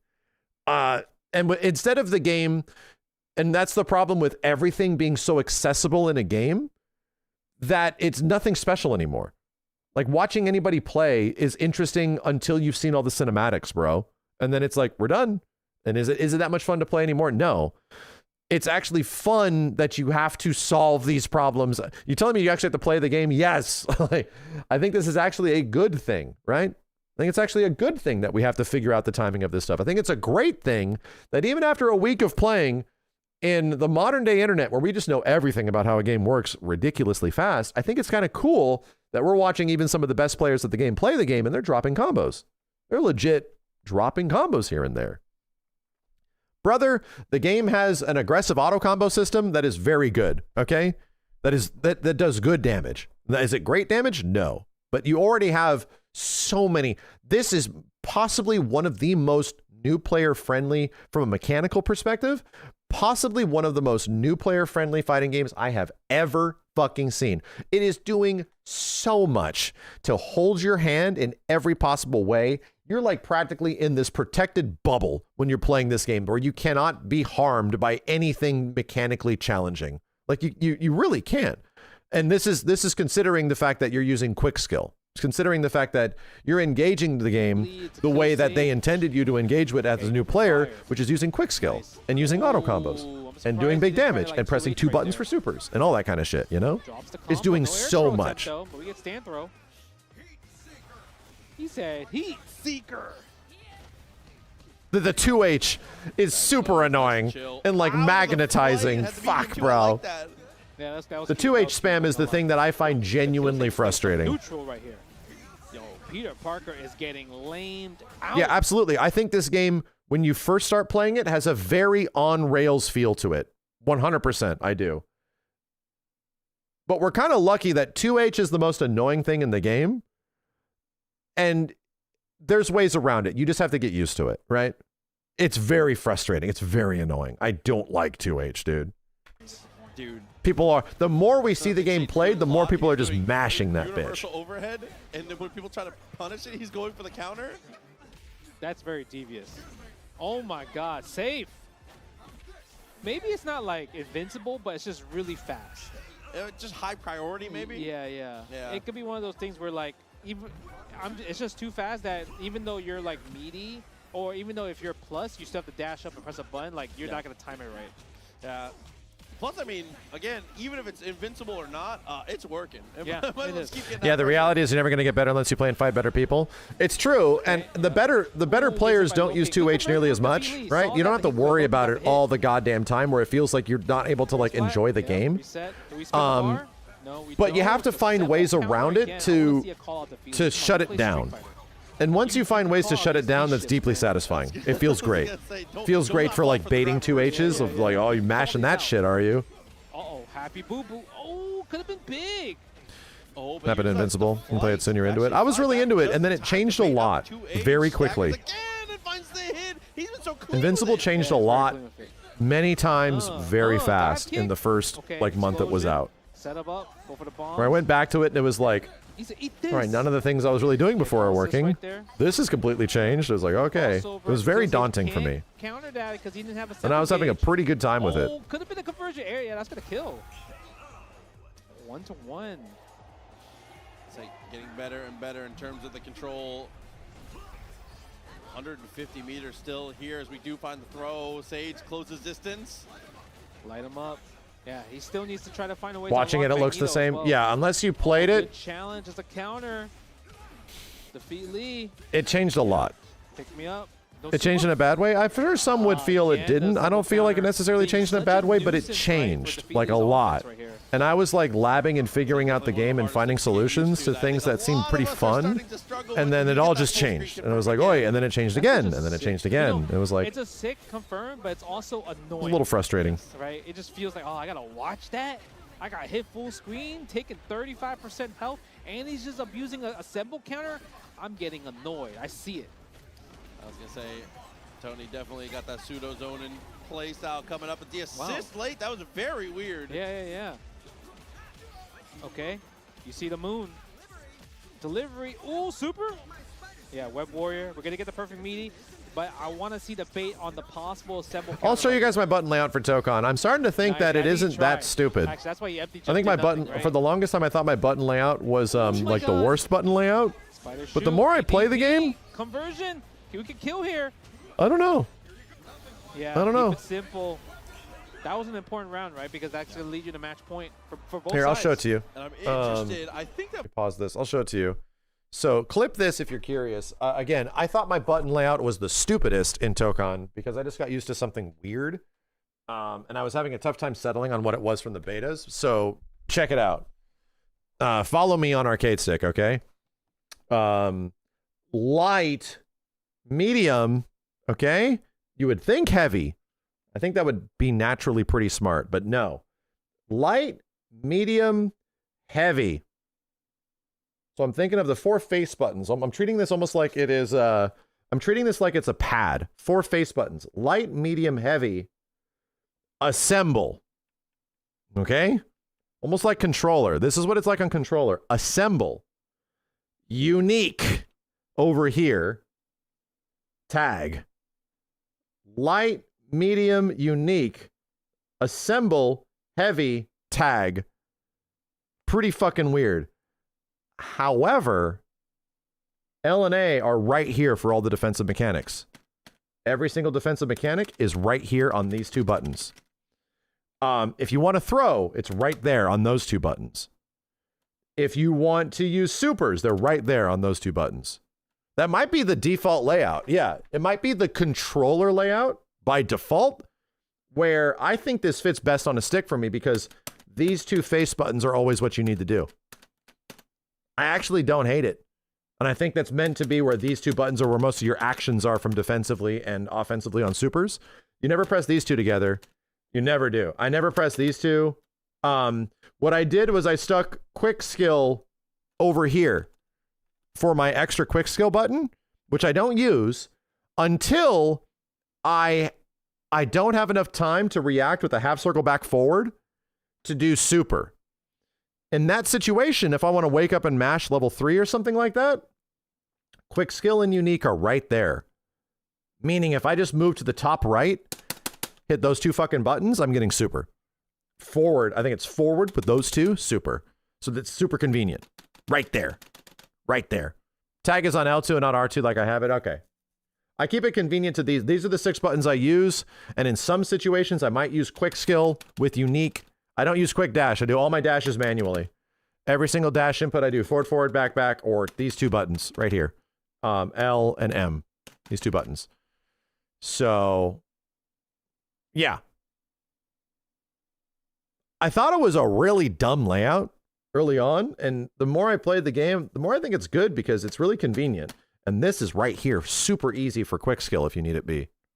So, quick dash would have to be over here or some shit. Too many buttons. Like, I already have a tough time utilizing that. But I do manual dashes with 2 attacks because I'm an old brain. People are like, yo, you use a manual dash button? No. Wait, what do you mean manual dash? Like normal dashing? Even in a lot of games now, I still use forward, forward, and back, back to move around, dude. Might have been a punish actually on the spider shoot. That's interesting to see that you can't do that. You have 8 buttons, use them for God's sakes. I feel like if I engage with any button beyond the first 6, which is the way arcades were for a very long time, I'm gonna go to hell and get punished. I feel like every single time I use one, there's a toll that's paid, and God will remind you of the sins that you've committed every single time you use a button that's beyond the first 6. Oh, Heat Seeker. Now block out, run away. And if our hitbox users, you guys are going straight to hell. Jump out, no jump out against the Heat Seeker. They're gonna look at you, if they immediately you go to heaven and they saw that you use leverless, they're like, shit, that's too bad. Zoink, and you're gonna fall straight to hell. It's gonna, I mean, it was worth it. It was worth it. Okay. Okay, go for the meaty. Nice block. Oh, nice. We baited out. We delayed the air dash attack. I'm just joking, you're not but. gonna be able to kill here. Oh, actually, never mind. You're Tell right, me I'm wrong. He said, damn, he talking that smack. And he said, I made my own. He said, you can't turn the suit off. It's mine. New gadgets ahoy. It's final round. It's not Jarvis no more. Again, this is a fun set. Sometimes it don't tear away. Even if you counter one time, my success rate is still 95%. Ooh, I thought he baited the 2H actually. What the fuck? Why did that work? Wait a minute. Hold up, man. My success Hold rate up. is still 95%. What did Spider-Man do here? All right. Okay. Hold up. Spider-Man has landed, and I think he's going to probably do a crouching light attack right now. I want to slow this down and really take a good look.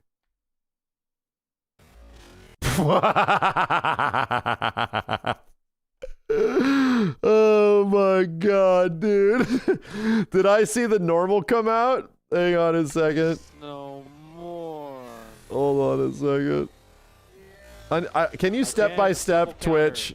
Sometimes it don't tear away. Even if you counter one I time. don't think I can. My success rate is still 95%. Ooh, I saw the button, dude.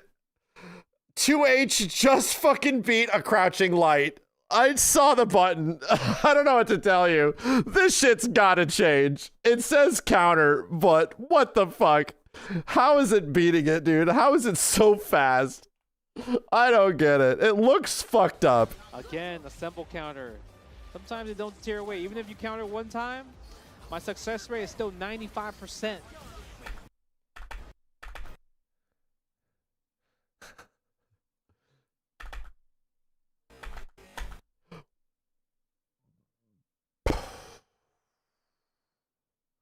This shit starts in like 3 frames.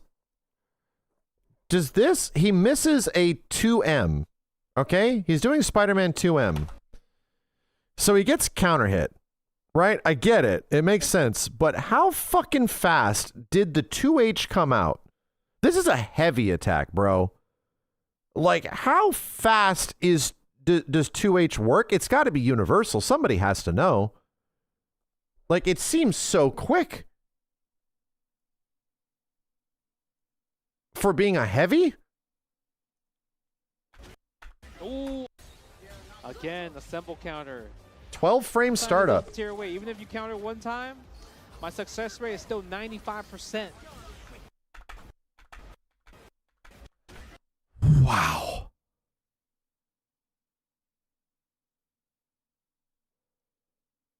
Frame startup. I think it should be, if there was one thing that I could request it changes, I think 2H should be 15 frames. I think it should just be a little bit more. I think having the anti-air be that powerful, especially because most attacks, most buttons are a bit slower in the game too. It's beating too much shit, dude. Just like mashing 2H in between block strings and stuff is weirdly like effective, and it's fucking annoying. It's super, it feels like 2H has got the feel that people are just mashing. It can be baited, don't get me wrong. It can't be baited on block, which I think also sucks. Ooh. I think 2H should also get actually fucking cooked on block and not allow a cancel. I think that's... I thought he baited the 2H actually. Yeah. I think it's weird that as soon as you enter a crouching state in this game, you become a nuke. Like, again, this is an old bitch mentality, but 2H's didn't really exist in a ton of games until Dragon Ball, and then they started showing up in fucking everything. But I think fighting games are genuinely more interesting when solidified anti-airs do not exist. I think it's almost better at times that you have to find ways of getting hits in different ways. I don't know. We'll see. We'll see. We'll hold that thought. Crossover counter, gets the parry. Yeah. No, 2H's aren't universal in Xrd. That's 6P, and 6Ps aren't even that good in Xrd. 6Ps are not what they are in, like, Strive. Right here. The kill stage can't really capitalize off of this. Watch out for the DP, right? Bro. It's like a jump scare. It's so fast. It's so much faster than I thought. Okay. We got the 100. I still think, by the way, I still think it's crazy that this game has like very few things that are actually invulnerable. You know, we were seeing it with Iron Man, and I don't even know if it's true. It just might be fast. But very few things in TOKON are legit like invincible. I get it. Assemble is level 3s, some level 1s. But the fact that like you don't have the ability just to like get the fuck off me, like at least in BB Tag they had 2H, what was it? They had an invulnerable attack in BB Tag, which was like, get the fuck off me. They did the exact same thing in Power Rangers Battle for the Grid, which was a get the fuck off me. Ultimate supers are fully invincible. Some moves are not invincible on frame 1. Yeah, like level 3s are, but I think that's a little funny. Like in a game like this, I think they can loosen up the 2H shit and give you the ability to like mash a DP or something and get maybe not as big of a reward. Next hit actually might do it. It's a weird balance. Oh my god, what a situation. Is Carnage is 2H invincible? I don't think so. Lucky Tony don't got overheads, bro. I was gonna say this might. You want a one-button DP? A billion other games have it, dude. Everything out still disassembled. Having an invincible attack, brother. MVCI has the most fucking aggressive shit possible with this stuff because characters had side-switching invulnerable DPs that led to full combo, and it was done with down-down. It was done with down-down, okay? So it switched side. It was fucking crazy what they did in MVCI. But people still found out ways around that because you could whiff it. And if you whiffed it, it was a full punish. So it was like, oh, it made sense.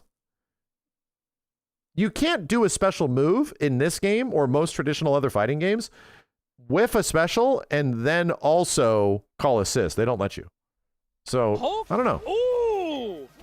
Hulk smash! Man, that happened in That was a fun movie. set. Yeah, most DPs are like weird DPs, like Street Fighter DPs, where they're air invul, right? Where they're not truly invincible unless you EX it. They're just air invul. 427. Oh, KBR's playing. Stuck being Hulk says, just let me rock. Oh God, dude. There on the tag. Sure, KBR has to fight a Black Panther as Hulk. At the tag in that situation. That's not going to be fun. There's Hulk bringing the charge. Yeah, that's not going to be fun. Right there. And Chizu going for the back throw. Throws are really, really strong in this game. Yeah, assemble counter. Yep. Yeah, that's always gonna stop any meaty scenarios. But the thing is, it's kind of hard to react. Oh, is he dead? It's a happy birthday. I think you're super dead. He only spent 25 here too, but no, didn't have the gauge for it. He did not have the gauge. Okay, nice. Just like that. Boom. Big damage right there for KBR, and he gets to unlock Spider-Man now, right? So he gets an extra option. Extra assemble gauge to get the combo started even more. Even if it's lazy combos, Hulk can still kill you from those scenarios. Yeah, as long as you know how to utilize your EXs as you start to go towards the end. But starting this way, I'm assuming that we've got the optimal stuff. As you can see right away, the EX down into the charge heavy, and we're gonna go to max level potentially. No, instead, just assemble. Yeah, he didn't even use Gamma Rage because he knows at that point that I wasn't able to get full rage at this, so I'm gonna go for max damage instead of assemble, instead of just Gamma Rage in general, right? And extra dead. This game, this whole entire game. Single clap gives you a pickup, really. And I would say that shout out to Tragic on social because he's the one that's putting all the Hulk tech out. Dude, everything I'm doing is just X-copying him, 100%. Oh, but now we're at the wall part. Right, we're in a situation where wall splat is a factor now. Yep, that's gonna be it. But he's a little bit too high. Oh no, still gets it. Yeah, slide down just at the perfect spacing here. Knock down one last time, and on the spin out, it hits behind you. You got to be careful. Meaty B clap. Did any NBC games have universal busted moves like TOKON 2H? No. No, not at all. Nice. Oh, the only universal busted thing ever in an NBC game was pretty much tag in NBCI. Universally fucked up. 5 frames. Let's see if he has enough. Full combo. Every character. My bad. It's fucking stupid. You got it. Listen, we talked him up as the master of optimization, and he is not failing us, not for a second. Yeah, hell of an his clap hits from the back. The fact that you know what's funny is that I think KBR is playing. We talk about how Hulk is kind of like a tag character. Yeah. But he's playing on point because this is who he is. Right? There's annoying X Factor. Well, I mean, right? Of course. So he has to play Hulk on point, even though something that you can do all the time. It's even the same. Not a fucked up it's making me comeback mechanic. Not a limited resource. Do you know why he picks Red Hulk? No, I don't. Okay, so I asked him about it, and he said there is a psychological thing. Okay. He said that when people see red, humans, they think of it as danger. So that means you're afraid of me. So he thinks that anytime he picks Red Hulk, that you're more scared of him compared to if you pick Green Hulk or Orange Hulk. To be fair, he's made me fear the Red Hulk. So really, honestly, if only just because of him and his aura, it seems to have working out. Okay. I mean, I would say that I thought of I think Doom gets invulnerability on Gun Super. Yeah, just because I think it's either extremely fast or it's invulnerable at the start. Because the shot exits the gun immediately. So I think Dr. Doom can literally wake up gun. And it might be safe. They'll do J6H. I mean, not safe. It might actually be invulnerable. We can test that at some point. Nice. Okay, goes for a smash. I don't know if he go for meaty stand H. Yeah, it might not be frame 1. It might be like frame 2 or 3. It could just be fast. If you have the reaction to it. But the thing is, he's doing it instant, so I don't know. That's a guess at that point. Yeah, you just got to be staring at Hulk and see any kind of twitch. But I do agree, it's got to be a pretty easy guess. On the penis dust. Overhead. Obviously, you can link into the stand medium there in the corner. The word invincible pops up if you do have an invincible super. So it's just fast. So there's times when I was playing Hulk on stream, I would do medium overhead, and people would just do super. Yeah. But the medium overhead has so much armor that it beats the super. Yeah. I've had that happen. It's like smack. Yeah, that's why he's doing it, right? Even though there is a gap, obviously, the thing is it has armor, so maybe the only thing that can stop it is probably... Yeah, all the 50-meter supers are around frame 4 invincible.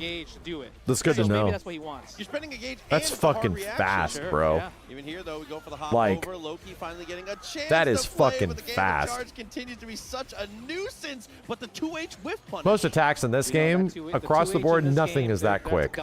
Like, even jabs are 6 frames. He did wake up rampage super, didn't work out. 4 frame level 1s, that's going to get used at some point. Late assist, very nice. Okay, Black Panther, no for launch, no punish though. KBR dashing forward, Carnage, amazing assault assist there. Definitely is one of the best in the business for sure. I think he's another, we'll get to him at some point there, but I think he's another tag character. He's a pivot point. Oh yeah, for sure, especially when you want to get those like sweet spot critical hits, right, with the unique, the necrosis. Got him opened up with the low one more time. Potentially the final round as KBR continues to build momentum here. The air-to-air, but can't get the lights, he's and dead, everybody's involved. I'm calling it. He's dead. He's dead. Oh, he's lucky. You lucky, Carnage. So he's left, not man. crushing wall either, which is mad cool. He's not using wall slump in that He combo. was gonna get the TNS clip of the day right there. I was gonna say this scrap was about to go crazy. Doubles up on the low though, doesn't quite as we armor through the command movement. Yeah, the blessing. You can't stop Gamma with blessings, man. Oh, that's GG's. Super. Let me punch him. Damn, that did mad damage. KBR with a statement. How much damage was that? I was gonna say this scrap was about to go crazy. Doubles It's a up good on the like low, though, 50k. quite as we Oh, armor it's less through than the that. command movement. She's lower life too.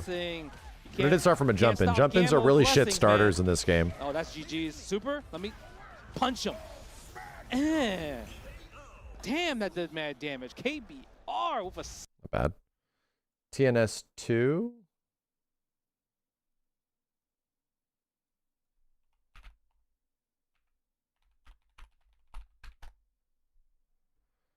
Uh, 550.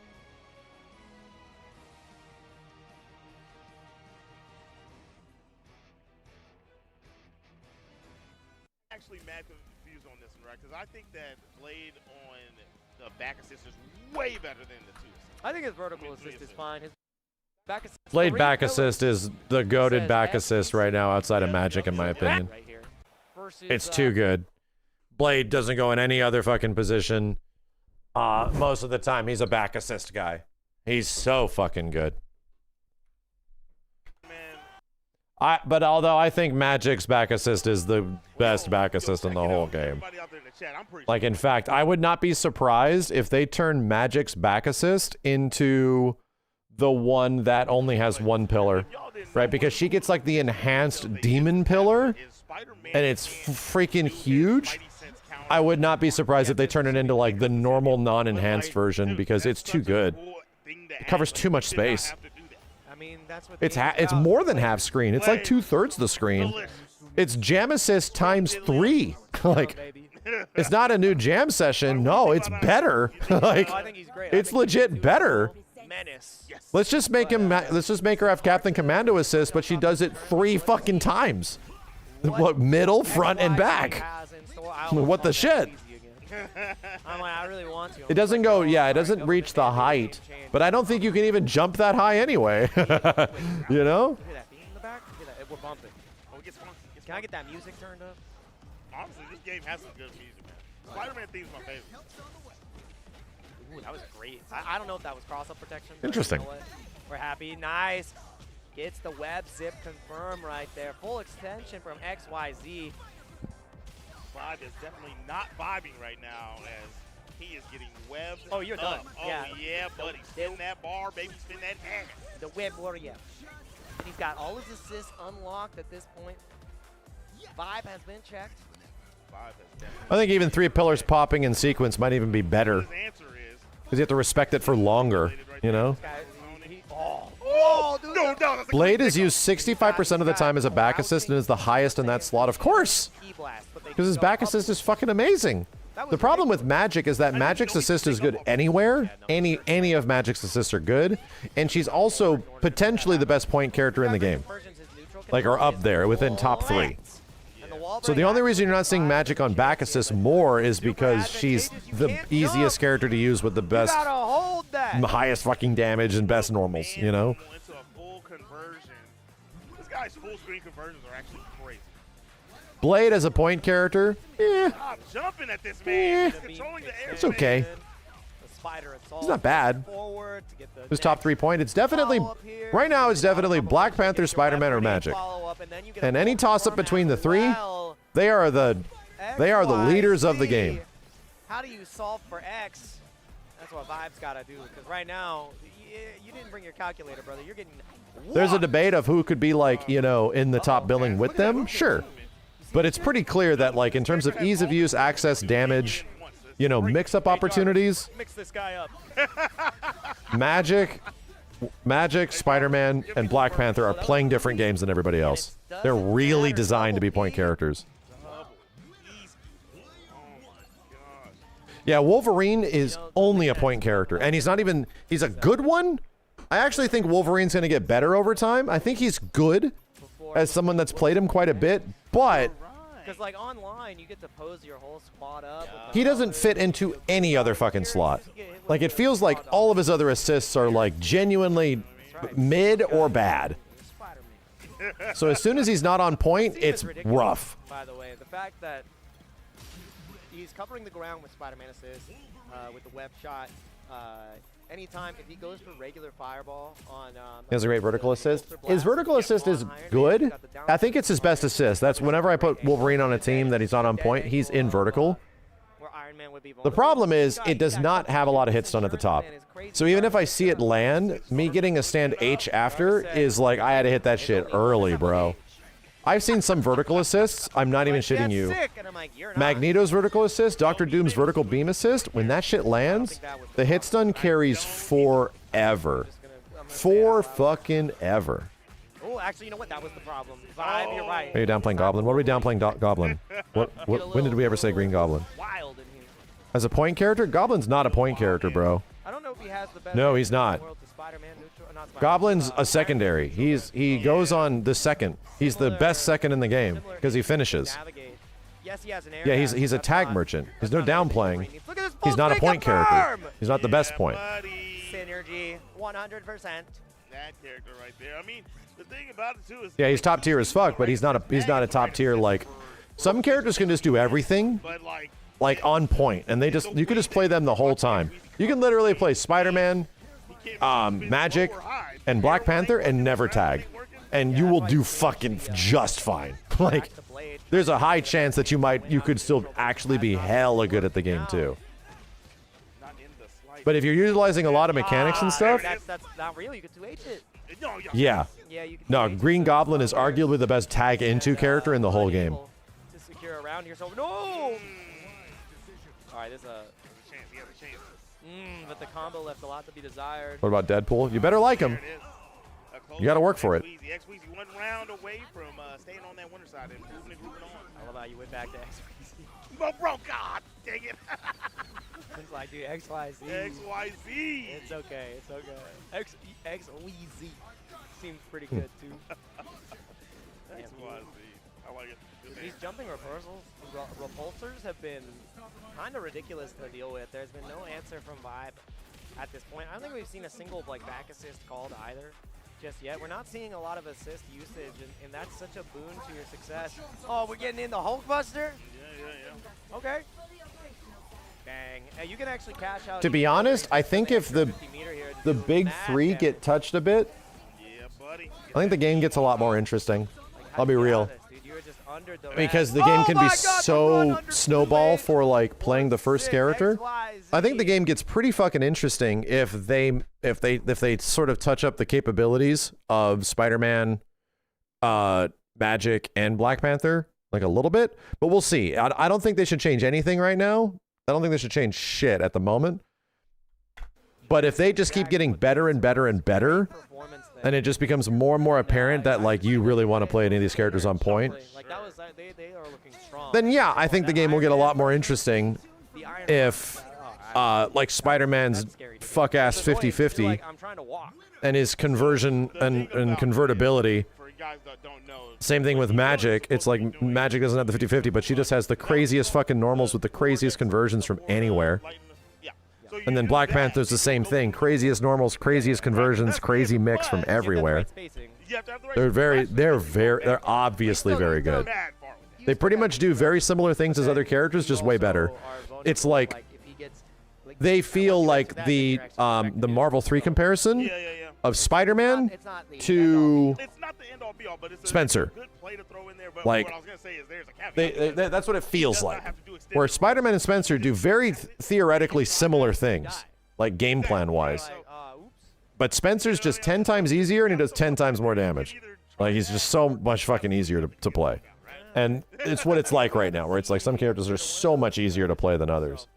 And they just shit out, you know? And they get hits all over the place. But that, yeah. What's going to happen is they're going to treat Magic like she is the Johnny of the TOKON verse. And she's just going to get better. They're just going to, they're going to see that, damn, Magic is one of the most played characters in the entire game, huh? Damn. She has such an aggressive usage rating on point, especially that it seems that 75% of the user base is using this character, right? We better make her better. We better make her better. That's how they historically run that ship. Better buff. Hey, man. Turns out Deadpool might be bottom 2. Better buff Magic. That is literally how they have operated in the past.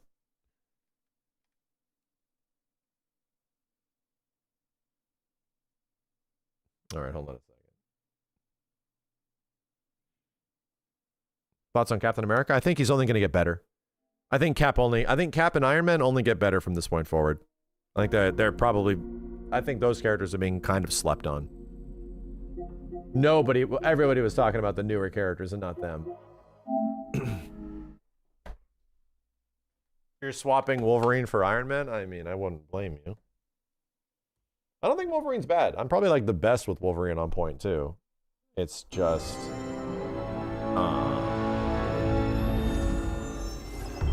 is what it is.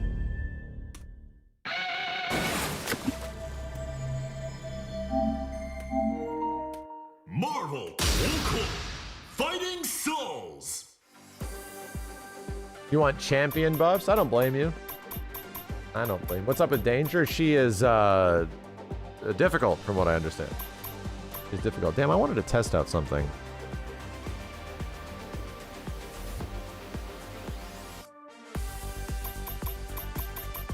In Russia, Magic nerfs you. Dude, if I do ranked match at this time of night, it's going to take forever, isn't it? Doom's super invulnerable. Everyone said it's 4-frame invulnerability, so now I know the frame timing. It's not fully invincible.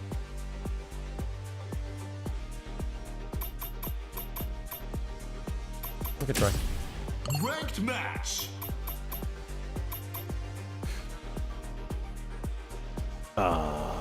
Is that not my team? I think it is.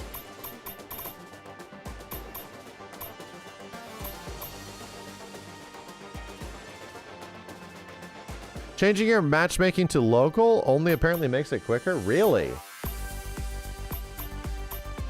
Same area only? Yeah, I got the bug that deletes your registered team. Yeah. Yeah, it changed, like, my name. I think it didn't save other things. Interesting. That seems like a Nat type thing, bro. The reason why we're not getting matches quickly. That seems like literally a Nat type situation. Just try this. Lose some points. We've got a high.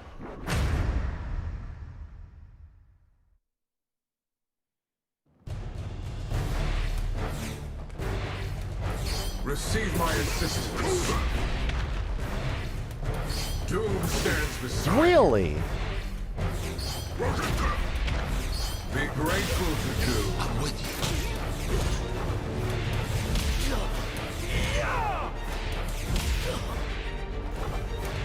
Doom stands beside you. Really? Doom. Doom.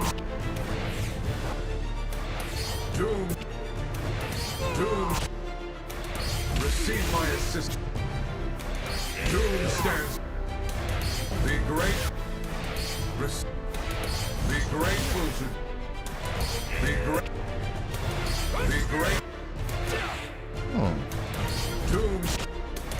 Receive my. Doom.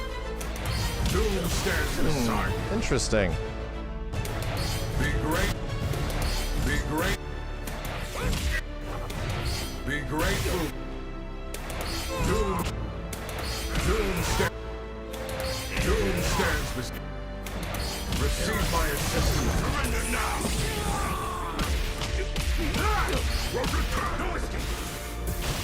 What was happening there?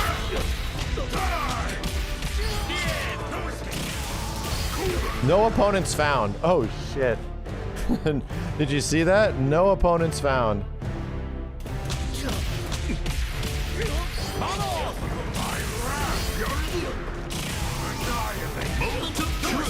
Damn, that was crazy. No opponents found.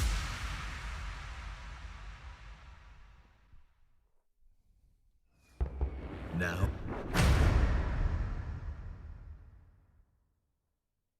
How long was that queue? A minute. Brace yourself.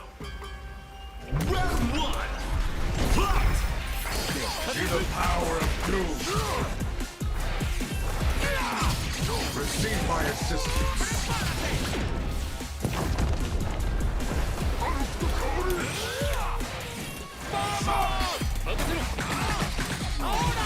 Doom stands beside you. Feel my wrath. Annihilate. Come on, Cougar. Now fall.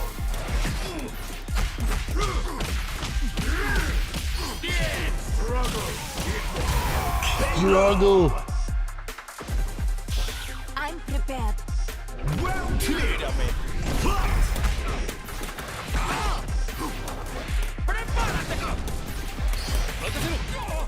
No, Cap, I'm trying to be too offensive. No mercy.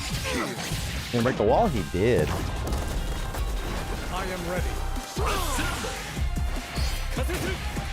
Be grateful to do. You need my help. You got me. Yeah, I tried to contest it.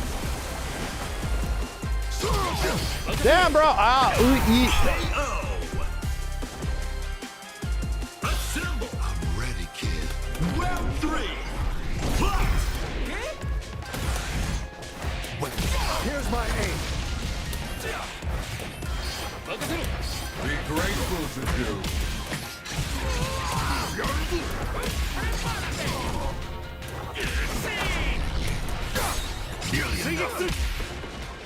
A wise decision. Doom stands beside me. You need my help. We'll get away with this. Allow me. A wise decision. Oh no! Just let him jump in on me. This thing got a lot of meter over here.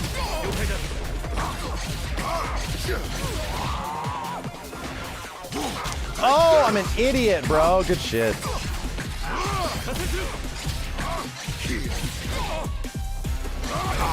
Ow. I'm an idiot. Last hit kills? Nice.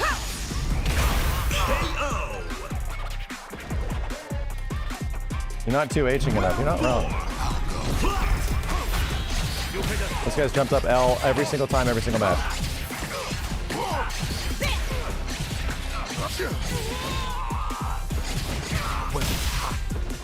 Here's my aim.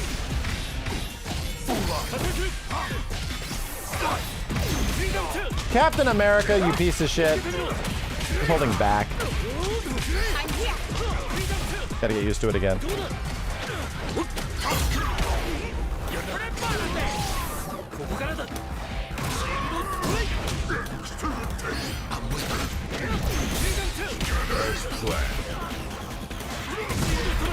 You need my help.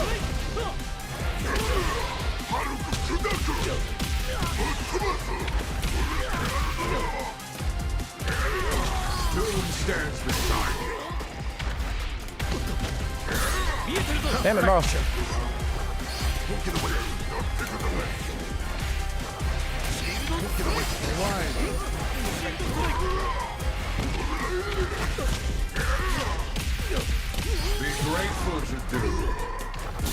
God damn it, I fucked up.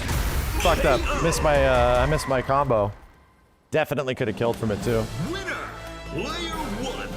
Gotta get used to it again, chat. I'm in a day away. This is a fun game. Stop it! 1, 2, 3, 4, 5, 6.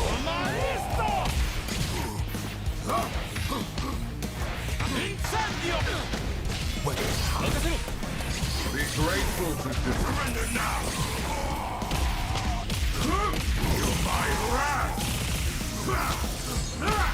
Struggle, it won't help. Okay.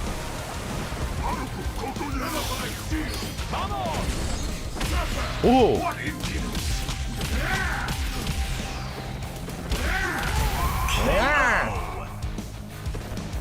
Ghost Rider's in Spanish, the way it always should be. Okay. I await your call.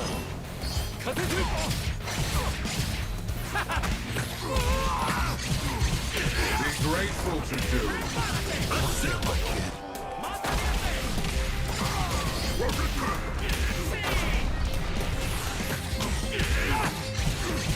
Receive my assistance. Do your needs.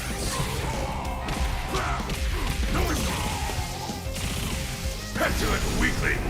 Made that shit up on the fly. Here we go. Know the truth. There is only Let's go, brother. Let's go.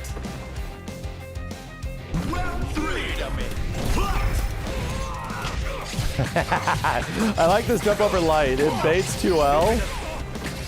Yeah.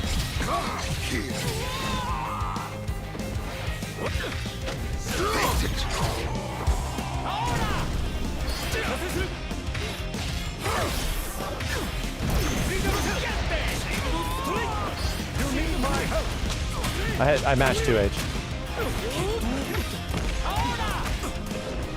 Okay, buddy. Oh my god, it sucked me in. You need my help. Kid. Be grateful to do it. Here's my aim. I did 2-2. Bro, I pressed 2-2H probably 6 fucking times, and that shit did not come out. You need my help. Receive my assistance. We'll get away with this. Missed. Focus too much on doing other shit. Cool cap shit.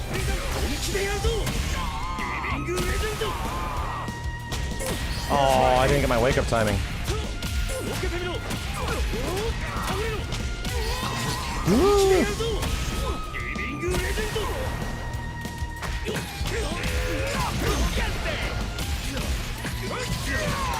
grateful to do.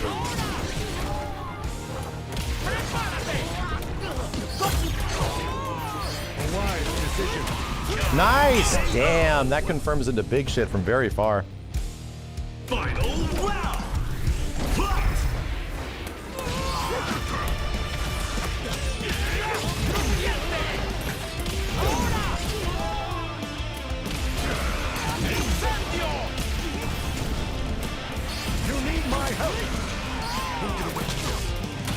Oh my god. Be grateful to surrender now. Struggle. It won't help. Escape.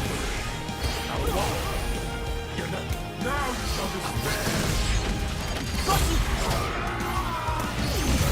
Zap the shit out of this Captain of America. I was looking at the wrong meter for super in the end. I screwed up. Put it on level 1. Brace yourself. Round 1.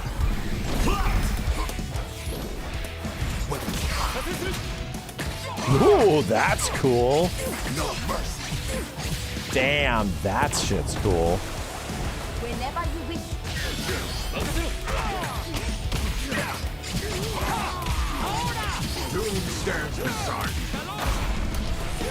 Damn it. Golf. I should have broke wall. I don't know what I was thinking. Wanted the other wall. Now he's got his whole fucking team. I am ready. Beep, beep. Ooh, I tried to do super there. I got fucked up for it. I tried to do super and he was able to meaty me, so supers don't have that fast of invulnerability. Round 2.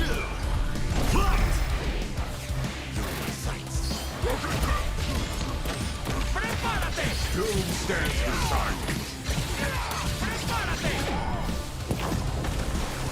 you. Do counter here, please.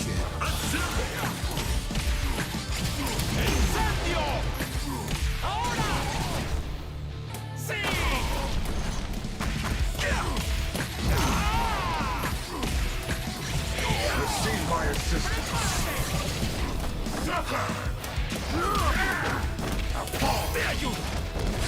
Go. Ultimate has invul. Yeah, I know. Round 3. Here's my... Doom stands beside you.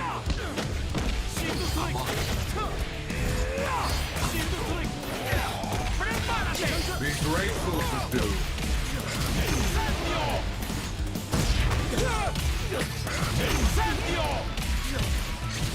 Receive my assistance.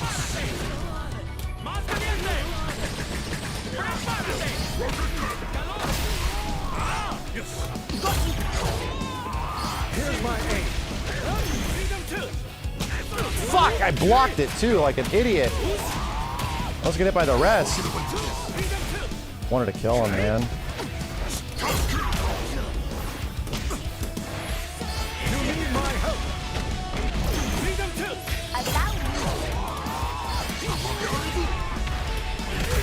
Let's go. Round 4.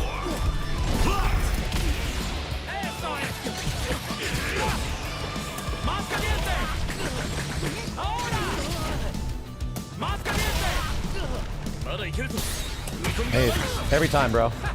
Here's my aim.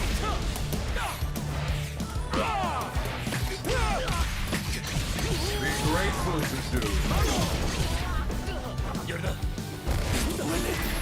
Wake up alpha counter again. I knew it. Beep, beep. Take that, Magneto, you piece of shit. No! Shocked this was.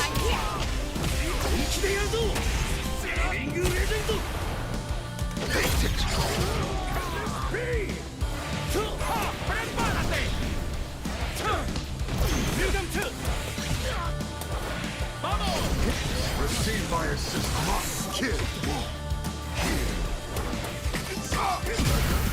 Let's go. Damn, bro. This game's fucking cool, dude. Damn, bro. This game's fucking cool. Is your main team still experimenting? I'm still experimenting a bit. Yeah, I don't know what my main team is yet. I just have Hulk on here right now. I gotta fuck with him a bit more. I need to be doing more of this. Yeah, this shit's fucked up. No one's blocked it yet.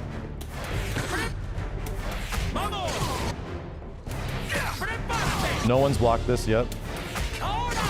And it's also hard to 2H. I don't have much of a Hulk.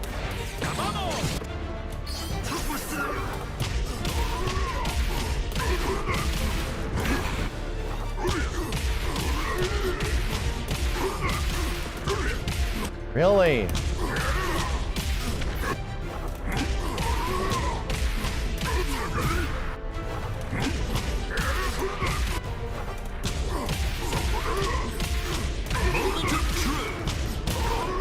Wow, that works. That actually works. Show us your Hulk mix-ups? My Hulk mix-ups. Hulk mix-ups?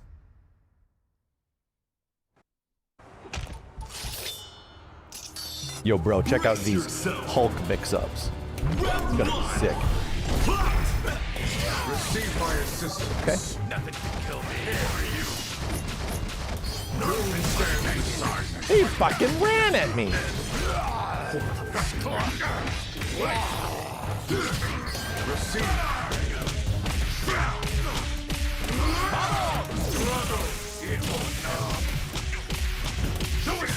That did some damage, dude.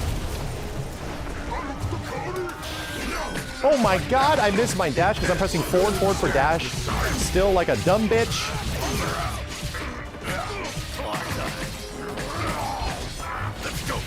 Jesus Christ, bro. I tried to shoot him in the face with my gun, and I did the wrong move. Pressed the wrong goddamn button.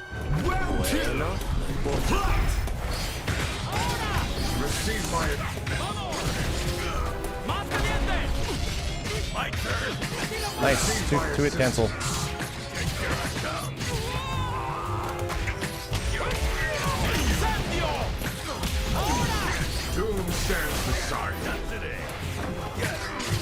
Yeah, I mean, I cannot be 2Hing Wolverine or trying to react 2H him. It doesn't work. Doesn't work.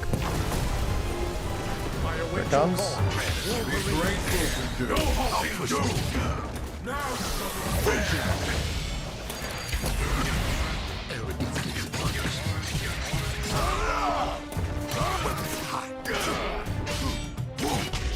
Got lucky there, brother.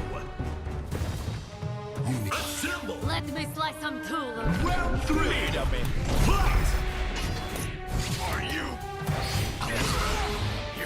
He just ran under me and started pressing 2H. He's like, that's what I'm doing. Receive my assistance.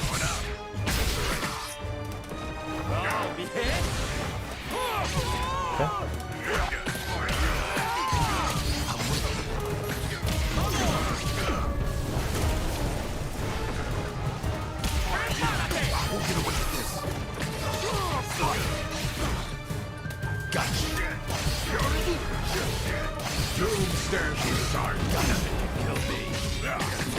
God damn it. What the fuck just happened? I'm gonna screw that up so bad. I'm gonna wake up level 3 this bitch. No! Let's do this. Damn it, dude.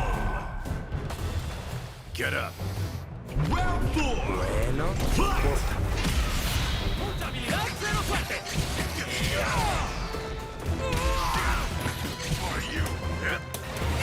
Nothing can kill me.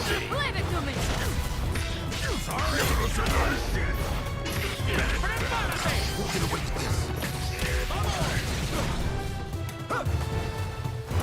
God damn it, dude. That was me missing another 2-2 input. Another one, because I have to get used to it again.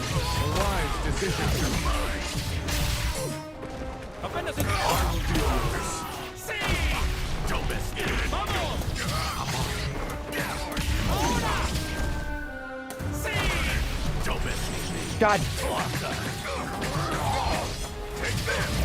Sorry, I've only had a little bit of time with Ghost Rider. I'm still getting fucked up because of it. Probably gonna kill me because of it too. Got lucky. Got lucky. There we go.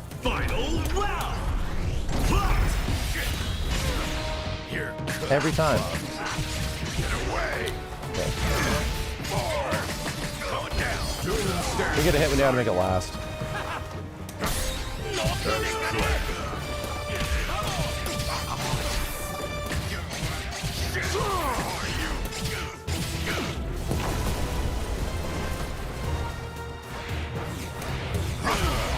Nowhere to run. Take this. Going up. Nice.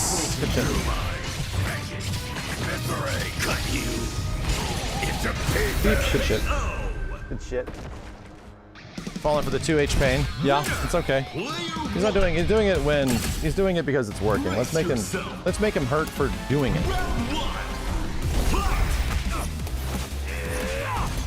Doom stands beside you. Got to eat this. Be grateful to do. Be grateful to do.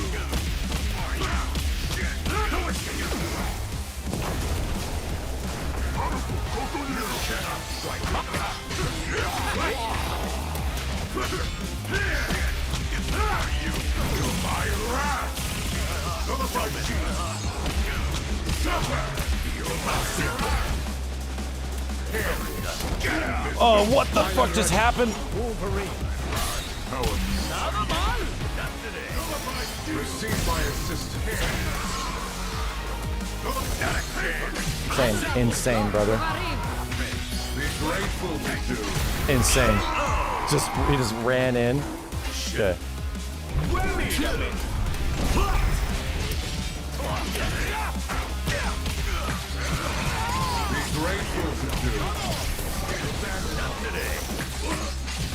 He doesn't give a shit. He doesn't give a shit.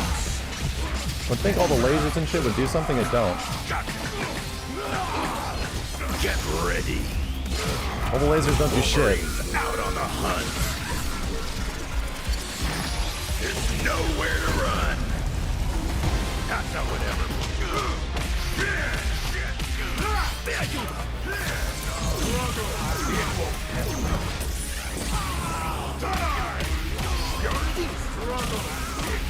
Not today. Out of the way.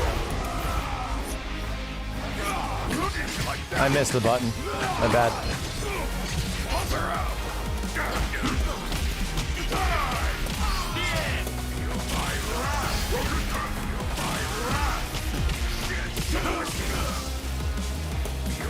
You can't run. Don't miss. I'm not paying attention. It's just my bad. Not paying attention.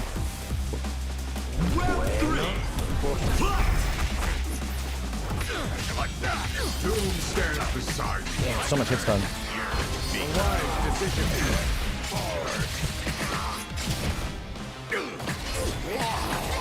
Ready? Let's do this. Cool. I keep falling. He's not going for overhead at all. He's only doing low. He's only doing low. Ready? Let's do this.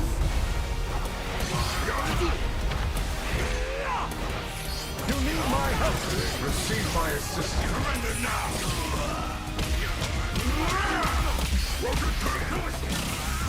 All right.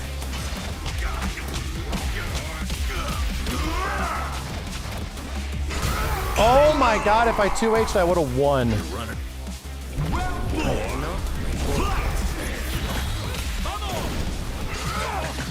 I got unlucky.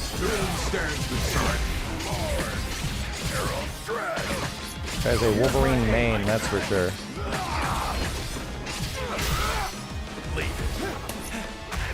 I did assemble wake up super and it didn't work. I don't know why. I don't know why.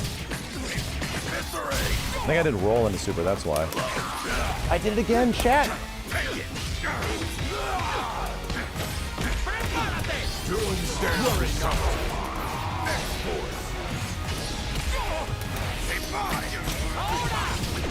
Did it again. Be grateful to do. Struggle. It won't help. My bad. Did the wrong combo many times. Did the wrong combos several times.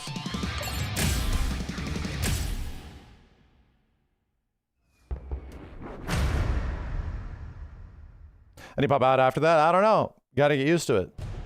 Gotta get used to it. So let me figure out what my combo was again.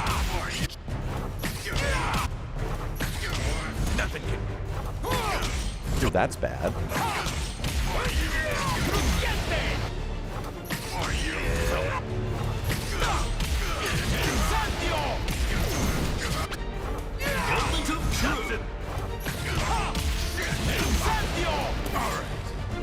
Bruh. Bruh. Ghost Rider combos. Bruh.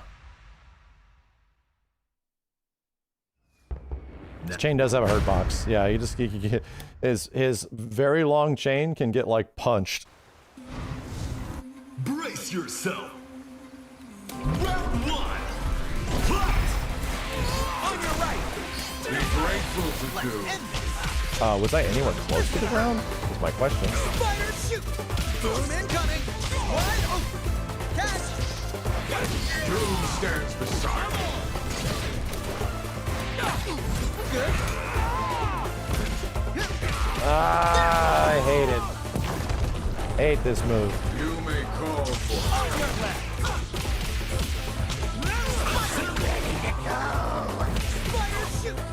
receive my assistance. KO. Yes. Round 2. It's a funky thing. Okay. Be grateful to you. Spider God. How much damage does he get off this, dude? Look at that. The combo gauge isn't even full and he's done 60%.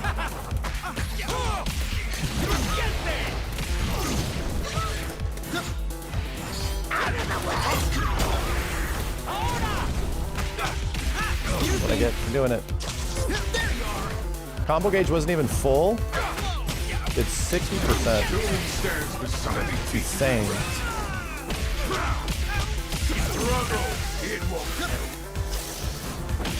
Let's go.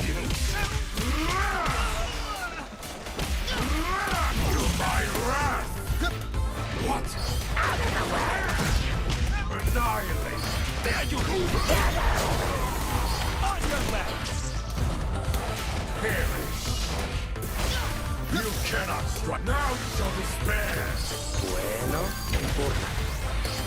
Going. KO. Round 3. Fight.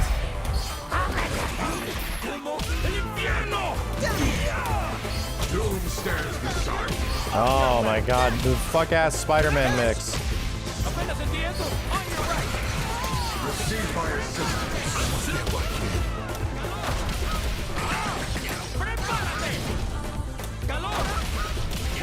Doom stands beside you.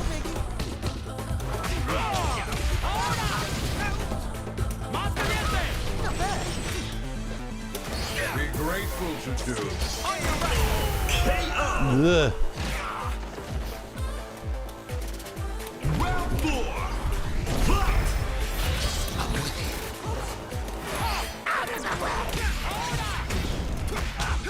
Excuse me.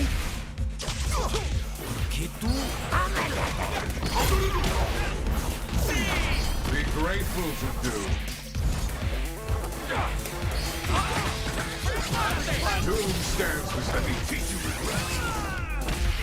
Suffer! Feel my wrath! No escape! Die! Coward world! On your left.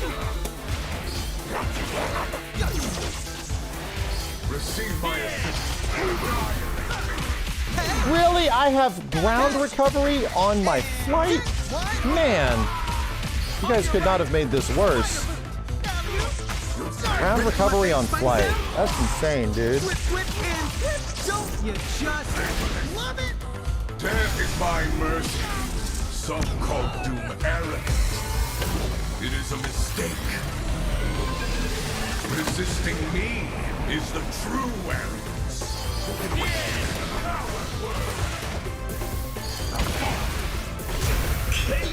Okay. Excellent! Winner, player 1. Brace yourself. Round 1. Fight! On your left. Receive my assistance. Doom stands beside me.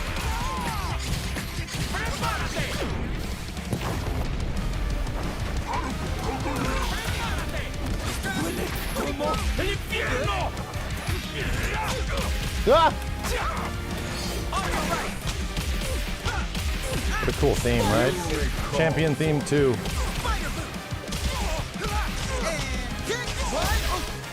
Delivery. Sufficient. Receive my assistance. Oh my god, damn it, wrong move. Round 2. Fight! On your left. Doom stands. Doom stands beside me.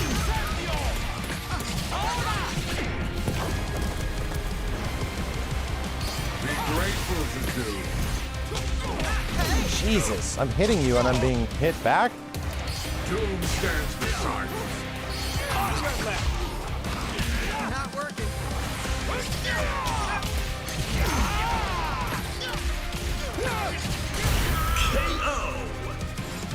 The DHC suck in this game? They're not as good as you would think they are. Not really as good.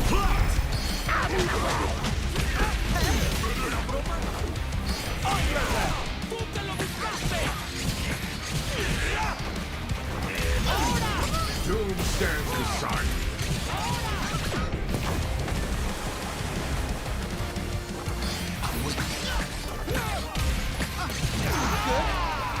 And if I do Be grateful to Doom. Receive my assistance. Oh boy. Spider shoot. All the way to the ground. Wide open. And kick. Delivery. Receive my assistance. Surrender now. You can't. Shoot him in the fucking face. Ah!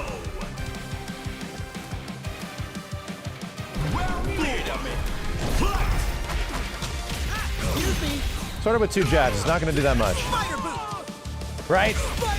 It started with 2 jabs. It's not going to do that much. It started with 2 jabs. It's not going to do that. It's not going to do 40 fucking %. Spider boot. There you are. On your right. There. Eat wet. Doom stands beside you. On your right. Oh my Christ, brother. On your right. Good. Not ready for my face, No Spider? way. That still did enough damage. Final round. Receive my assistance.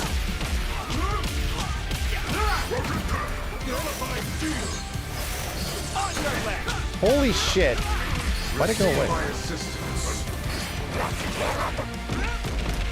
On your left. So many assists. Spider boot. Beat it, dust. Nullified On your left.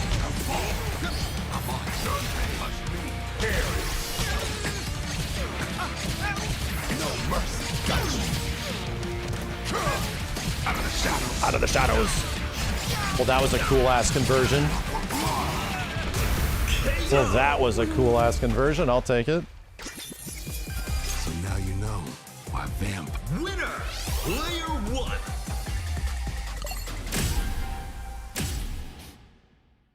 Blast the spider. I don't know if Spider-Man has any invincible shit right here or any stuff that can reach further enough, so I'm like, here comes the gun.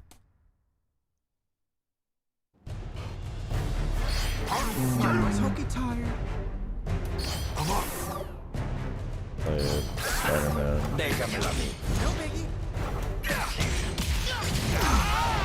I want to try this.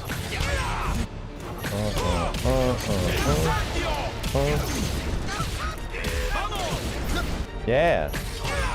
This is sick.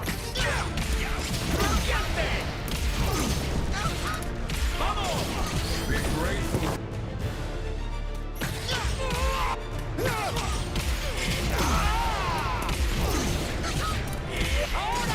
Doom stands beside you. Moment of truth. Receive my assistance. Pretty sick. Pretty sick. Pretty sick. All right, Spider-Man. What has it been? Wolverine, Spider-Man, and Magic now. On point. All right. All right. Not been so bad. It's just that we got to deal with Magic. See how much she wants to 2H my ass. Oh my god. Neutral buttons. Let's go.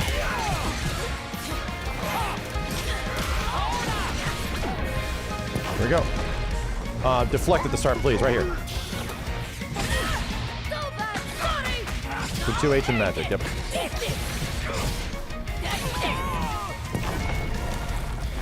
You may call. Be grateful to let me teach you the way. Suffer! Struggle! It won't help. No escape! You're done.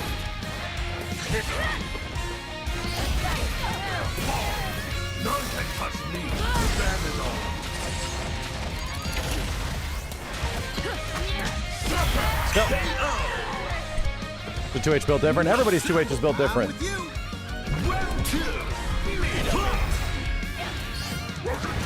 Receive my assistance.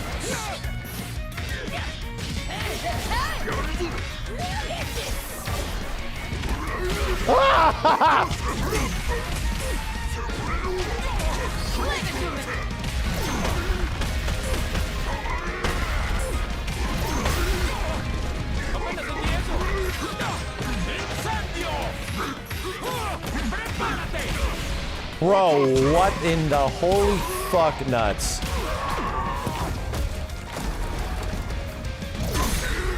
Well done.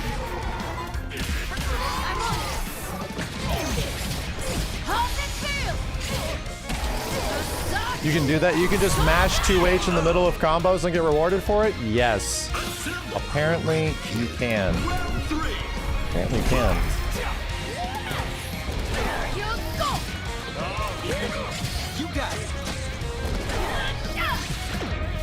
What the hell is this guy doing, dude? Okay. Be grateful to do. Help's on the way. Walk it away. Receive my assistance. Struggle. It won't help. Feel my wrath. She doesn't give a shit about the laser. Why should she? Why should she?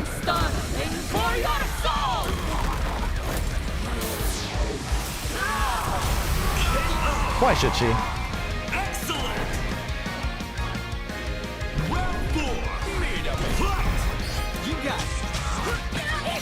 think I hit grab on Spider-Man on accident.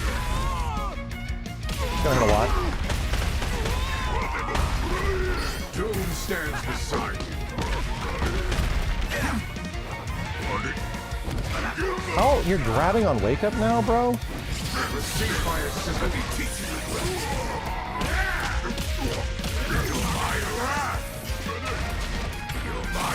Help's on the way. Leave it to me. I don't. It's fucking crazy. People are just bonkers, dude. Is Brummaguck is grabbing me? I give him credit, dude. He ran up and blocked. He did run up and block. He's not completely autopiloting, but man, if I'm in the air above his head, he's either grabbing or 2Hing like crazy. Brace yourself.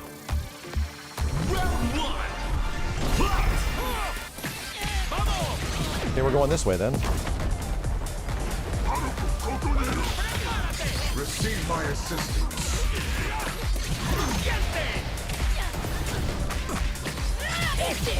Hand eating time. Doom stands beside you. Okay. Crazy dog. Crazy dog. Okay. Crazy dog. I would grace you with my presence. Hit you with one of these. Be grateful to do.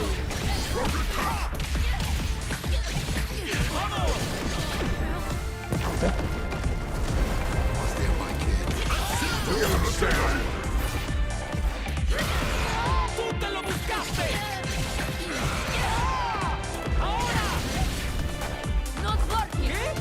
What the fuck?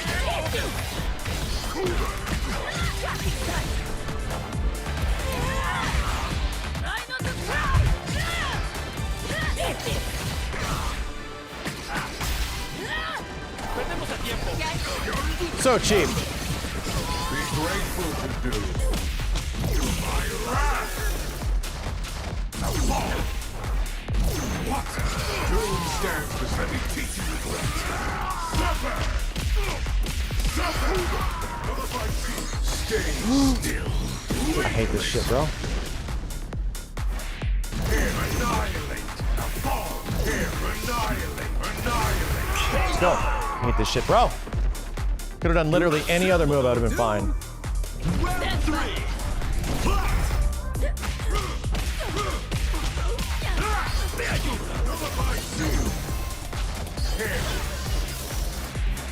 Receive my assistance.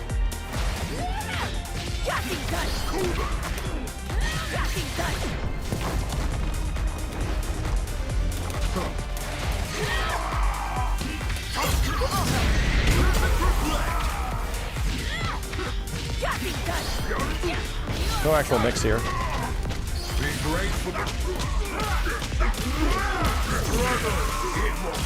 Stay still.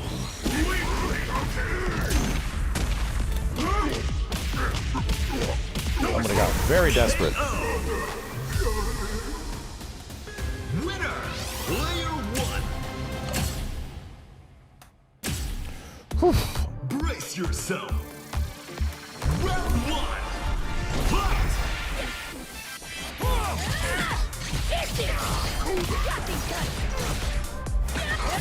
Crazy. You may call. Be grateful to do.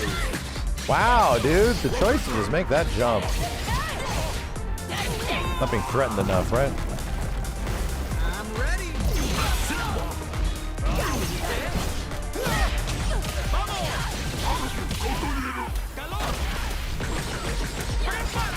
Receive my assistance.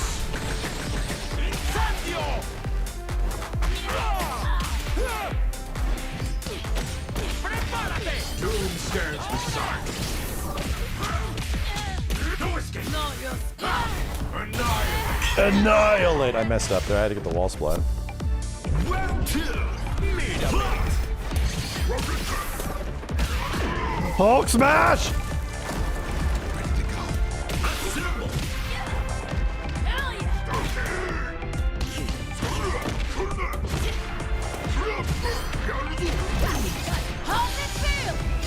Bah!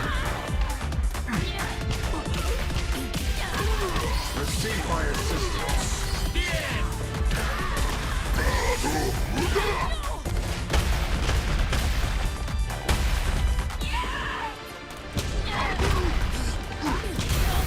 Hulk smash!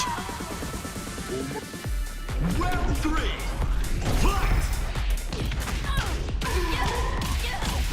Doom stands beside me.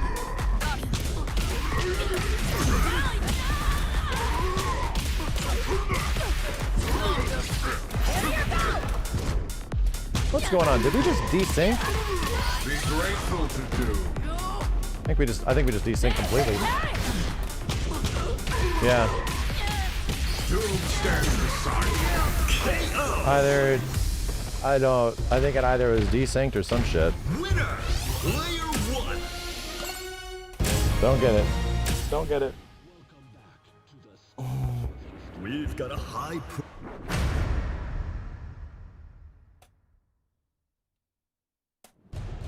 Probably worked out best for both of us. A double jump.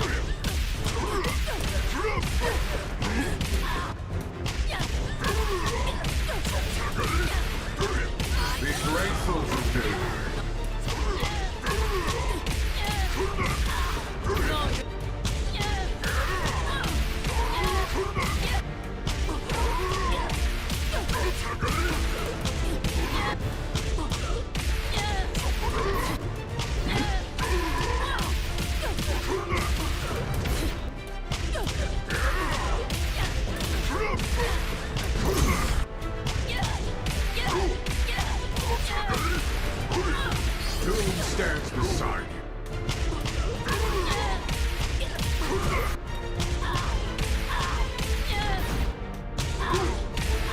Yeah, air blocks reset your jump, which is really weird.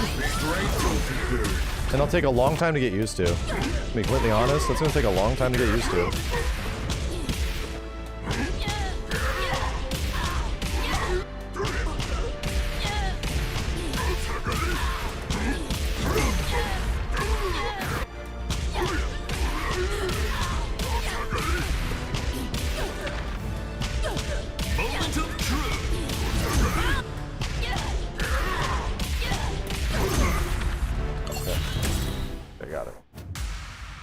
I can't fucking believe it. Literally, Spider-Man, Magic, Black Panther. Crazy. Shit is crazy, dude. What the fuck? What did you expect? I mean, anything else. That's what I'm saying.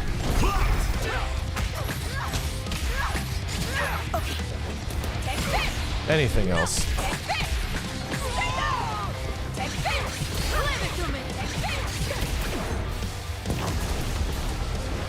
I'm ready. Receive my assistance. Ahora.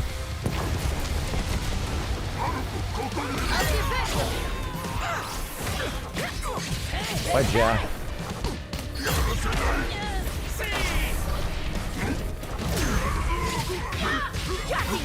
I'm here. Be grateful to do.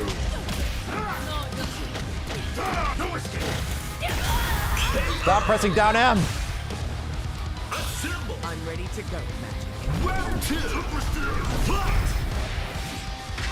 Getting done. Here I go. Getting done.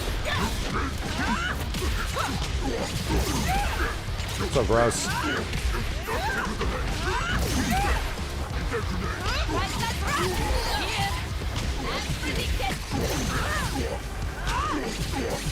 You got it. But listen, let me go magic. Now you will see true strength.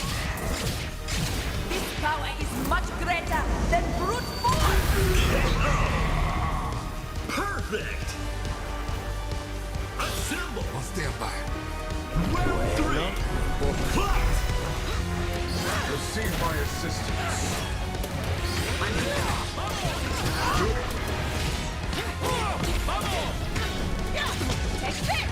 It's taking turn.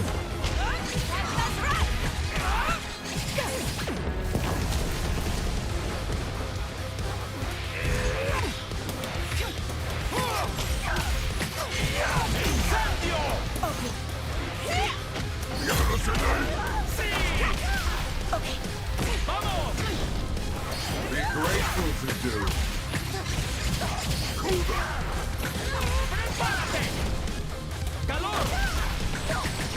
Vamos de paseo.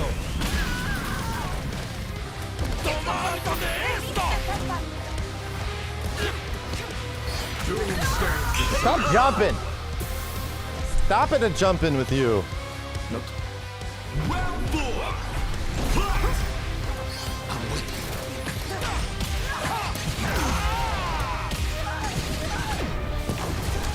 Do the alpha counter, please.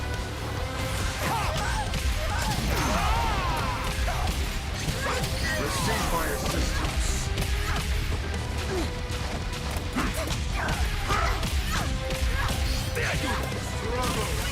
Petulant weakling. Let's fucking go. Home is mine. Let's go. Know the truth. There is only doom. God damn, this game is so sick. This game is so sick. Holy shit. This shit is so sick. Brace yourself. Round 1. Got me on the double jump.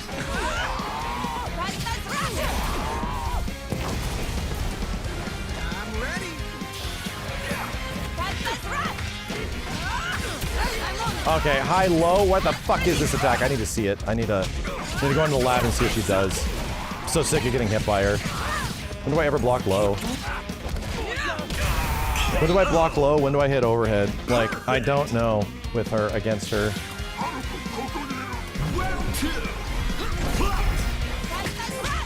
That was the most insane. Okay. Chill. She's a huge bitch.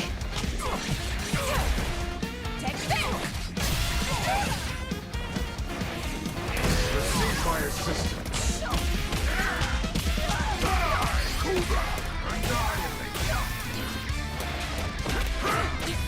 Struggle equals. It's a high-low. Does she actually not have any normal overheads?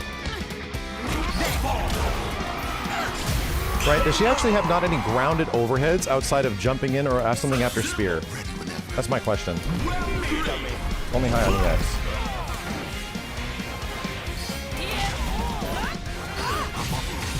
Help's on the way. Me, bro.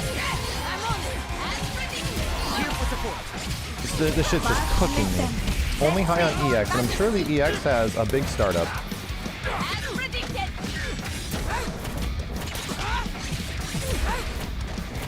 One-man army.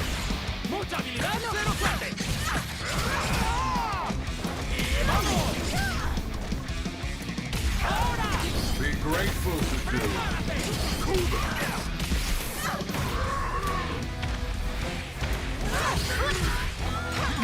No te preocupes. Oh, good.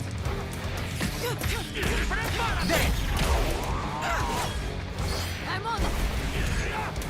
Leave it to me. Spider-Man, you big asshole. Okay.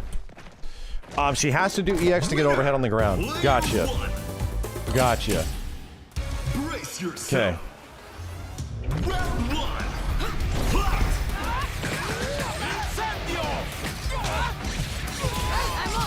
Bonkers.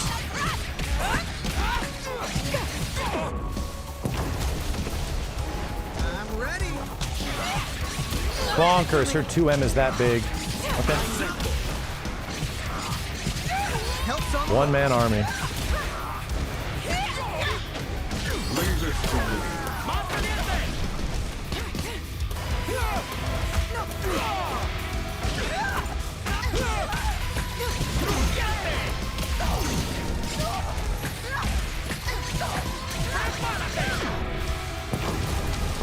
Alpha counter, please.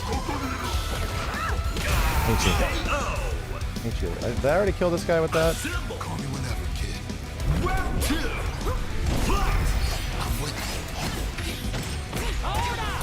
Receive my assistance. No escape. Who pressed buttons after I was plus? He didn't care. You just 2M.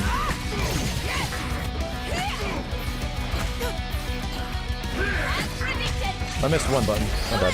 This guy's running, I just realized, Shuri, Black Panther, and Spider-Man. I'm sorry, Shuri, Magic, and Spider-Man.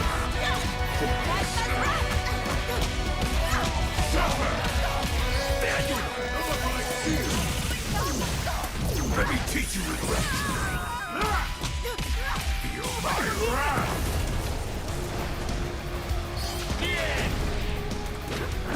Fall.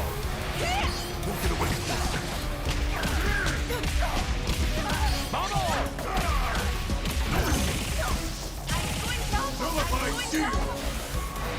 I'm on it.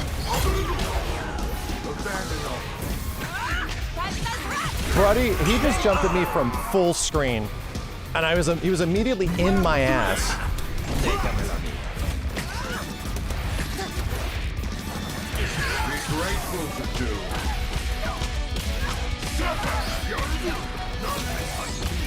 No escape. Coward word. I'm here. Storm?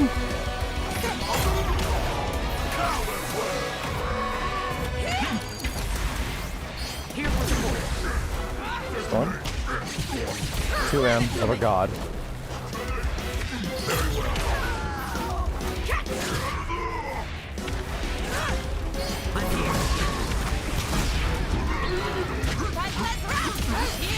I have to be blocking low until she does EX with overhead. Yeah. Don't get it so much by it, chat. Well, I'm dead. Well, I'm dead. You can't character just roasts me. Absolutely roasts me. Spear jump is an overhead. EX is an overhead. She can naturally do low starters. It's still a 50%. Like, anytime you block against her, she still does a fuck-ass 50-50 EX low overhead. But the bonkers-ass neutral that she gets is still hard as shit to deal with. Still very difficult.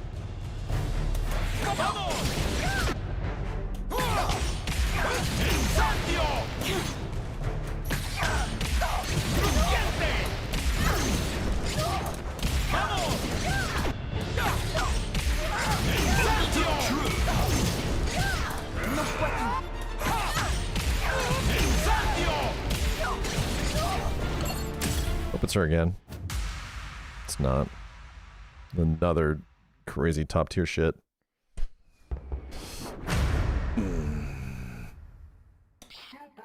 I'd rather deal with Magic than Spider-Man and what's her name? Black Panther. No shit.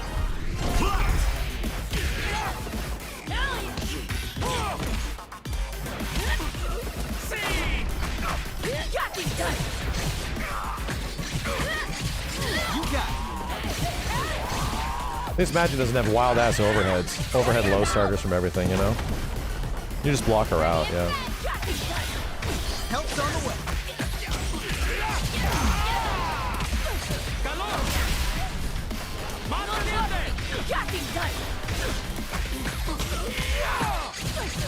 Doom stands beside me.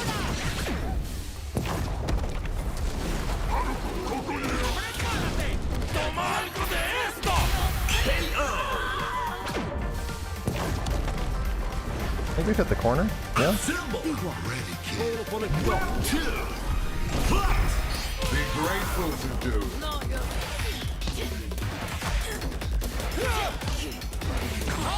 Receive my assistance. God damn it. Laughable.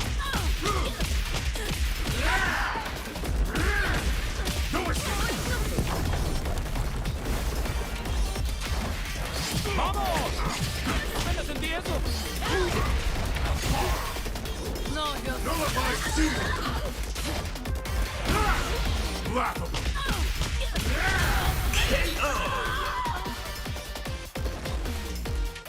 Round 3. Fight! There you will get away from this. Success! Unforgivable. Now fall. Annihilate. Leave it to start. Suffer. Struggle is over. No escape.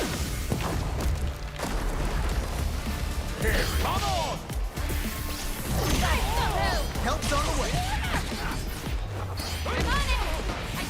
You got it. Leave it to me. Give thanks. I'm gonna hit. Help's on the way.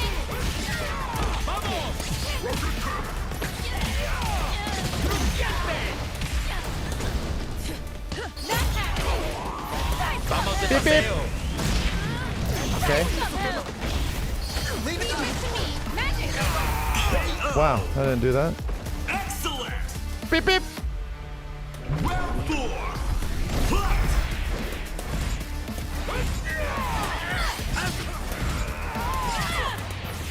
You got it. Won't get away from this. Give thanks. Receive my assistance. Feel my wrath. Nullified shield. No escape. No escape.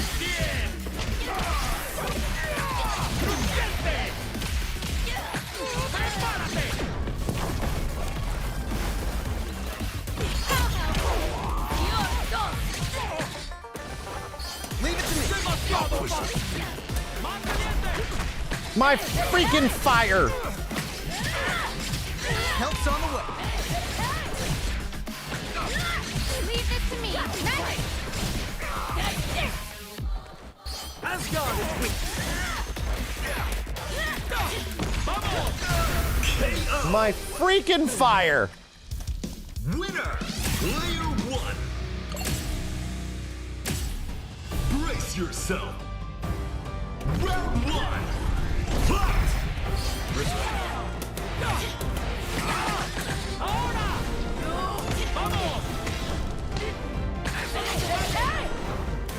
Leave it to me. I'm gonna let myself get hit by shit. Just gotta block her out, man. I can go whenever. Help's on the way. Worked. Crosshair protection did not save me there.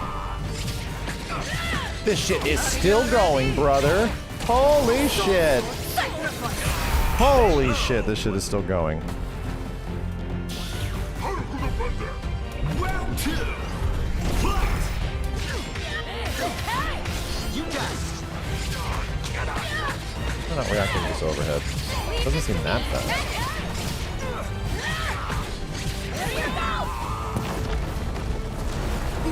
Please stop swinging. Help's on the way. All the offense starts from her running up and just pressing medium or heavy. Leave it to me. Doom stands beside Of course she's gonna 2H, dude.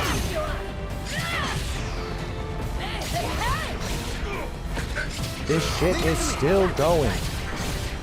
Brother, this shit is still going. Holy shit.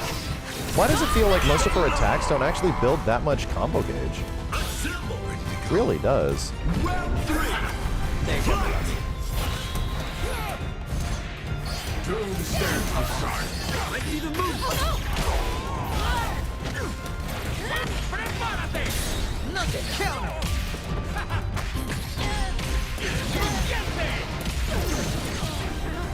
No,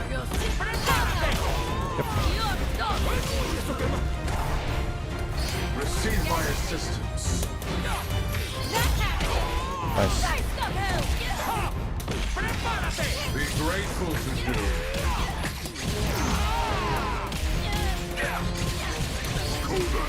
¡Basta de estupideces! ¡Apretemos el acelerador! ¡Adiós! ¡Animal atropellado! ¡No te metas conmigo!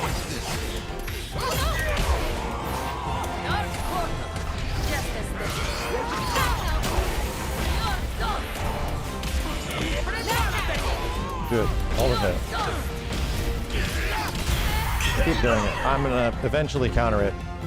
My brain is just not meant for it yet. Be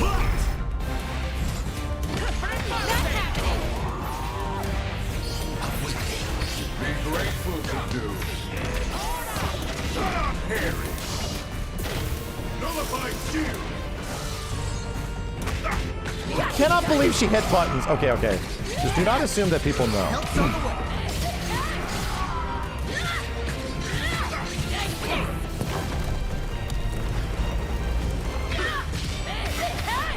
You got it.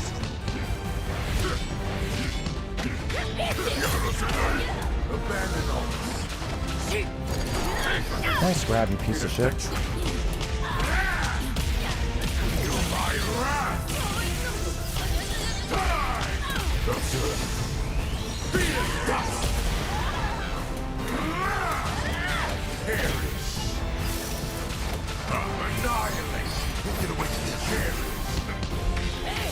Help's on the way. Annihilate. Struggle. It won't.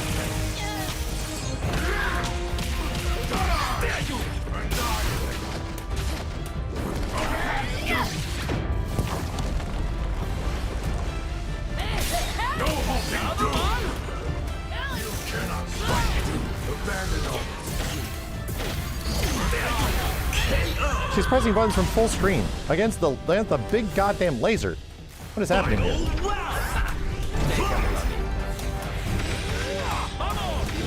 grateful to do. My turn.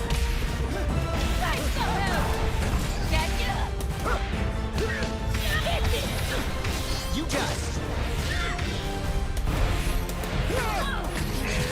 Receive my assistance.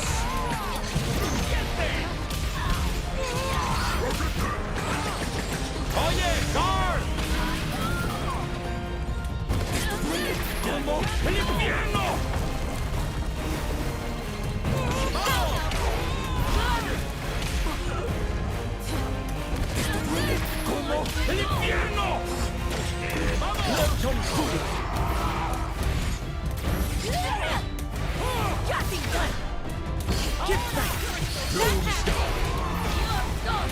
helps on the way. Okay, it's fine. It's fine, fine. Another crossover counter incoming. I'm trying to bait it, bro. I'm just not. Trying to get the timing, and I realized I have not practiced crossover counter timing yet. Versus training. I just realized that was the thing. I've been like telling myself I need to practice this, and I still haven't done it. Captain America characters.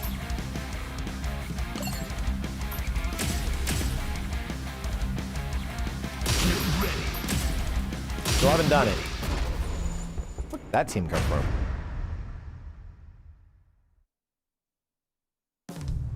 Yeah, people are just spamming that shit.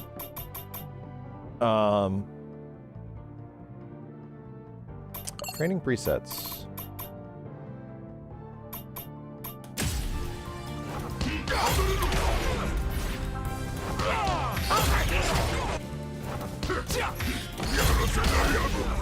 Wow, my assist came out, bro.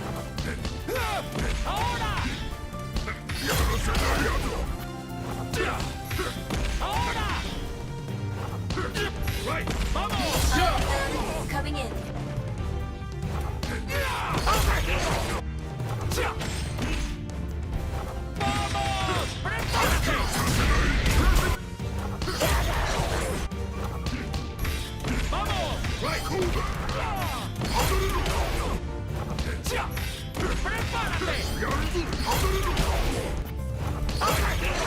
Yeah, I understand it's when the text fills up. Oh, I get it. My assist came out. What happened there? Why did I... It's light and assist, right?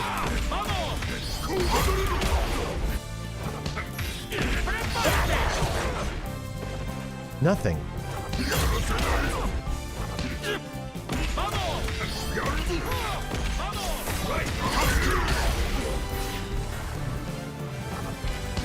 Do back LNA.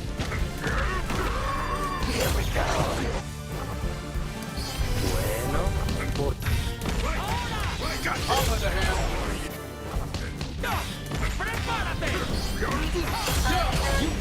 No, back LNA still caused the assist to come out.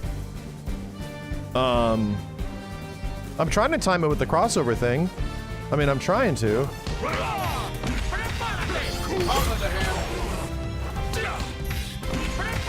What's the frame timing on this shit?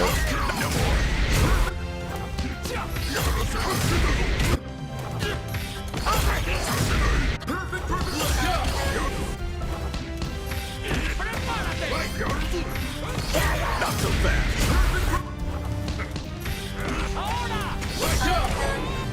Here we go. Won't let it. Right.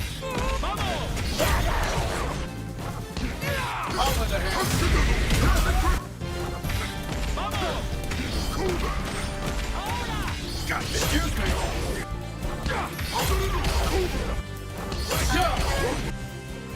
Right.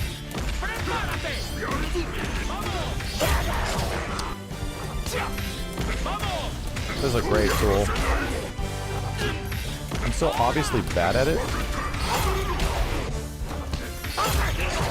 Obviously bad at it, bro.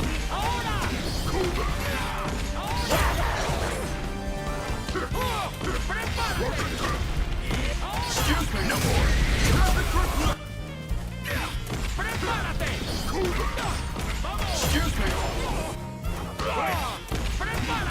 You almost have to predict it, yeah.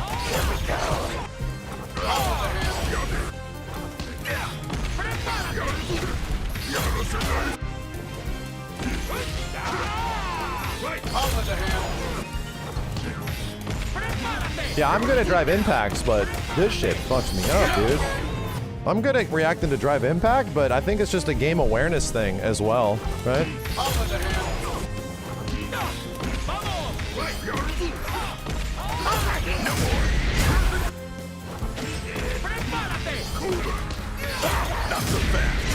Like, I think it's more like an awareness situation, because DI seemed like the most fucking insane thing possible in Street Fighter, and then you just kind of got used to it. Yo, Neo Console, thanks for the 5 gift subs, dude. I think it's something like that. It's just like a game awareness thing, you know?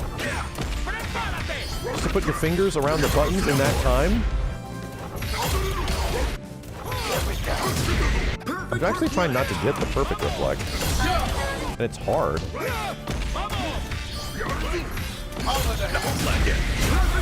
You know, it's actually difficult.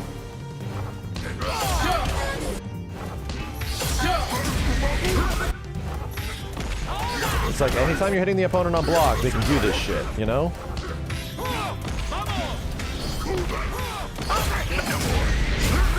Yeah, it's actually at the top. It's almost like the longer the string, it's easier to predict it. Still tough. It splits your brain up. You know? What it really does is that, like, it makes you think in a way that is different on block. Like, it makes me think really differently.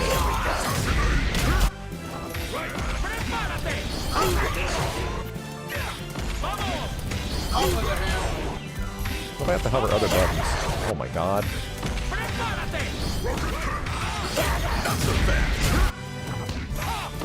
Yeah.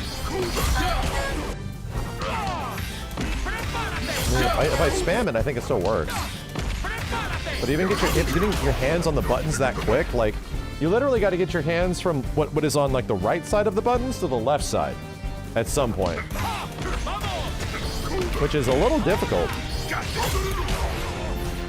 I think it's easier on pad, yeah. I think this might be significantly easier on pad than it is on stick, because I have to move my hand.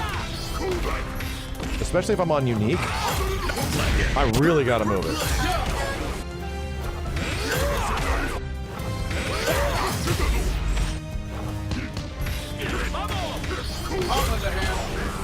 Shit. And if it's a macro, it's another button that I have to add, which is not good. But I wouldn't want to macro it. So I just have to understand the game a bit more. Fuck! Fuck!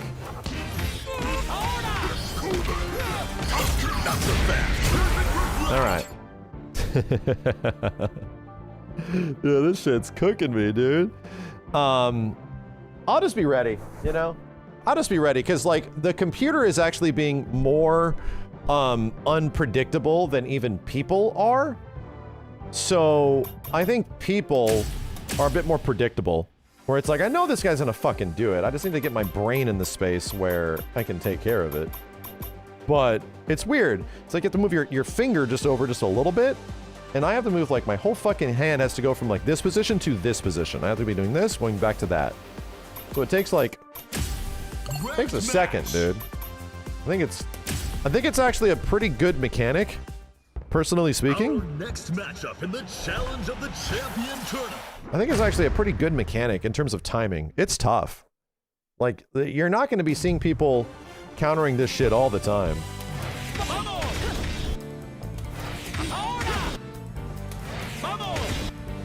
Be grateful to receive my assistance. Be grateful to do. Be grateful to do. I'm having a lot of fun tonight, though, fighting all these fucking magics! Sorry. Out.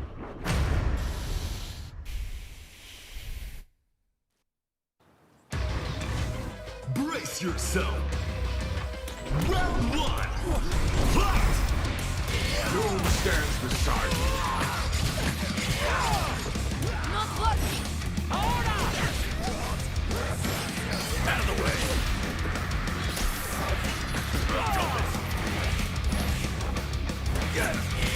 Be grateful to you. Here. Perdemos el tiempo. I will deal with this.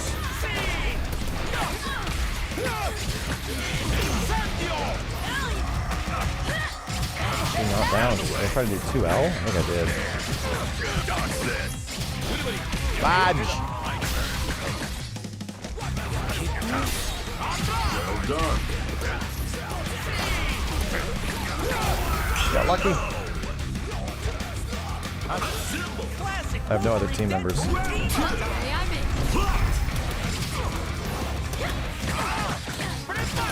Doom stands beside you. Out of the way. My wrath.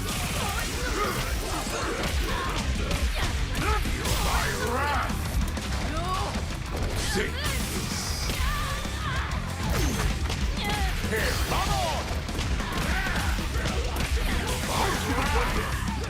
Let me teach you the rest. Stay still.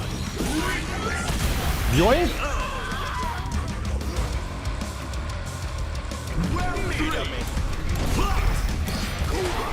Hulk smash! I'm an idiot.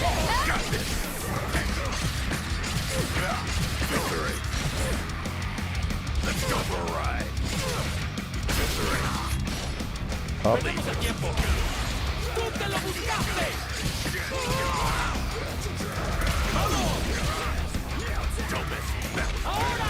Be grateful to do. What's wrong? What's wrong? Take this. You cannot fight.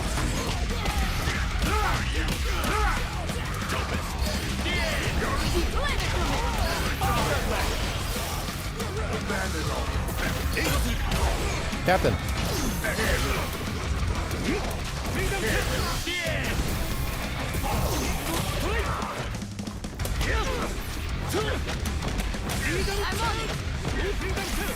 Whoa, it's not an actual overhead. It's a fake ass overhead.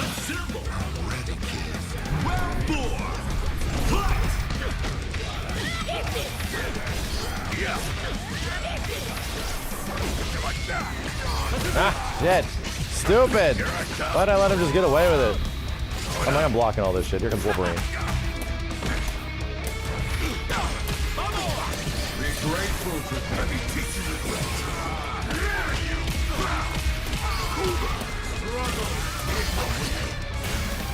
Struggle. It won't stay still. Your pain. Struggle. It won't. Struggle. It won't. Oh my god, that was the weirdest. We body swapped. That was very weird. Doing wake up level 3. Roll back, level 3.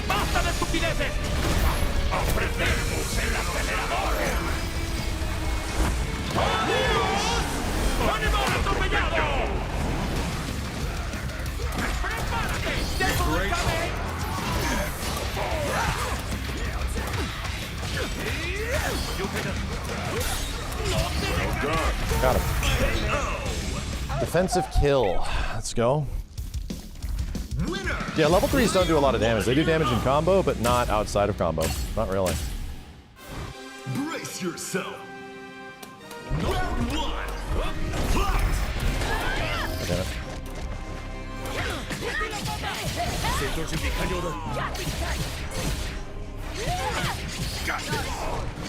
Magic combo in the corner.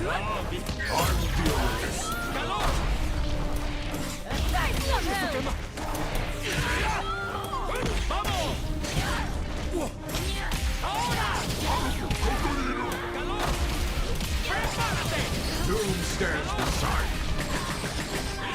you.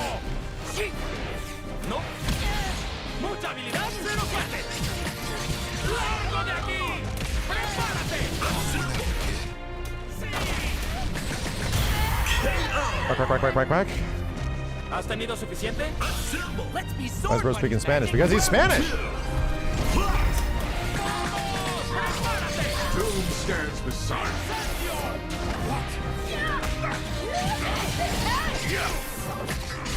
Wolverine versus Doom? I don't like it. I don't like it. Ah, fuck!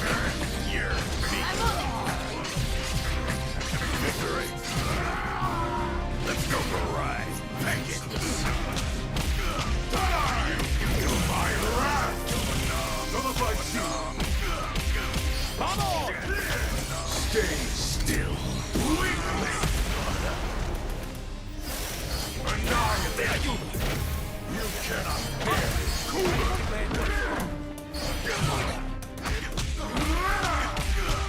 Feel my wrath. Okay, make it easy. Near. Be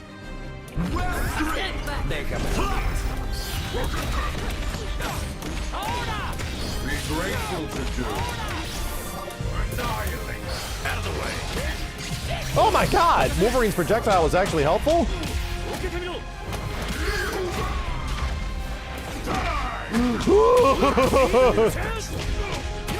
Cap just beating my ass.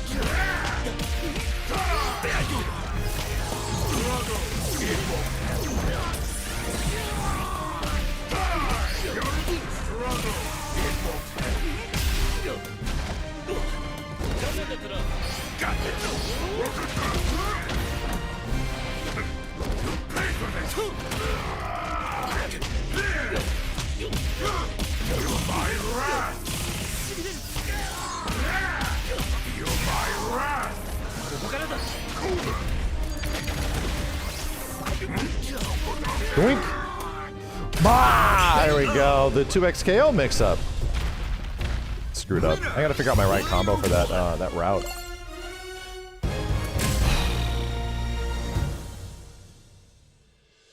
This game's so much fucking fun. This game's so much fucking fun, dude. Holy shit. I have to cover 2H. Yeah, I just have to get used to it. My stupid ass brain is... I have to just play a lot. I just need to play more. This game's so much fucking fun, dude. Holy shit.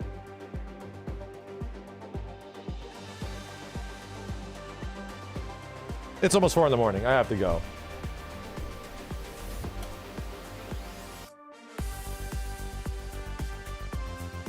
It's, yeah, I honestly think the game is even better at higher ranks when people aren't playing like absolute maniacs. Like, I actually do. I think, like, in these later ranks, when people are, like, playing the game, I like it even more. Like, all the less mashy feelings, like, sort of, like, go away. It just feels better to play. Like, I'm getting cooked by stuff that it's like, all right, well, I'm getting cooked by Black Panther, but at least I'm not getting cooked by a Black Panther that is also mixing my shit and constantly mashing 2H, right? Like, that feels... like, the chaos is enjoyable. It's fun. I feel like when I'm not doing shit I should be doing more of it. I should be getting away from this. It's like, yeah. Shit, dude. And after being away from it for a day, I'm starting to like Ghost Rider a lot. Starting to really enjoy him. Man, more actual gameplay and less weird cheese. Exactly. Instead of people just finding, like, the cheesiest strategy possible, it's people actually, like, figuring shit out. And it's going to get cheesy because the high level of the game is to completely mitigate player agency in any way. But yeah. Yeah. Gotta watch CEO to appreciate it. I mean, we were just watching it. It's great. It's great. I think this... I don't know, man. I'll just be... This is just me talking. I don't want to have to convince you to buy it or anything. I think this game might be the real fucking deal. I think it might get really lame at an absolute high level. Absolutely. But there's a... I think the mid-high level of this game is actually fucking cool. Like, it's going to get optimized, and there are really good characters, but I think, like, even after a week, the game hasn't gotten less interesting after a week. It's actually gotten more interesting. Which hasn't happened to a ton of games in a while. You know? Hasn't been solved completely. I don't think it's a forever game. Not not. I don't think there's any way you can properly judge something as being a forever game anytime soon. But just seeing that I have so much room to learn and get better, because I'm still only using like 2 characters, just knowing that I have the opportunity to do that is like, that feels really good. It feels very good.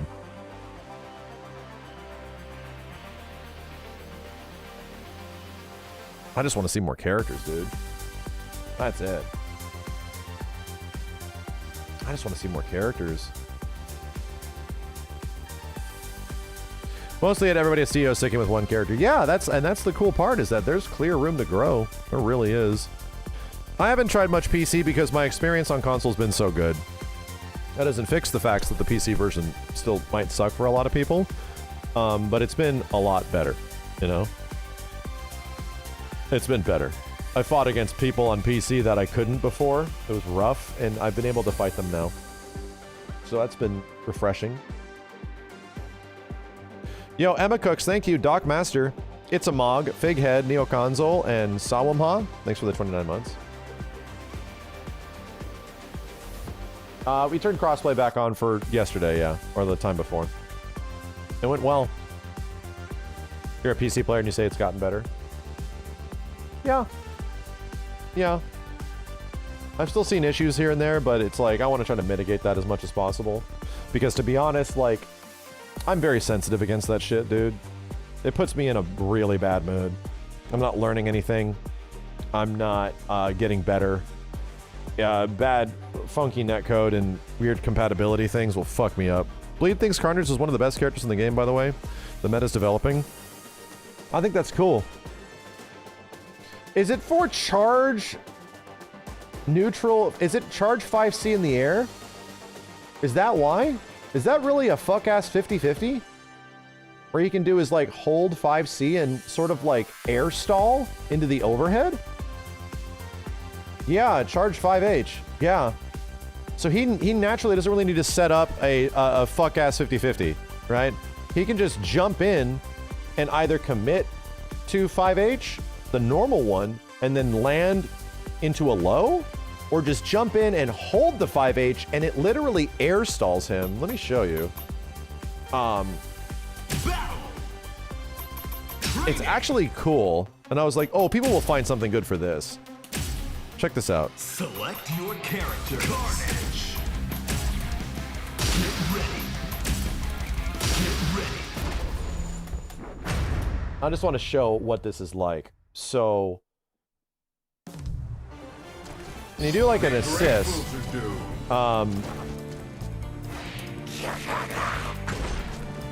yeah.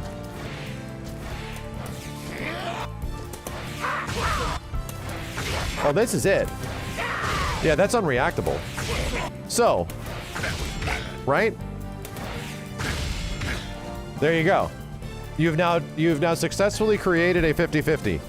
So you just air dash in, jump in H, or there, and then it becomes a 50-50. On block especially, you cover it. So, right? People are waiting for the jump in and then they start blocking low because they're expecting this into this. Light's not an overhead. No, this isn't light, dude. This is heavy. This is a heavy. He's blocking high. You see how the first hit? Check this out. The very first hit is a high and the rest are mids. It's odd. It can't be 2H if you're doing this shit, right?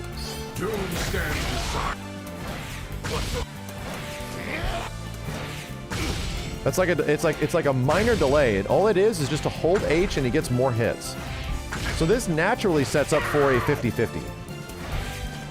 Can't do it on the other side. You can do that on the other side. I think if you can do this on the other side, it'd be fucked up. It doesn't have armor, but it's just like anything. Put them in block from anything. 50-50 is something that just makes the opponent guess. That's it. 50-50 is like pretty much a guess between block one way or the other. Usually it's a high or a low. 50-50. Yeah, that's good. That's good. It's so basic too, you know? Look how fucked up that is. your time. Let me build up a nice big appetite. Pressure, Carnage, jump 214 is 2Hable. However, you need to read because the Carnage can offer gapless options.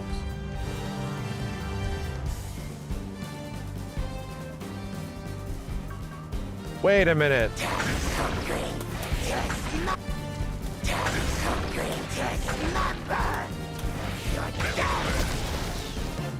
That shit is plus 13?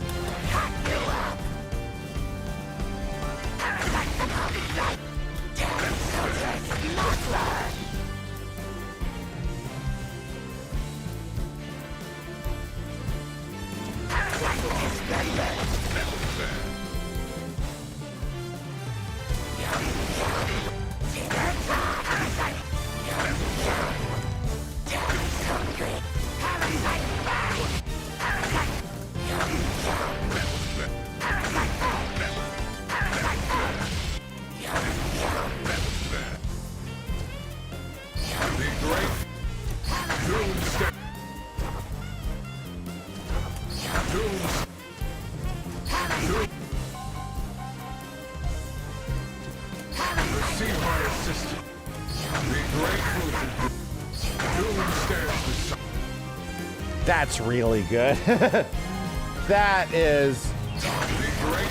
That's really good. Receive my assistance. Receive my assistance. Receive my assistance. Be grateful to do.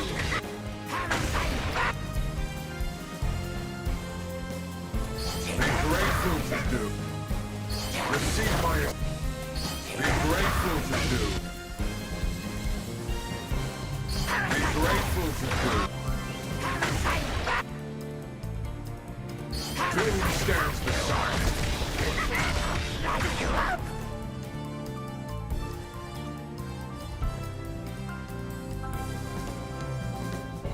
I dig it. I dig it. Oh, fuck, I'm tired. I love it that Carnage is getting cooler. I love it. I think that's sick, dude. I think that's sick. The good thing that he has with like Magneto is that Magneto back assist and like Spider-Man back assist pull you in for ambiguous mix-up shit. Wolverine needs a buff. I think Wolverine is fine.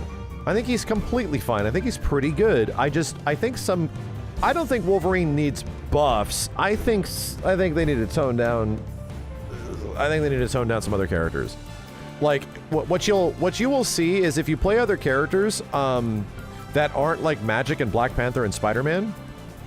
Chat, I don't know if you guys have played 2XKO, but for the longest time, maybe this changed. Ari could just convert anything from any button anywhere. So like anytime she hit any fucking attack, she can lead into some big ass combo. When a lot of the other characters, if they landed any random stray hit or something like that, it was tough. And it was like, shit, okay, I have to get to what? Like, huh? Now Magic and Magic and Black Panther and Spider-Man are like that. Any random attack they get, even without like help, like they don't need a lot of resources. They don't need like assist bar to do it. They get any fucking touch and it just leads to 50-60%. Like no problem.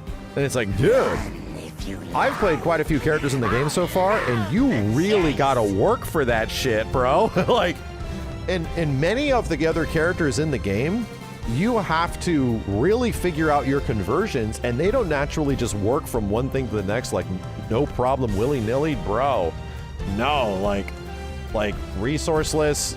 It's very hard. You need resources, you need EX meter, you need assemble meter for a lot of these characters to even work. And that's just not the case on like the really good top tiers. And their normals are godlike, their buttons will lead to good shit. It's like, whew, holy shit, bro. Holy shit. What's wrong? Be grateful to do. What's wrong? Doom stands beside you. What's wrong? Doom stands beside you. Feel my wrath. You went from Black Panther to Loki and it took you twice as long to figure out combo routes. Yeah, they're just really easy to use. You know, Black Panther does have a unique resource, but if it's actually, she does not need to use it to open you up. Like, that's the thing. She really doesn't. Like, her cross-up M is fuck disgusting, dude. Like, so many characters, like, their jumping M's are not that good. Like, many of them only lead into some directions that actually have good coverage. Hers is, like, completely 180 degrees below her, and it just hits anywhere. And it goes into big fucking, it's so good. And Magic's the same thing. Her jumping M is just, like, crazy. Hits above, below, and completely around her. It's like, holy shit, dude. And not every other character, their jumping M attacks have that much coverage.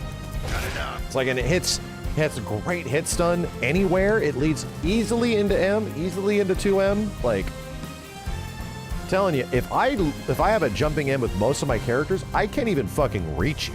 Like, I can't even get to you to land the follow-up M on some characters, dude. Like, it's tough. Like, on Carnage, this almost has, like, no hit stun. You have to almost do it a 2L. So, unless it's deep. Anyway, what I'm trying to say is that I don't think Wolverine and other characters need buffs. I think their toolkits are pretty cool. I just think, like, the best characters in the game are easily converting everything to fuck ridiculous damage. Like, and they have also some of the best damage in the game. Like, Shuri does close to Hulk damage. And she's like the fastest. I don't get it, dude. I don't get it. I don't fucking get it. Going the spear toss into the leap 2H on a read. She can still do hop backwards like at any point. It's the same thing with Spider-Man. They found out. Spider-Man can do web zip. He doesn't have to commit to the kick. He does web zip, and he can cancel web zip into the bomb, baits your 2H, dude. So he doesn't even have to commit? Holy shit. Guess what happens with Carnage if he gets one of these and he jumps in? There's very few ways for him to avoid getting fucking destroyed here. He's getting 2H'd. You have to cover this with an assist. You have to.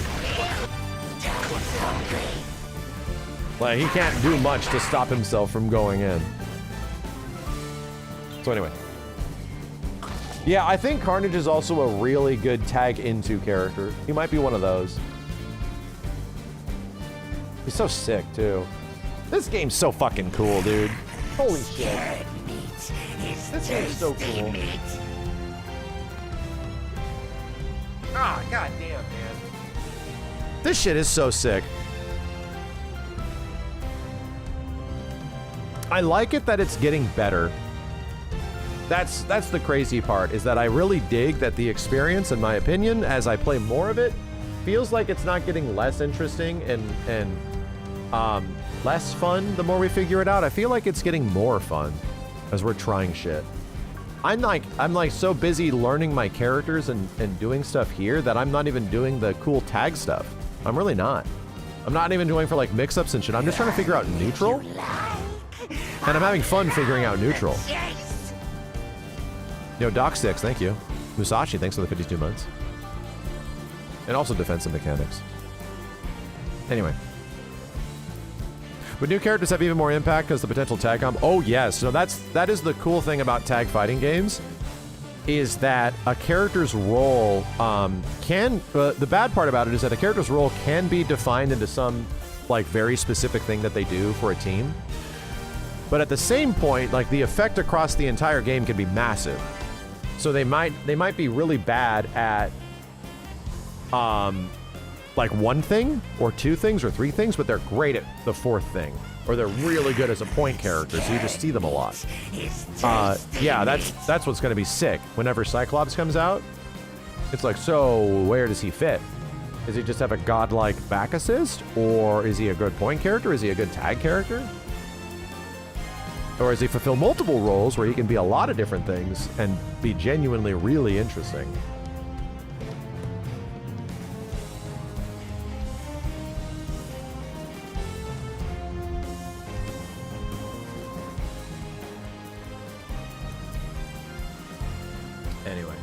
I'm just ruminating. I'm just having fun. And all of our connections tonight were great. Holy shit, dude. I didn't have one goddamn connection against any of my opponents that felt bad. Not a single one. Just had a great time. Anyway, let me get out of here, chat. I'm going to the beach later today. We'll be back and streaming. I think Steve's out of town. I don't know if we're going to be doing a group stream this weekend. Maybe a little bit later. But I want to watch some CEO. It's like 4 a.m. for me. Yeah, I'm going to the beach.